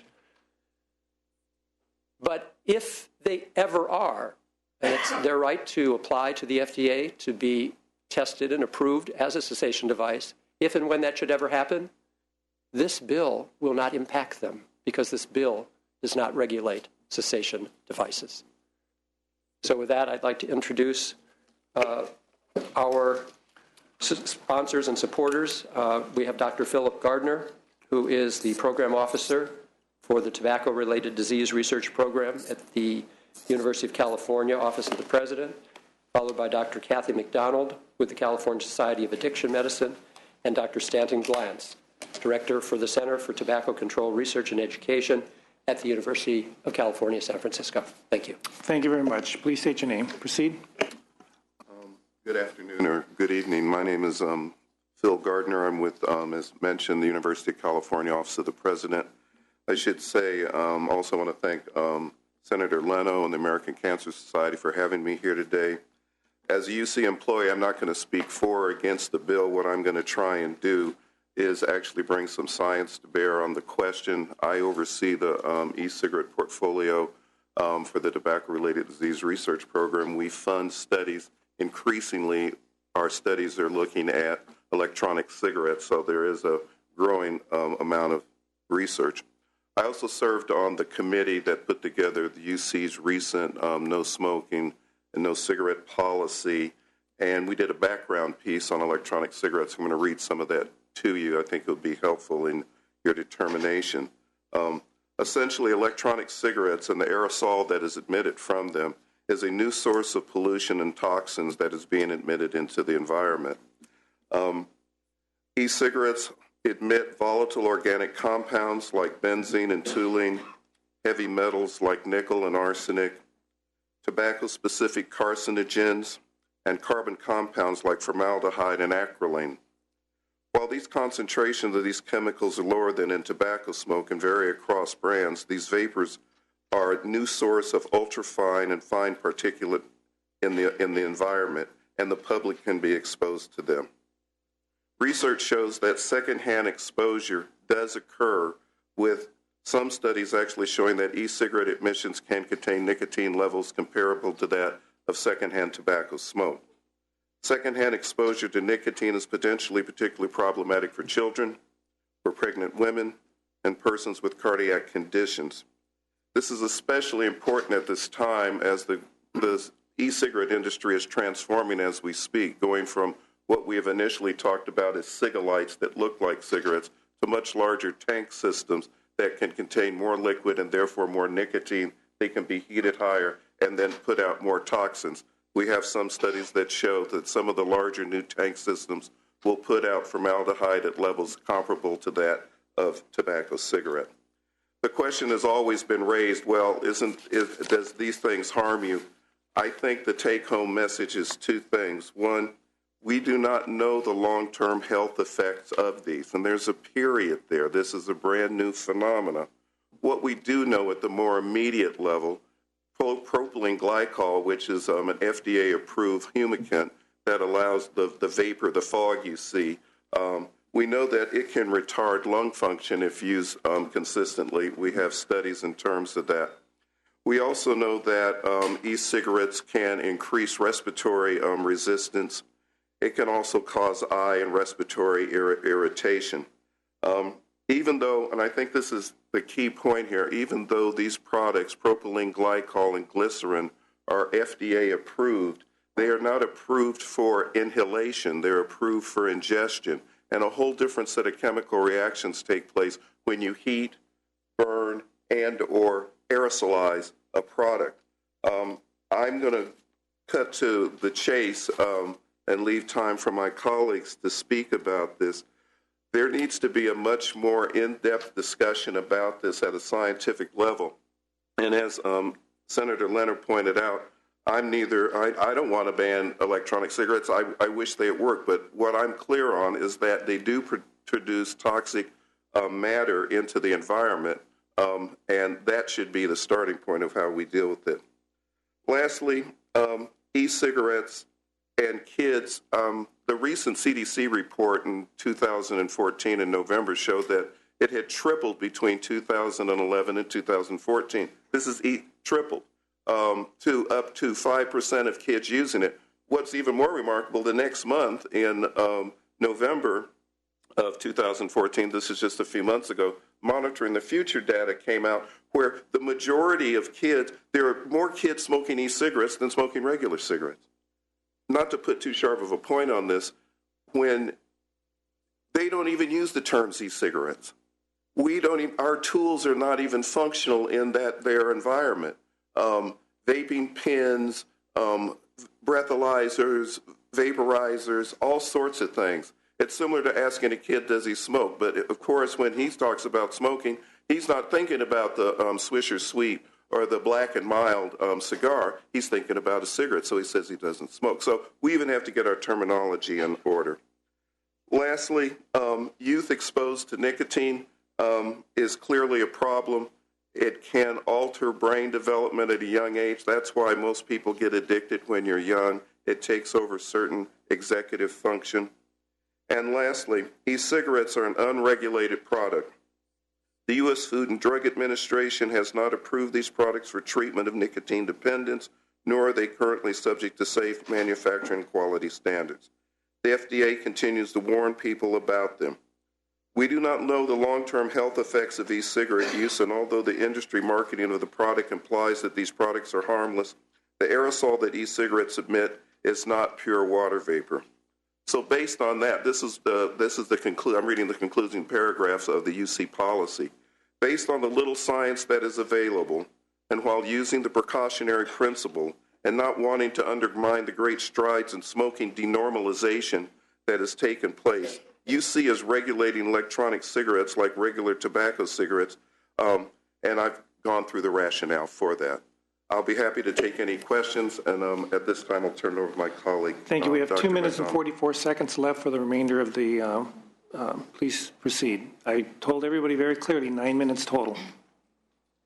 Chairman Hernandez and members, thank you for the chance to testify. I'm Dr. Kathy McDonald, a physician who works for the County of Alameda, training staff in many settings to treat tobacco dependence, and I have helped many teens and adults to quit smoking. I represent the California Society of Addiction Medicine, CSAM, physicians specializing in treating substance use disorders who are in full support of SB 140. And thank you, Senator Leno, for introducing it. E-cigarettes are highly addictive, especially dangerous to youth, and not proven to be effective cessation methods. They usually contain nicotine, which is as addictive as heroin, causing a person to regularly need to get a supply of their drug. Even the advertising images of vaping trigger craving and decrease intention to stay quit for people who have previously smoked and quit. E-cigarettes entice young people to experiment with nicotine and risk addiction. The California Department of Public Health's January 2015 advisory on e-cigarettes, a review of all available scientific evidence, showed no evidence that e-cigarettes help smokers to quit, and referenced a study of a quit line which demonstrated that those who had tried e-cigarettes to help them quit had a quit rate of 21.7% at 30 days compared to those who had not used e-cigarettes to quit, who had a significantly higher quit rate of 31.3%. The FDA has approved 7 first-line medications for cessation: patch, gum, lozenge, inhaler, nasal spray, and non-nicotine products, Zyvian and Chantix, which these therapies have been rigorously tested and found to be safe and effective. Evidence-based treatment consists of 1 or more medication combined with counseling and produces rates as high as 36.5% at 6 months by the combination of nicotine patch and gum. No e-cigarette brand has submitted to the FDA to be approved as a cessation product. This would require e-cigarette companies to back up their claims with established methodology and prove safety and efficacy of an identified product, not an amorphous collection of more than 80 different brands. Doctor, we're about to get cut off, so I don't want Dr. Glantz not to have a moment to say We a have few 25 words. seconds left. So. Okay, I'm Stan Glantz. I'm a professor of medicine at UCSF. We've studied e-cigarette legislation all over the country and found that one of the really crucial elements of the legislation is how an e-cigarette is defined. The tobacco companies have been working hard everywhere to define them separately from tobacco products in order to complicate other regulation. The definition in SB 140 is a gold standard definition. It includes not only the products that deliver nicotine, but also products that are capable of delivering nicotine. It's very important to maintain the definition that's in this bill because, for example, in New Zealand, where they banned e-cigarettes with nicotine but allow nicotine-free e-cigarettes, people buy the nicotine-free cigarettes and they put the nicotine in them. So you're going to get a lot of pressure from the industry and others to change the definition in this bill. It's tremendously important not only for the bill itself, but future legislation and regulation to maintain the language in the bill. Thank you. We've exceeded by over a minute. I allowed you. I will give the opposition the exact same amount of time, which is 10 minutes. So I'd like to ask if you guys can either move to the side and ask the opposition to come up, and I will be very clear. It will be stopped at 10 minutes. Can I have the opposition public comment afterward? Yes. Mr. Chair, we take other supporters for the record, name and serial number. Pardon me? You take other supporters for the record? After the individuals will be speaking, then we'll be asking for support or opposition only. So the opposition, only these two will be asked to be speaking on behalf. You'll be given 10 minutes. Please state your name and your position. Yes, good evening. My name is Edward Anselm, and I serve as Medical Director for Health Republic Insurance in New Jersey. I hold the title of Assistant Professor of Medicine at Mount Sinai School of Medicine in New York, and I have a 30-year history of tobacco control activism and running smoking cessation programs. I'm here today to talk about harm reduction. I'm here today to talk about, on behalf of the 3 million smokers in the state of California. These individuals have struggled with their dependence on nicotine and have made innumerable efforts to quit smoking, yet they still are dependent on nicotine. And I think it's important to ask ourselves, why is that? It's because nicotine is a psychoactive compound. In addition to being addictive, it's an antidepressant. It helps schizophrenics with their concentration and their mood and reduces their hallucinations. It helps people with attention deficit disorder maintain their concentration. And it's used by millions of people to maintain their mood, to help cope with life stresses. When people quit smoking, they frequently relapse due to major life stress events. So I'm here to talk about the 3 million smokers who are currently obtaining nicotine from their cigarettes. You know, they're on average, they're going to reduce their lifespan by about 10 years. There's been a tremendous international controversy regarding the role of electronic cigarettes as a harm reduction strategy.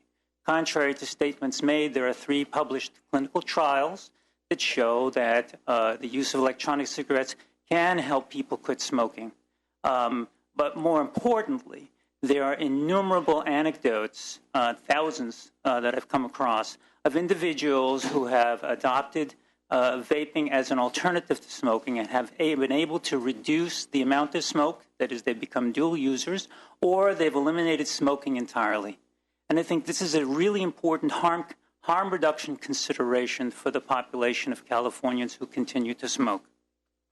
There's another dimension to this discussion, and that's the distinction between a vapor and smoke. The cigarette smoke is well established as an environmental toxicant, whereas vapor is not so well established. Depending on whose studies you read, there's an order of magnitude or 2 orders of magnitude difference in the types of compounds that are exposed. Therefore, I'm wondering, you know, is it necessarily true that we should consider vapor the equivalent of cigarette smoke? And there's a reason why we might want to make some added considerations on behalf of the Californians who will be using electronic cigarettes to reduce their health risks. There are a number of settings in which individuals should be allowed to use their electronic cigarettes or vape, and that would be in public parks or in vape shops or in other shared spaces. And I ask that you take those opportunities into account as you promote this legislation. In summary, I support the basic provisions of SB 140 with respect to restricting youth access to electronic nicotine delivery systems. I believe that appropriate distinctions need to be made between cigarette use and electronic cigarette use. An excessive restriction of electronic cigarette use by adults may limit the value in reducing harm to them from cigarette smoking. Thank you.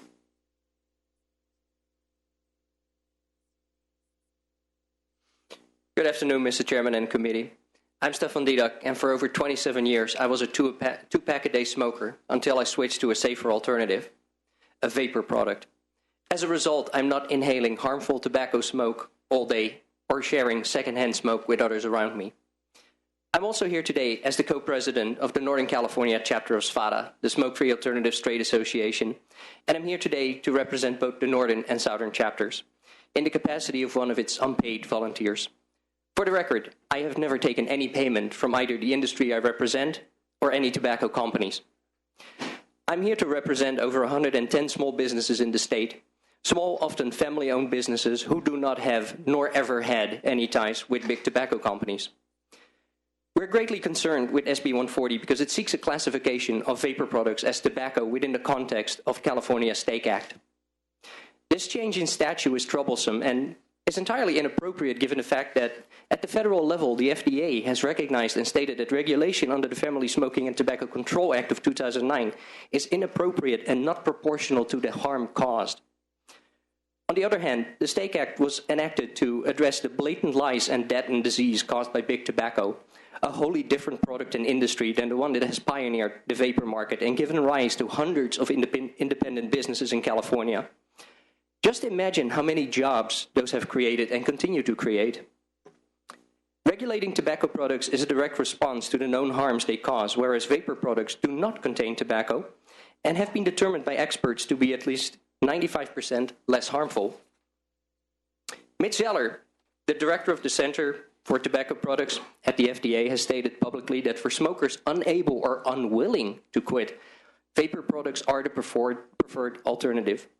Derek Yak, the international healthcare policy analyst who led the World Health Organization's Framework Convention on Tobacco Control, has agreed. Smoking kills and nicotine does not. And furthermore, he has come out to say that electronic cigarettes are far less harmful than smoking. Regulation, classification, and treatment of vapor products should be approached from a position of endeavoring to protect the public health from death and disease caused by combusted tobacco, rather than paving the way for taxation, regulation, and operational burdens for vapor products, such that adult smokers are no longer incentivized to switch to an alternative. Yet, SB 140 goes as far as to prevent sampling of products in vapor stores, which is similar to not allowing you to try on shoes before you buy them. We support age restriction and already age-verify customers, as well as participate in the Age2Vape age verification program. Beyond being extremely unfavorable to businesses and consumers, SB 140 seeks to ensure adult consumers continue smoking combusted cigarettes through its well-intentioned but exceedingly misguided requirements. SB 140 in its current form would lead to a plethora of unintended consequences that we strongly believe Senator Leno is unaware of. Therefore, we are hopeful that Senator Leno will consider amending the bill to ensure it does not become unenforceable and overreaching regulation. As currently drafted, however, we respectfully request that you vote no on the bill. Thank you. Thank you. No, please, no public comment. No public noise at this point. What I'd like to do is I'd like to see if there's anyone like to come up and voice any support. Please state your name and position. Support only at this time. Thank you, Mr. Chairman. David Ford on behalf of the Association of Northern California Oncologists and the Medical Oncology Association of Southern California in support of the bill. Thank you. Tim Gibbs, American Cancer Society Cancer Action Network, one of the co-sponsors of the bill, and we urge the committee's support. Thank you. Hi, Callie Hampt on behalf of the American Heart and American Stroke Association, proud co-sponsor. Thanks. Hi, Lindsay Freitas, American Lung Association in California, also a co-sponsor and urging strong support. Thank you. Tiffany Whiten on behalf of the Campaign for Tobacco-Free Kids and strong support. Thank you. Alicia Sanchez on behalf of the California Medical Association in support. Andrew Antwi on behalf of the Los Angeles City Attorney's Office in support.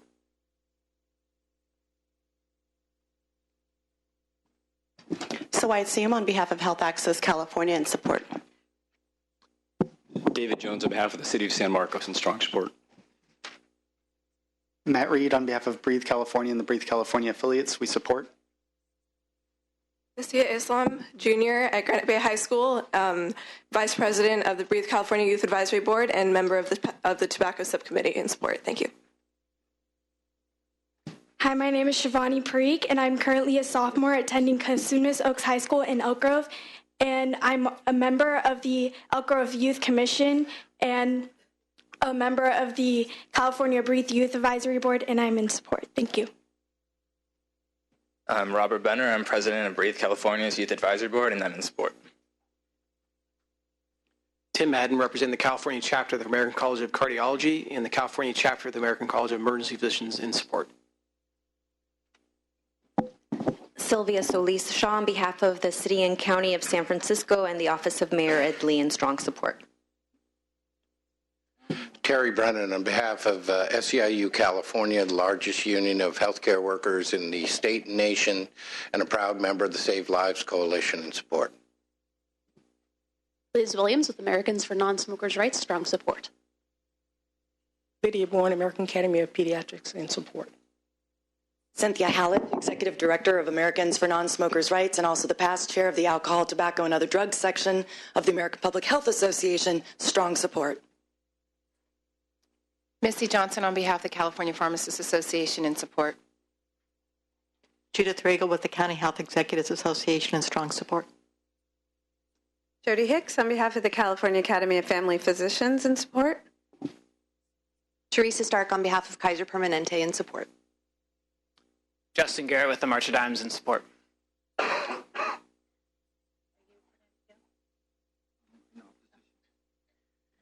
Kat DeBerg with the Health Officers Association of California in strong support.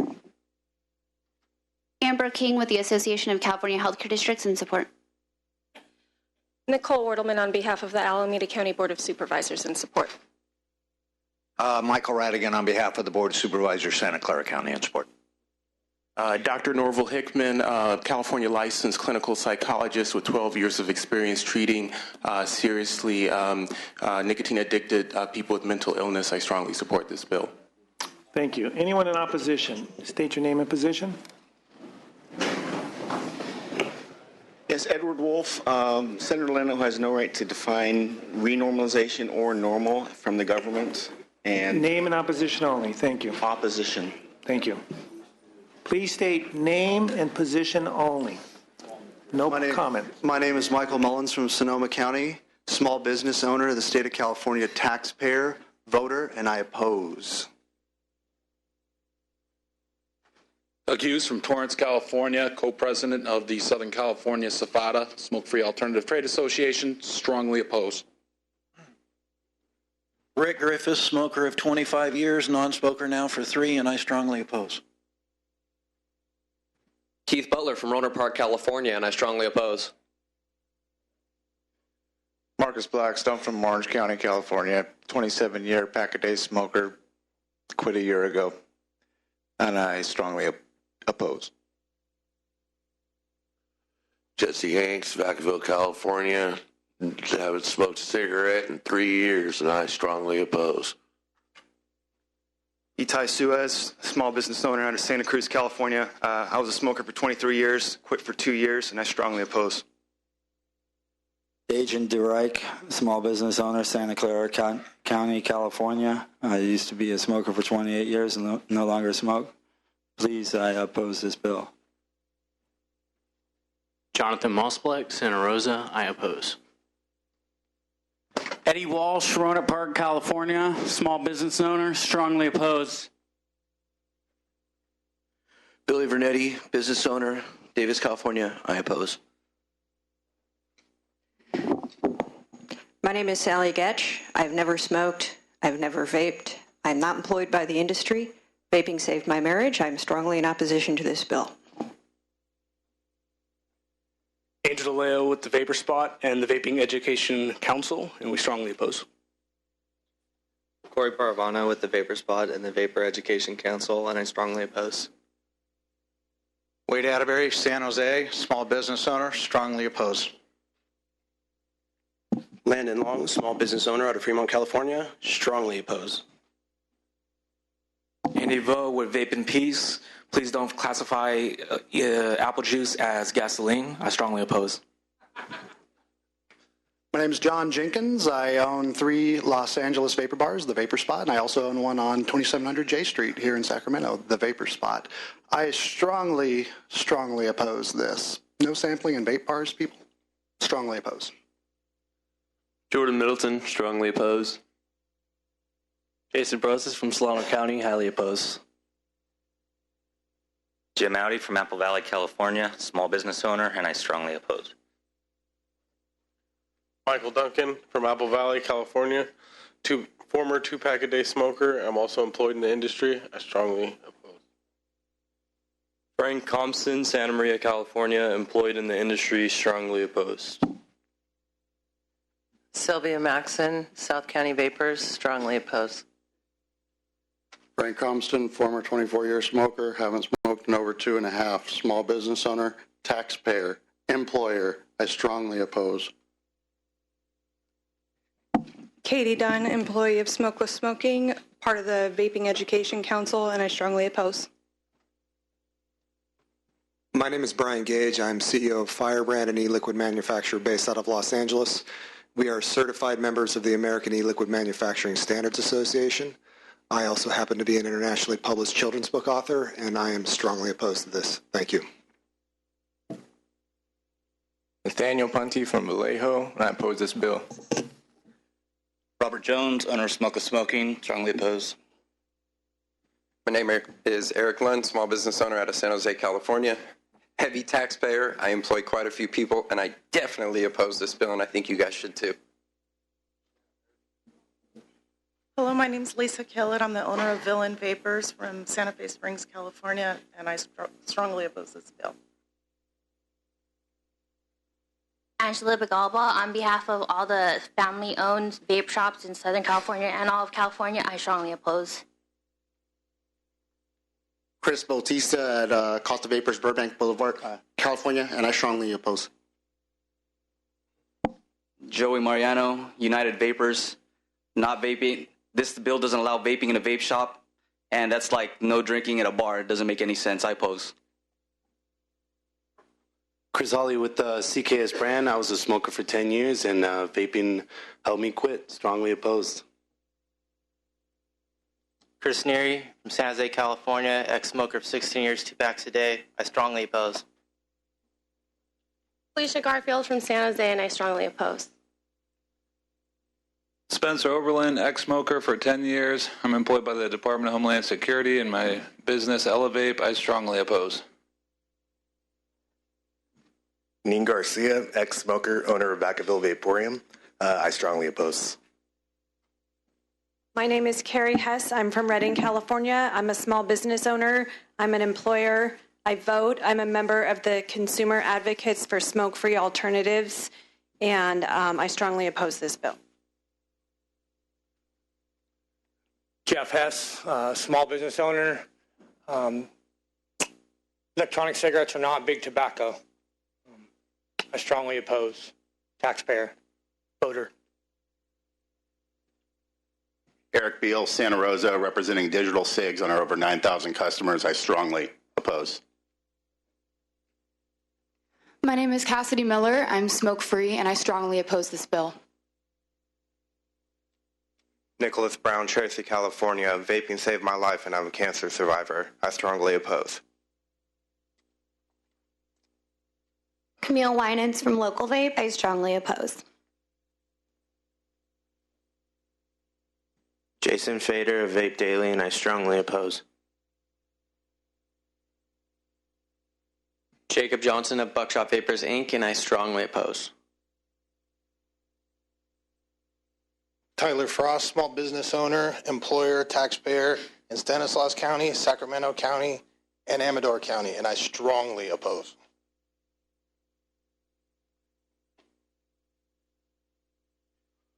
Hi, my name is Jack Brackett. I'm a manufacturer of non-tobacco derived e-liquids, and I strongly oppose this. Thank you. Josh Lawler, small business owner, Oceanside, California, strongly opposed. Anna Monte from Santa Ana. I am a taxpayer, and I strongly oppose this bill. Ivan Lee, owner of Praxis Vapors, and I oppose this bill. Benedictine Wackeo from Ontario, California. I oppose this bill. Joseph Gutierrez from Ontario, California. I strongly oppose this bill. Noah Earhart from Ontario, California. I strongly oppose this bill. Susan Malott from the National Vapors Club, and I strongly oppose this bill. Junie Benico of Ely Cube, Inc. We're a family-owned business, and I strongly oppose this bill. Justin Lucia from Vacaville, California. As a former 2-pack-a-day smoker, I strongly oppose this. My name is Pamela Cube, small business owner, taxpayer, and this industry has blessed my family to stop smoking and to employ them. I strongly oppose this bill. CJ Catchlar, small business owner of Vapor Venue, and I represent ECC, and I got in the business because I believe in it. Haven't touched a cigarette in 5 years, and I oppose the bill. Hi, my name is Arthur Hahn, CEO of Epic Juice, based out of Anaheim, California, and we strongly oppose. Roy Santos from Diamond Bar, California. Also a small business owner of Vape Life. I oppose this bill. Brandy Baguette, Lincoln, California. I've been smoke-free for a year thanks to vaping, and I oppose. Peter Resendez, small business owner from Lincoln, California. I oppose this bill. Hi, my name is Chelsea Emmons. I'm a registered nurse, and I've been smoke-free for over a year. I strongly oppose this bill. Sonny Boudreau from Elk Grove, California. I strongly oppose this bill. Timothy Knight from Sacramento, California. My dad is dying of prostate cancer because of smoking, and he says he wishes that they had the e-cigarettes years ago. I strongly oppose this bill. Vidal Jeter, Sacramento, California. I strongly oppose this bill. My name is James Chong from Orange County, California. Vaping did save my life and also allowed me to spend more years with my 11-year-old daughter. Vaping did save my life. I strongly oppose this bill. Rich Killett, Santa Fe Springs, small business owner, taxpayer. I oppose this bill. David Walker. I'm a state worker here in Sacramento, and I strongly oppose this bill. Roy Mananquil from Huntington Beach, California, small business owner, photographer, and I oppose this bill. Carlo Mercier from Norco, California, and I strongly oppose this bill. Bobby Williams. I am a small mom-and-pop shop business owner. I do oppose this bill, and this has kept my wife off of smoking for the last 2 years, and I love this product. It has helped save so many lives, I believe. I oppose. My name is Eric Cook. I'm an ex-smoker and a small business owner, and I strongly oppose this bill. Andrew Noda, Long Beach, California. Strongly oppose this bill. Good afternoon. Troy Scribner, owner of Vaping Up in Healdsburg, California. We strongly oppose this bill. We're taxpayers, and we vote. Devin Scribner, 30-year smoker, almost 2 years non-smoking with vaping, owner of Vaping Up, Healdsburg, California. Strongly oppose. My name is Alex Shanis. I've been tobacco-free for 3 years now. I work in the industry, and I strongly oppose this bill. Gary Supine of Apple Valley, California. I work at a vape shop, and I strongly oppose this bill. My name's Travis Labe from Apple Valley, California, and I oppose this bill. My name is Kevin Garrett. I'm a brick and mortar business owner in Apple Valley, California, and I smoked a pack a day for 10 years. I strongly oppose this bill. Ana DeMarco, never been smoker, never been vape, and my kids are 2 years free second-hand smoker, and save my marriage and save my kids. Strongly opposed. Greg DeGio representing myself, not any client. My wife stopped smoking thanks to this. There's nothing in this bill that would stop her or anybody else from stopping smoking. I support the bill. Thank you.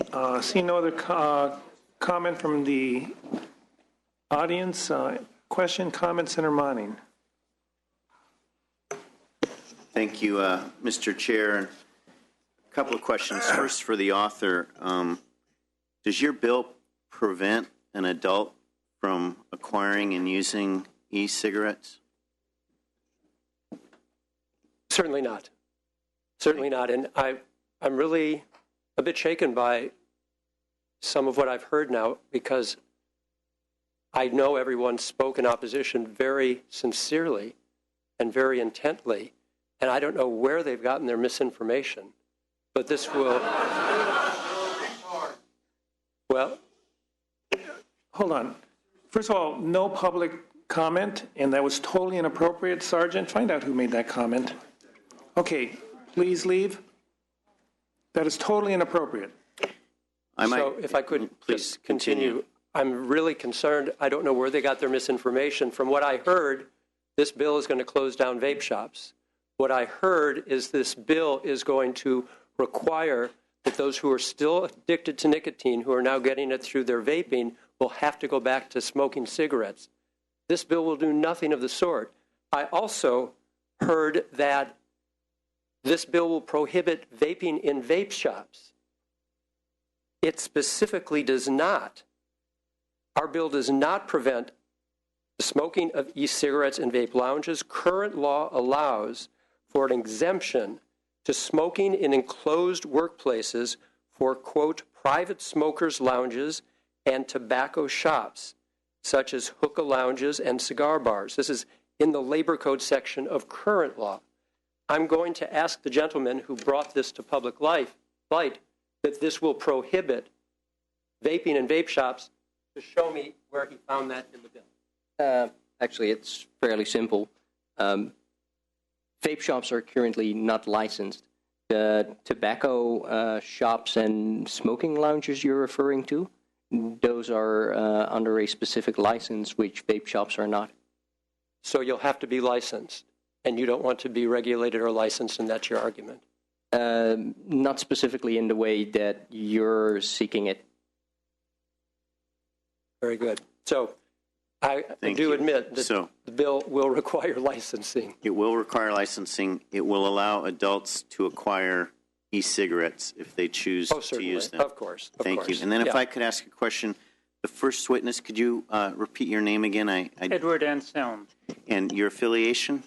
My affiliation is Health Republic Insurance of New Jersey, Mount Sinai School of Medicine, and the R Street Institute out of brevity. I eliminated that. And is anybody supporting your testimony today? Well, I am affiliated with a think tank called the R Street Institute. It's a libertarian think tank.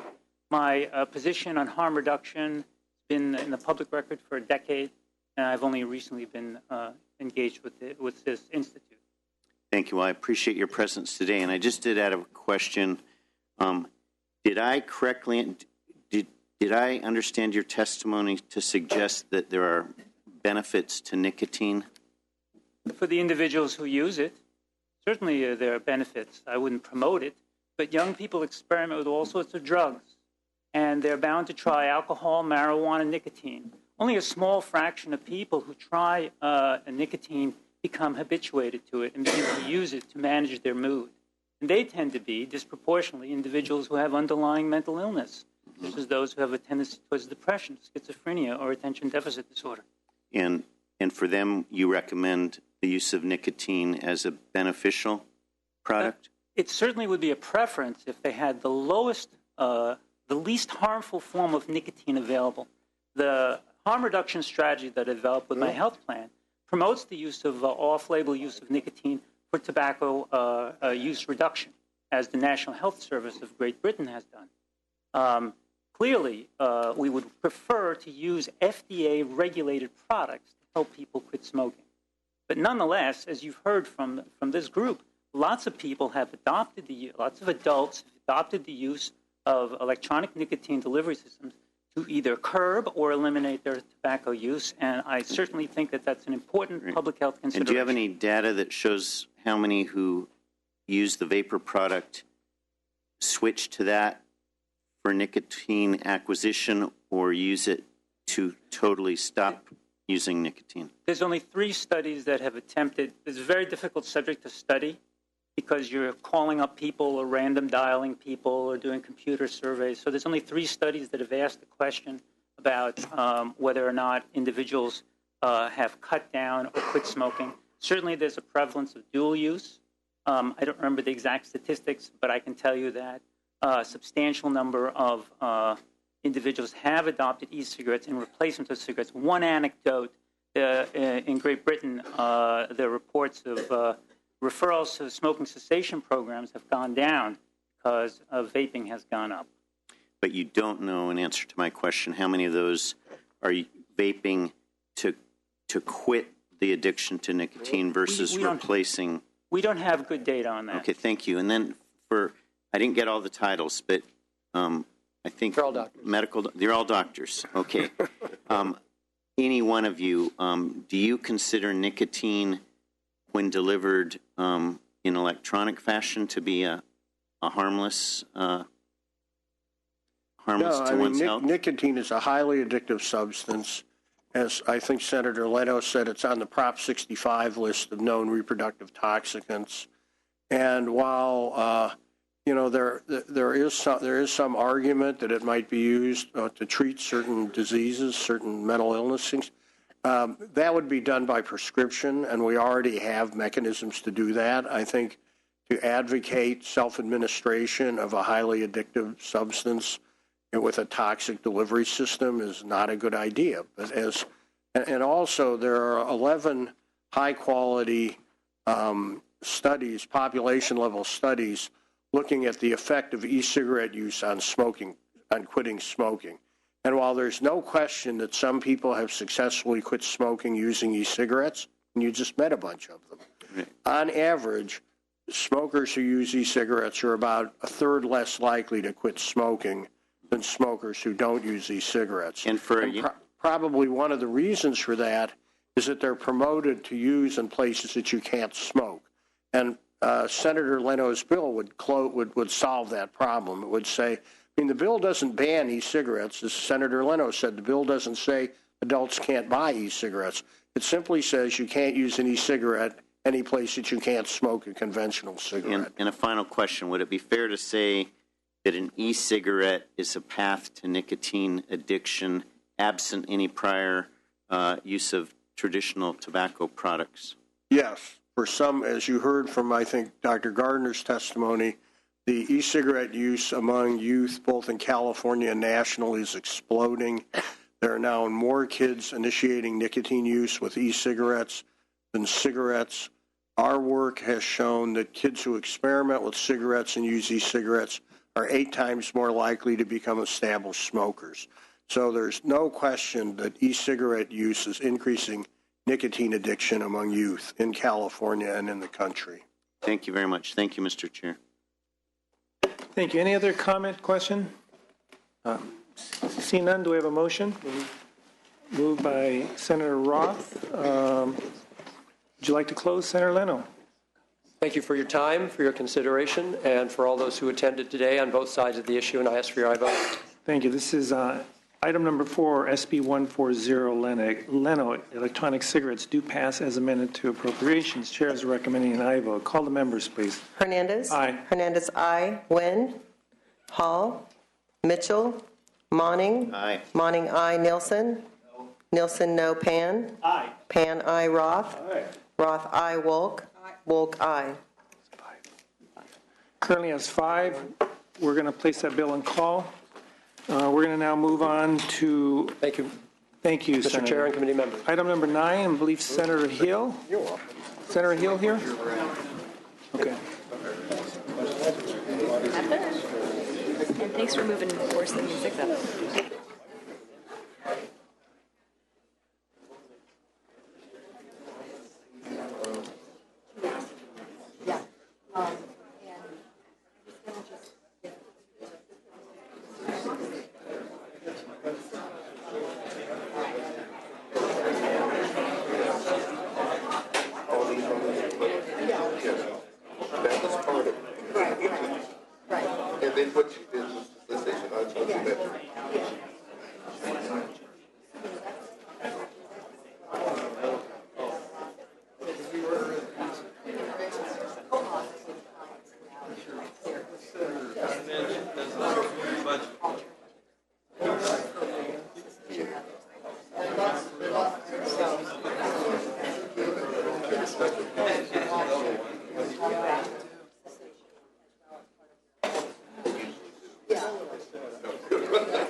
Okay, please, can we have a little quiet?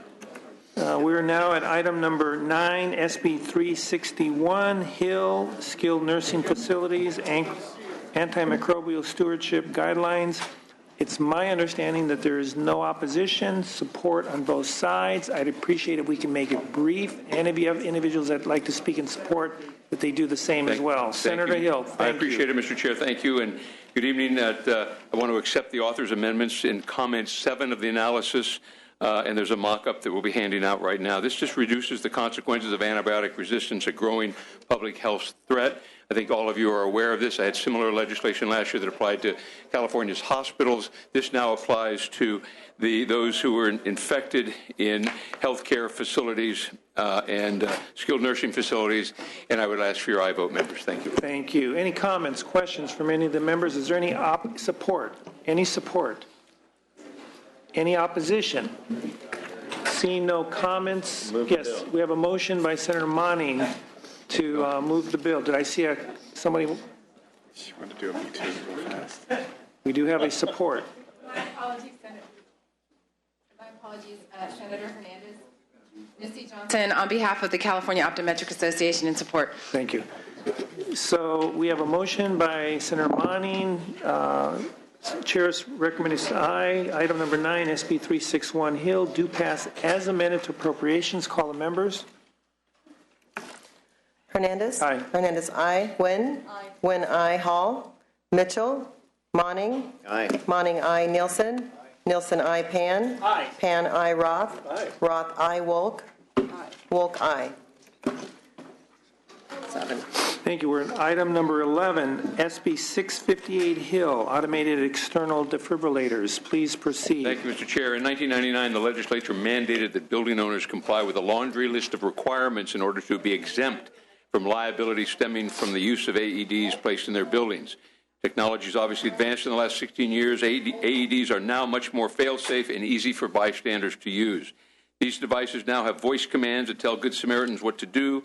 They even have built-in computers that monitor the heart rhythm of the cardiac victim to determine if a shock should be administered. What this bill does is updates the outdated laundry list of requirements that building owners have to comply with in order to get more AEDs deployed around the state.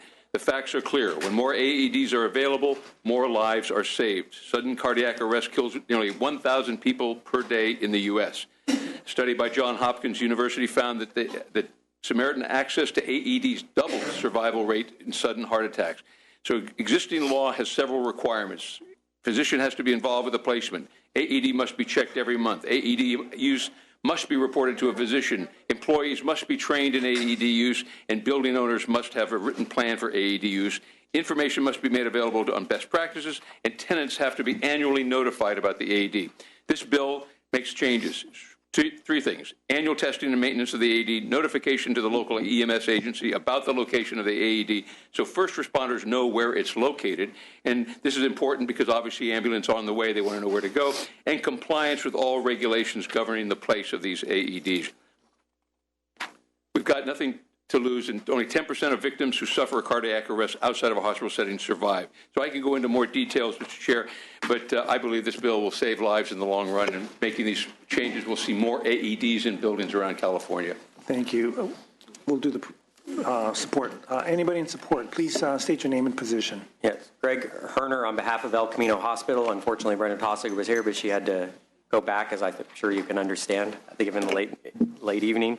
And I think Senator Hill has covered the point very well. The only thing I'll add is El Camino has been working extensively in their local community to develop what's called a Pulse Point app, which, among other things, and directing Good Samaritans to where they can help with a cardiac arrest, it also provides the locations of AEDs. So your vote today means that more AEDs are out there. This was Senator Hill is trying to address the biggest problem in getting AEDs deployed that El Camino has found when working with local businesses, nonprofits, and emergency responders in the local community. Appreciate your support to save lives. Thank you. Please proceed. Good evening. Thank you for allowing me to voice our support for SB 658. My name is Julia Kim. I'm an instructor with the American Red Cross. I've taught CPR and AED classes for the past 15 years. 800,000 people suffer cardiac emergencies in the year, and 457,000 of those will suffer a second heart attack. 1 out of 3 women suffer heart attacks every year. It's the #1 killer of women. The most common feedback I have gotten from my students after teaching them how to use an AED is how simple it is and how easy it is, and their excitement about being able to use that device. For every minute we do not get an AED on a person, they lose 10% chance of survival. Thank you. Thank you. Anyone else in support? State your name. Thank you, Mr. Chairman. David Ford on behalf of Stanford University Health and the Silicon Valley Leadership Group in support of the bill. Amber King with the Association of California Healthcare Districts in support. Thank you. Misty Johnson on behalf of Felix Electrics in support. Michael Radigan on behalf of the Board of Supervisors, Santa Clara County in support. Chris McKaylee on behalf of the Civil Justice Association in California and the California Ambulance Association. Jamie Morgan with the American Heart and American Stroke Association in support. Thank you. Any opposition? Questions, comments? I believe Senator Roth was first and Senator Pan. Well, let me just say this. I'm inclined to vote for the bill to certainly get it out of committee. I am a little bit concerned about the elimination of training for CPR. Maybe there's CPR training provided in some other code section for employers, for employees. I'm concerned about not having some level of CPR training occurring in the workplace. If it does not, somewhere outside of this bill, I'm concerned a little bit about if there's no at least basic familiarization training with the piece of equipment, however short. Although I know you said, ma'am, that it's very easy to use. I'm just concerned about not providing some basic level of familiarization, whether it's here's the machine and here's how you turn it on and here's the button you push and this is the screen that you look at, so that when folks are faced with a critical situation in the workplace or someplace else, that they're not befuddled and betwixt by where to look and what to push. And lastly, I'm a little concerned about the readiness checks and whether it's 30 days or 90 days. I'm not familiar with the piece of equipment or the battery life, but if it's a battery-operated piece of equipment. But I would think that at some point, during some interval, there at least ought to be some operational check to make sure that the thing works when it's needed to work, because I can't imagine a more tragic situation than to rely on a piece of equipment to not have trained CPR folks and then have somebody suffer a heart attack without some life-saving piece of equipment or life-saving trained person to administer the technique. So I'm inclined to support, but those are my issues, Senator Hill. Thank you, Senator Roth. Thank you. In terms of the AED, I support your bill. I think that it's going to be very important. The one concern I have actually has to do with the maintenance, because in terms of the battery life, and especially if it's been used, we want to be sure that the battery, the charging and so forth. So I hope that you can take a look at the 1 year, for example, maybe the battery can last a whole year. Does the battery last a whole year if it's been used once or twice during the year? What's the requirement once the thing's been used to ensure that it's back up to its full capacity? To just be sure that the equipment is actually workable. I've seen them. I know they're very self-explanatory. I mean, it's certainly helpful to have a little training, but I think it's very self-explanatory, and I support what you're trying to do with the bill. So I just hope that you'll look at the bill, but I will be supporting the bill. Thank you. Thank you, Senator. Senator Mitchell. Thank you. I do have a question regarding the concern expressed by the opposition about the elimination of the CPR training. Training to know how to use the machine, I'm assuming, is separate from CPR training.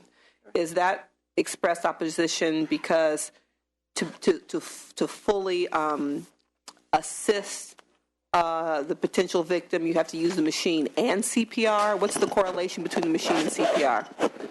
The quicker we can get an AED on someone, the better it's going to be. I get that. If someone comes on scene and a person is down and an AED is available, we will put the pads on that person immediately, not even doing CPR. Right. So what's the correlation between the CPR training? CPR is... I get that if there's no machine, you do CPR in the absence of a machine. Correct. But what's the opposition that if a machine is on site and then we're not doing the CPR training? I was trying to get the link. You follow me? I do. I follow. I know exactly what you're saying, and I don't see a link other than to kind of confuse the subject. Okay. Thank you. Senator Money. Thank you, Mr. Chair, and thank you for bringing this forward. My understanding, defibrillators have saved millions of lives. I had the honor of working with the inventor, Dr. Bernard Lown. When they first developed this, they used laboratory animals who were clinically dead, and using a DC current were able to start the heart. When they tried to get approval to use them on humans, the FDA opposition was it might hurt somebody. And they said, well, it would only be used on somebody whose heart has stopped and they're not alive. So the risk, there's little risk, but there is the prospect of saving life, actually reviving, using the current to get the heart beating again. My understanding is the new portable machines, not paddles in a hospital, but in airports, public buildings, workplaces. The technology has been so refined that some have a voice that walks you through what to do. And so the balance, ideally, people are trained in advance. But if it's your relative who's on the ground who might be saved by somebody having access to the machine, if one life is saved by somebody who wasn't trained in CPR, I come down on that side of the life-saving potential. That said, I think we should fully explore ways that where equipment is deployed, that there's training where possible, voluntary refresher with employees or staff. I think we could look into ways to incentivize raising the caliber of people that might be in a workplace, but it will save lives, and I will be supporting the bill. Thank you very much, Senator Hall. Thank you. I, too, will be supporting the bill. Thank you for bringing it forward. I believe there was some discussion about a bill similar to this about a year, 2 years ago. And I agree with Senator Roth and Monty in terms of training, et cetera. It's something that we have to make sure that we are providing as best as possible. At the end of the day, even with the opposition coming forward, speaking in opposition against it, at the end of the day, if there was their mother or their father or one of their loved ones at the, laying on the ground, I'm quite sure they would be appreciative if one of these devices were available to resuscitate or survive their family members as well. So that being said, I look forward to supporting it once it comes up for vote. Thank you. Thank you. Seeing no other, Senator Roth. I apologize. I just want to make one point. I mean, I think there's a difference between training and familiarization. I mean, you certainly have to, if you're in a workplace, you certainly need to tell people where the machine is. And in the course of that, you probably can say, and oh, by the way, it's got a big red button and it's got a screen and it's going to talk to you. And that's what I'm talking about. So somebody knows where it is and knows which button to push to start the automated process. So, thank you. Thank you. Seeing no other questions or comments, is there a motion? Moved by Senator Hall. Would you like to close? Thank you, Mr. Chair. And members, I really appreciate the questions and the comment because there's a lot of value to those because we're taking, the goal today is to try to, I'm sorry? It's late. Yes, I know. Respectfully ask for your aye vote, members. Thank you.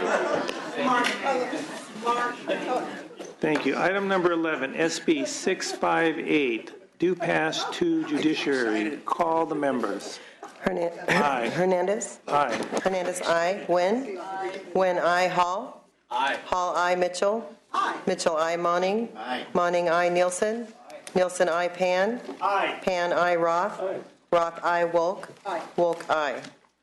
So that's currently 9-0. I believe everyone is here. That bill is out. So it's kind of ironic that they want you to run and do short your speech, but yet they keep asking questions. Exactly. Thank you, Mr. Chair. I appreciate that very much tonight. Thank you. Thank you, members. I mean, what a hypocrite. Thank you. I knew I liked this committee. Remember earlier, said he takes his job seriously, as you do. Thank you, Mr. Chair. I will. I will be sure, Mr. Chair, to ask all 100 questions on your upcoming bills. Thank you. I will turn it over to Senator Nguyen.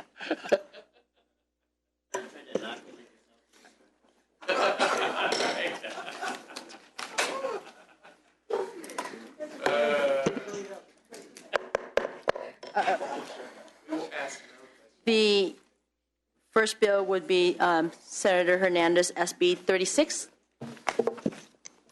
Thank you, Madam Chair and members. This bill would require the Department of Health Care Services to submit an application to the federal Centers for Medicare and Medicaid Services for a waiver that continues the state's momentum and success in innovation achieved under the current Bridge to Reform waiver. The state's current Section 1115 waiver expires on October 31st of this year. This bill and AB 72 Bonta are the two vehicles to make the necessary legislative changes to implement this new waiver. The state submitted a concept paper entitled Medi-Cal 2020, Key Concepts for Renewal to the federal government at the end of March 2015. The waiver renewal is critical to the long-term physical stability of the Medi-Cal program and to California's ability to continue to provide high-quality health care to Medi-Cal beneficiaries. The last waiver was estimated to draw down $10 billion in federal funds, and the DHCS is requesting nearly $17 billion in federal funds in the new waiver. I realize this bill is a vehicle and further details need to be fleshed out. Once we have a reaction from the federal government on what California is proposing, I anticipate this bill will be broken down into the various committees when it is subsequently amended. And with that, members, I respectfully ask for an aye vote. I'll move the bill. Any question? Yes. This is just a process question, sir. Do we, the legislature, move legislation every time the state submits an 1115 waiver? Yes. Thank you. Witnesses in support? So I assume on behalf of Health Access, we are in support of this vehicle moving forward. Terry Thomas on behalf of the California Association of Public Hospitals and Health Systems. Those are the 21 county-owned and operated and University of California hospital systems. The waiver is a critical and core funding source for our ability to continue to care for the poor and the uninsured, and we urge your aye vote. Thank you. Kelly Brooks on behalf of the California State Association of Counties. In addition to the critical support that the waiver provides to county hospitals, it's also an opportunity to better integrate behavioral health services with primary care, and we urge your support.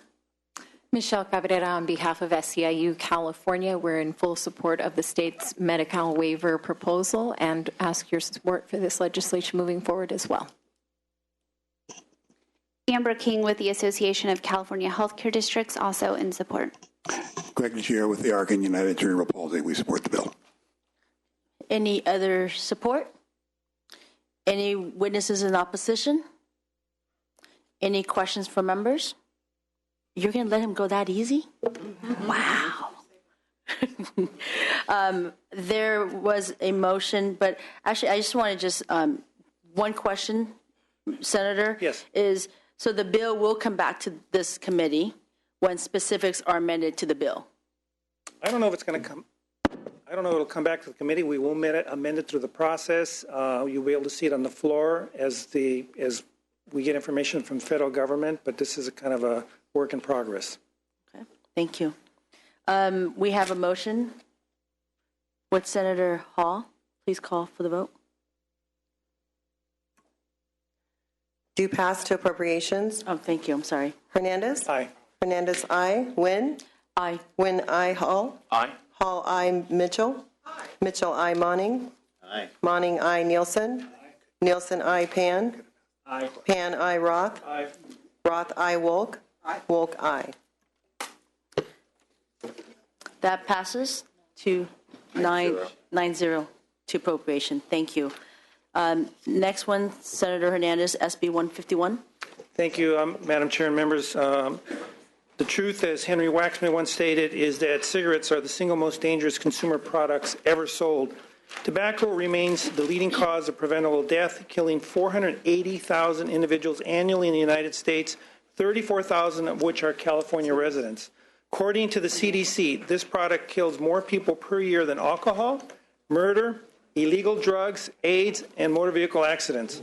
Unfortunately, more than 3,800 children under the age of 18 whose brains are still developing are more susceptible to the addictive quality of nicotine start smoking every day. Research does show adolescents can become dependent on nicotine very rapidly and at lower levels of consumption than adults. It is estimated that 90% of lifetime users start before age 21, and 80% first experiment before age 18. The likelihood of starting to smoke markedly declines with age. Most of the underage users are furnished through legal sales. Raising the age to 21 will put the legal purchases outside the social circles of many adolescents. Additionally, the Institute of Medicine recently reported that raising the age to 21 would result in a 12% additional decline of tobacco prevalence and 250,000 fewer premature deaths for those born between 2000 and 2019. The tobacco companies still target specific communities and age ranges, particularly adolescents and lower income areas, through a number of different sales tactics. The Surgeon General has referred to tobacco as a pediatric epidemic, this bill is a major step towards keeping this poisonous and ultimately deadly product away from our youth. And with me, I have witnesses that like to speak in support, and I respectfully ask for an aye vote, Madam Chair and members. Thank you. Witnesses in support, please. Yes, I'm Dr. Donald Lyman. I'm here for the California Medical Association. And Dr. Hernandez has summarized the little talk I was going to do. We in the Medical Society, Medical Association, our primary angst in this whole thing is to reduce the frequency of smoking among adults. So we've brought the frequency of smoking among adults down from about 22% to about 11 to 12%. But we've run into a glitch, and that's what this proposal addresses. It is an age category. We know that those between the ages of 18 and 21 have several peculiar characteristics. In terms of tobacco exposures, these are people who begin to acquire chronic obstructive pulmonary disease in this age group. They're peculiarly susceptible to start having problems with asthma. They also very strangely start to acquire susceptibility to methicillin-resistant Staph aureus, the MRSA kind of superbug type things. But they're also, as Dr. Hernandez said, peculiarly susceptible to an addiction with tobacco. And that's the problem here. A little background story. I was the chief of tobacco control for the state for about 25 years. Doctor, I apologize. I'm going to implement Chairman Hernandez's. 2 minutes. Yes. So Yes. we're going to do the timing. So if you can, please help us. It is getting a little late, and we do have another bill after this. Very good. As the doctor indicated, this age group has two problems in terms of tobacco control. We're fighting with the tobacco industry now because they're doing a full court press to sign these people up for smoking.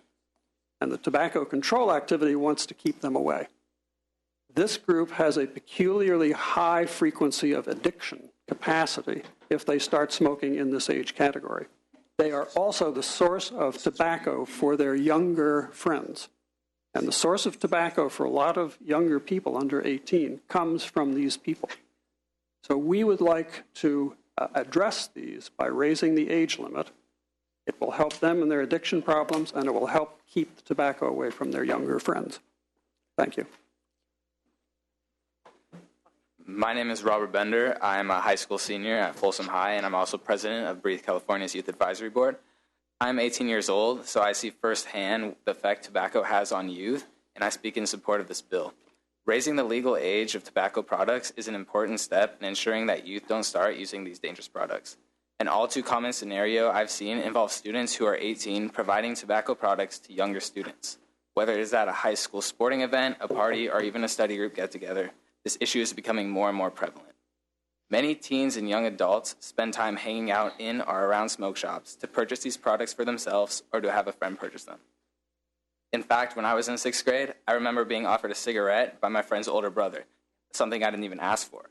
Peer pressure encouraging youth to smoke exists and is due in large part to the easy access of others in our age group. We all would do anything for our friends, and I can understand why. As a newly 18-year-old, it wouldn't seem like a big issue to purchase these products for a friend under 18. In fact, from the point of view of youth around my age, sneaking something in for a friend is an easy favor. The science is there. According to the Institute of Medicine report, raising the minimum age of legal access to tobacco products would reduce smoking initiation rates among people my age or younger by between 15 and 25%. Consider also that there are currently 441,000 kids alive today who will ultimately die from tobacco-related disease. This is a bill that would benefit public health, especially the health of youth like me, and lower that number because it is too high. Thank you. Hi, my name is Lindsay Freitas. I'm here with the American Lung Association in California, but I'm also speaking on behalf of the American Cancer Society, Cancer Action Network, and the American Heart and Stroke Association in support of this bill. Smoking is the #1 cause of preventable death and disease in our country, and it continues to kill more than 40,000 Californians each year. According to the National Survey on Drug Use and Health, half of adult smokers become regular daily smokers before the age of 18, but 4 out of 5 become regular daily smokers by the age of 21. So this really shows the strong influence that tobacco has in that 18 to 21 range. Since we're short on time, I'm going to skip ahead a little and just point out that recently we've seen a lot of momentum growing for policies like these throughout the country. We have more than 50 communities across 7 states that have raised the legal purchase age of tobacco to 21, most notably New York City. But also here in California, we had a city in Healdsburg in Sonoma County adopt an ordinance that increased the legal age to purchase tobacco. It's likely just the first in, I'm sure, what will likely be a long list of many. California has a rich history of strong tobacco policies that have helped reduce smoking rates. Increasing the sale age of tobacco combined with all these other tobacco control measures will just help to further that and really make California a leader in tobacco control once again. So we really respectfully request your aye vote. Thank you. So White Seam, on behalf of Health Access, I just want to echo the sentiments of my partners. We are in support of this bill. Hello, my name is Carla Lowe. I'm with Citizens Against Legalizing Marijuana, but basically I think I'm representing the hundreds of children that I've seen in the halls today. We love this bill. We've always been in support of any bill addressing illicit drugs for our kids. We're just concerned that it didn't include our kids purchasing medical marijuana, and we strongly will encourage you to amend this bill to include medical marijuana. It will not impact Prop 215, which we understand clearly. People will still be able, if they have a valid 215 card, they will be able to get their medical marijuana in other forms other than smoking if they are under 21. This lady mentioned New York. Of particular interest, I think, is that New York is the most recent state to adopt a medical marijuana law.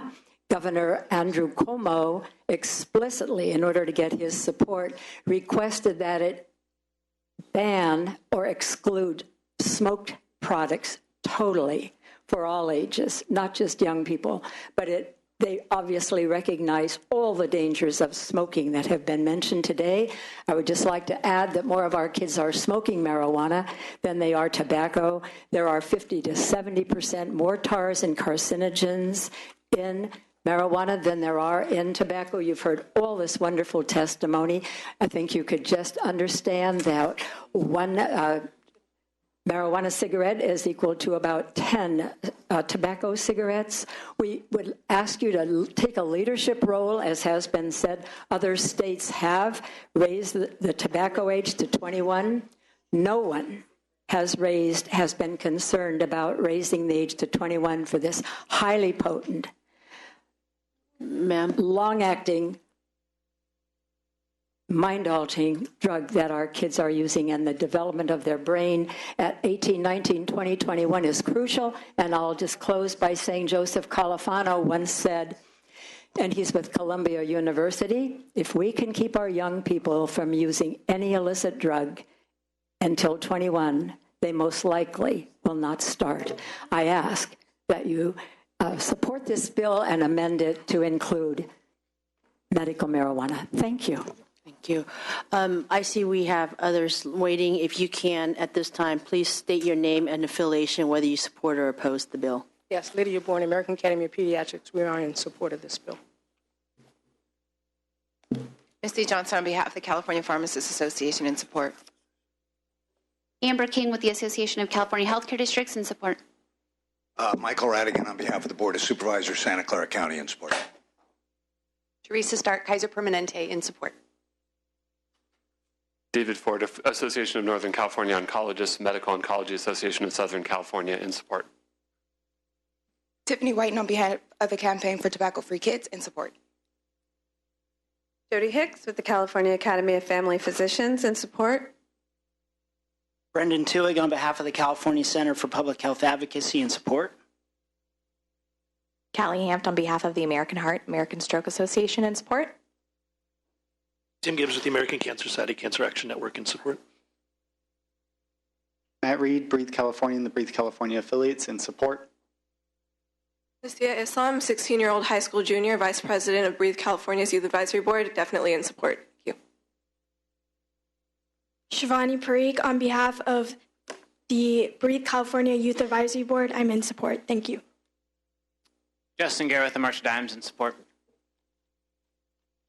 Hi, I'm Shipti Parikh. I'm a registered nurse at Kaiser Permanente. I work neonatal intensive care. I strongly support. Tim Madden, representing the California chapter of the American College of Emergency Physicians and the California chapter of the American College of Cardiology in support. Any other support? Are there any witnesses in opposition? Any question from members? Is there a Senator Nielsen. Oh, Senator Nielsen. The witness makes a good point about marijuana. As the bill moves along, or as the legislature continues to consider such legislation, I highly recommend we consider marijuana too. For our youth, I think that's a far bigger problem than tobacco. Thank you. We have backup material that is endless to support our request for that amendment, and just you will be taking a major step nationally. We have national press watching your action. Leadership. Madam Chair, if I may, I'd like to respond. It's not that I'm opposed to including marijuana, and I've asked my staff to look into it, but if you may recall, it was an initiative put on by the vote of the people. I don't know if we can legislatively make that amendment. It may have to be done back through the vote of the people, which we're going to verify that. But at this point, it's not that we're opposed, but keep in mind this was an initiative that was passed. Right, and council, we did talk with council about this. We will continue to look at that. Thank you. So. Was there a motion? I didn't. Yes. Oh, okay. There was a motion. Would you like to close? Respectfully ask for an aye vote. Thank you. Please call roll. Hernandez. Aye. Hernandez, aye. Wynn. Aye. Wynn, aye. Hall. Hall, aye. Mitchell. Aye. Mitchell, aye. Monning. Monning, aye. Nielsen. Nielsen, aye. Pan. Aye. Pan, aye. Roth. Roth, aye. Wolk. Wolk, aye. 9-0, due pass to appropriations. Thank you very much. Final bill is SB275. Madam Chair and members, this bill directs the Office of State Health Planning and Development to adopt a regulation that would add physician identifiers to the list of data elements that hospitals and surgical centers are already collecting and reporting. The bill is based on a RAND report that found that all of the states that have a discharge data reporting system, California is the only one that does not routinely collect physician identifiers. We already do this for other types of procedures, coronary artery bypass, graft surgery, and the risk adjustment outcome reports for the procedure that has led to better outcomes. The physician community has expressed concern about ensuring the accuracy of this information and protecting against the misuse of this data by ensuring that any public disclosure, including risk adjustments and a process for physicians to challenge the data. I agree that how the data is used must be carefully considered, which is why this bill is requires this to be done through regulations. I think the rulemaking process is a good place to work through the complexities of the data collection and eventually use the data. However, I am open to including protections in this bill, and I am committed to working with the physician community should this bill move forward on what those protections should look like. And with that, Madam Chair and members, I respectfully ask for an aye vote. Witnesses in support? Sawait with Health Access here in support. Michelle Cabrera with SEIU California. As the Senator mentioned, California is the only of the 48 states that currently collects this information that does not include the physician ID according to the RAND report, and it will make the data far more useful in terms of assessing the quality of care delivered, and because we're strong supporters of healthcare transparency, we are in support of this bill. Thank you. Any other supporters? Any witnesses for opposition? Oh.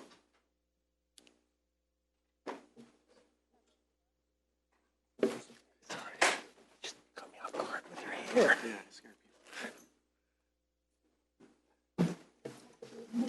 Madam Chair, members, Tim Madden, representing the California chapter at the American College of Emergency Physicians, and we have an opposed unless amended position. We appreciate Dr. Hernandez's comments in working with us and some of our concerns as it relates to risk adjustment. One of the things from an emergency physician's perspective we just want to emphasize is that to just include physician identifier can be very misleading. So think of a person coming into the emergency department in a car accident. The emergency physicians will treat them. Most likely they will move in to have a trauma surgeon work with them as well. You have an anesthesiologist involved. They could be admitted in the hospital and have multiple physicians work on them. So when it comes to reporting the outcome on discharge, who does that get attributed to and how is it apportioned? So these are some of the questions that we've posed to Dr. Hernandez's staff, and we're looking forward to working with them as we go down the pathway. Thank you. Thank you, Madam Chair. Members, Amy Durbin with the California Medical Association, also opposed unless amended on the bill. CMA agrees that accurate and reliable data is important and also feels that it's important that any program for collecting the data meet certain quality, accuracy, privacy, and review standards, and would like to see some inclusion of those parameters in the bill. The committee's analysis included many of those things that were in our letter on how to accomplish those standards by putting them into the language, and appreciate the Senator's willingness to work with us on addressing those concerns moving forward. Thank you. Questions from members? Yes. Senator Monning. Thank you, Madam Chair.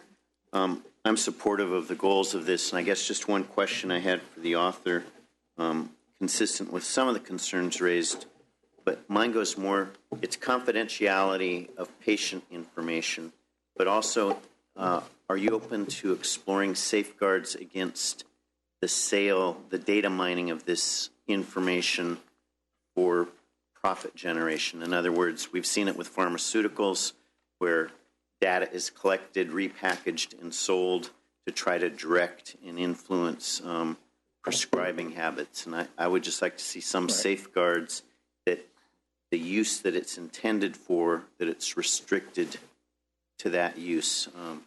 So again, it's something I'd like to work with you on as this moves forward. But that's my concern as a potential unintended consequence of the data mining of this information for other for-profit purposes. And I share the same concerns. Now, keep in mind that all data, especially medical data, is under the purview of the HIPAA and HIPAA violations, and everything that's transmitted should be transmitted in either encrypted, and the data that we're going to be looking at, I'm assuming will not have patient information, but yeah, I definitely agree that you need to make sure that none of that information is either sold or information is put out inappropriately. Right, and it seems like that would be an easy safeguard to be explicit about. And even where there's patient protection under HIPAA, if physician information is provided,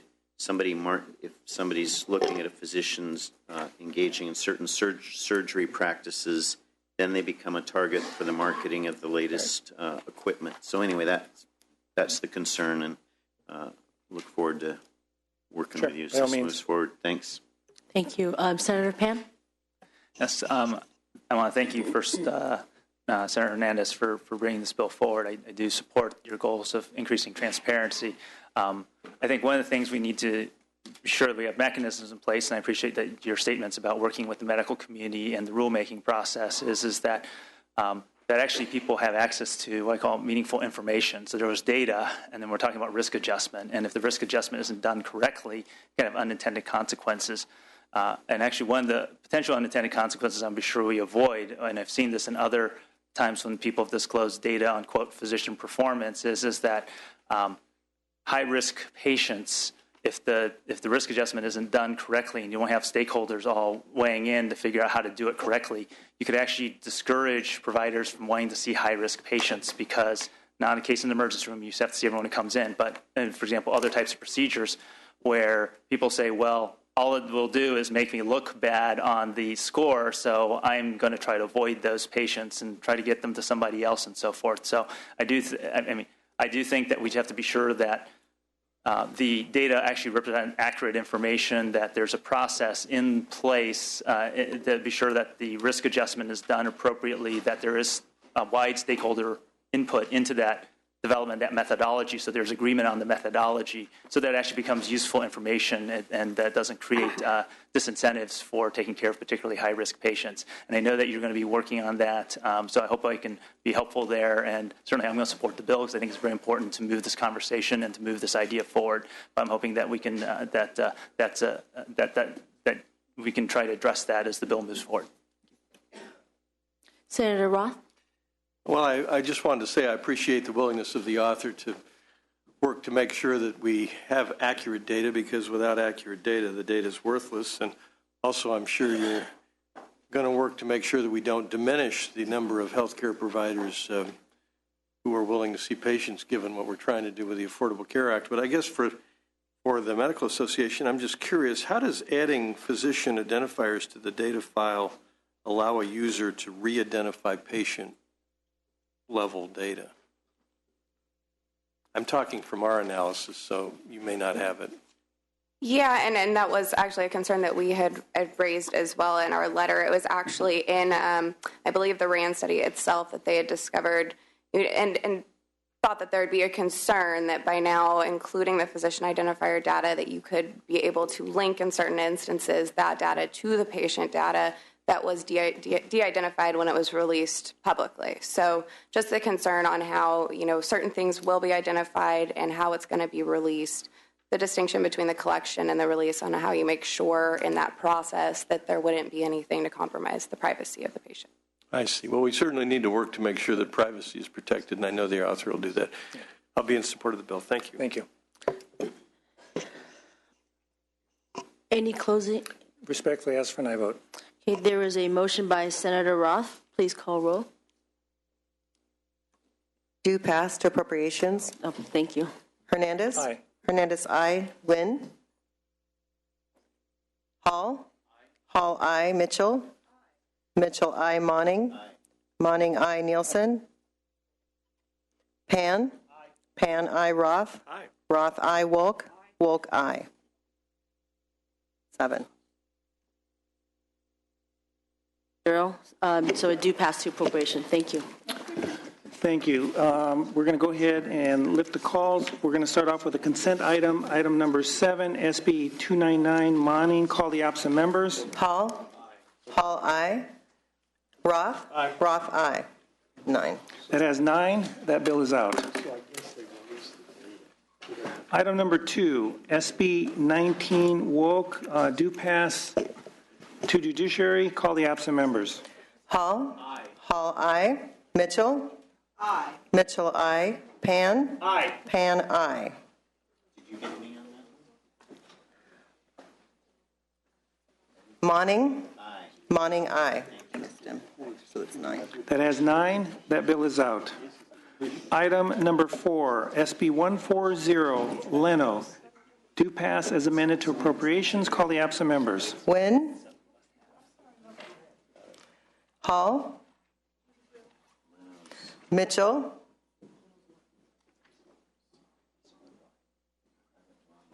Mitchell, aye. Mitchell, aye. 6 to 1. That has 6. That bill is out. Item number 8, SB 326, do pass to appropriations. Bell. Call the absent members. Nguyen. Hall. Aye. Hall, aye. Mitchell. Aye. Mitchell, aye. Pan. Aye. Pan, aye. 8. That has 8. That bill is out. Item number 9, SB 361, Hill, do pass as amended to appropriations. Call the absent members. Hall. Aye. Hall, aye. Mitchell. Aye. Mitchell, aye. 9. That has 9. That bill is out. Item number 10, SB 476, Mendoza, do pass as amended to appropriations. Call the absent members. Hall. Aye. Hall, aye. Pan. Aye. Pan, aye. Mitchell. Aye. Mitchell, aye. That currently has 9. That bill is out. We're done. And that concludes the business for the day, and we are adjourned.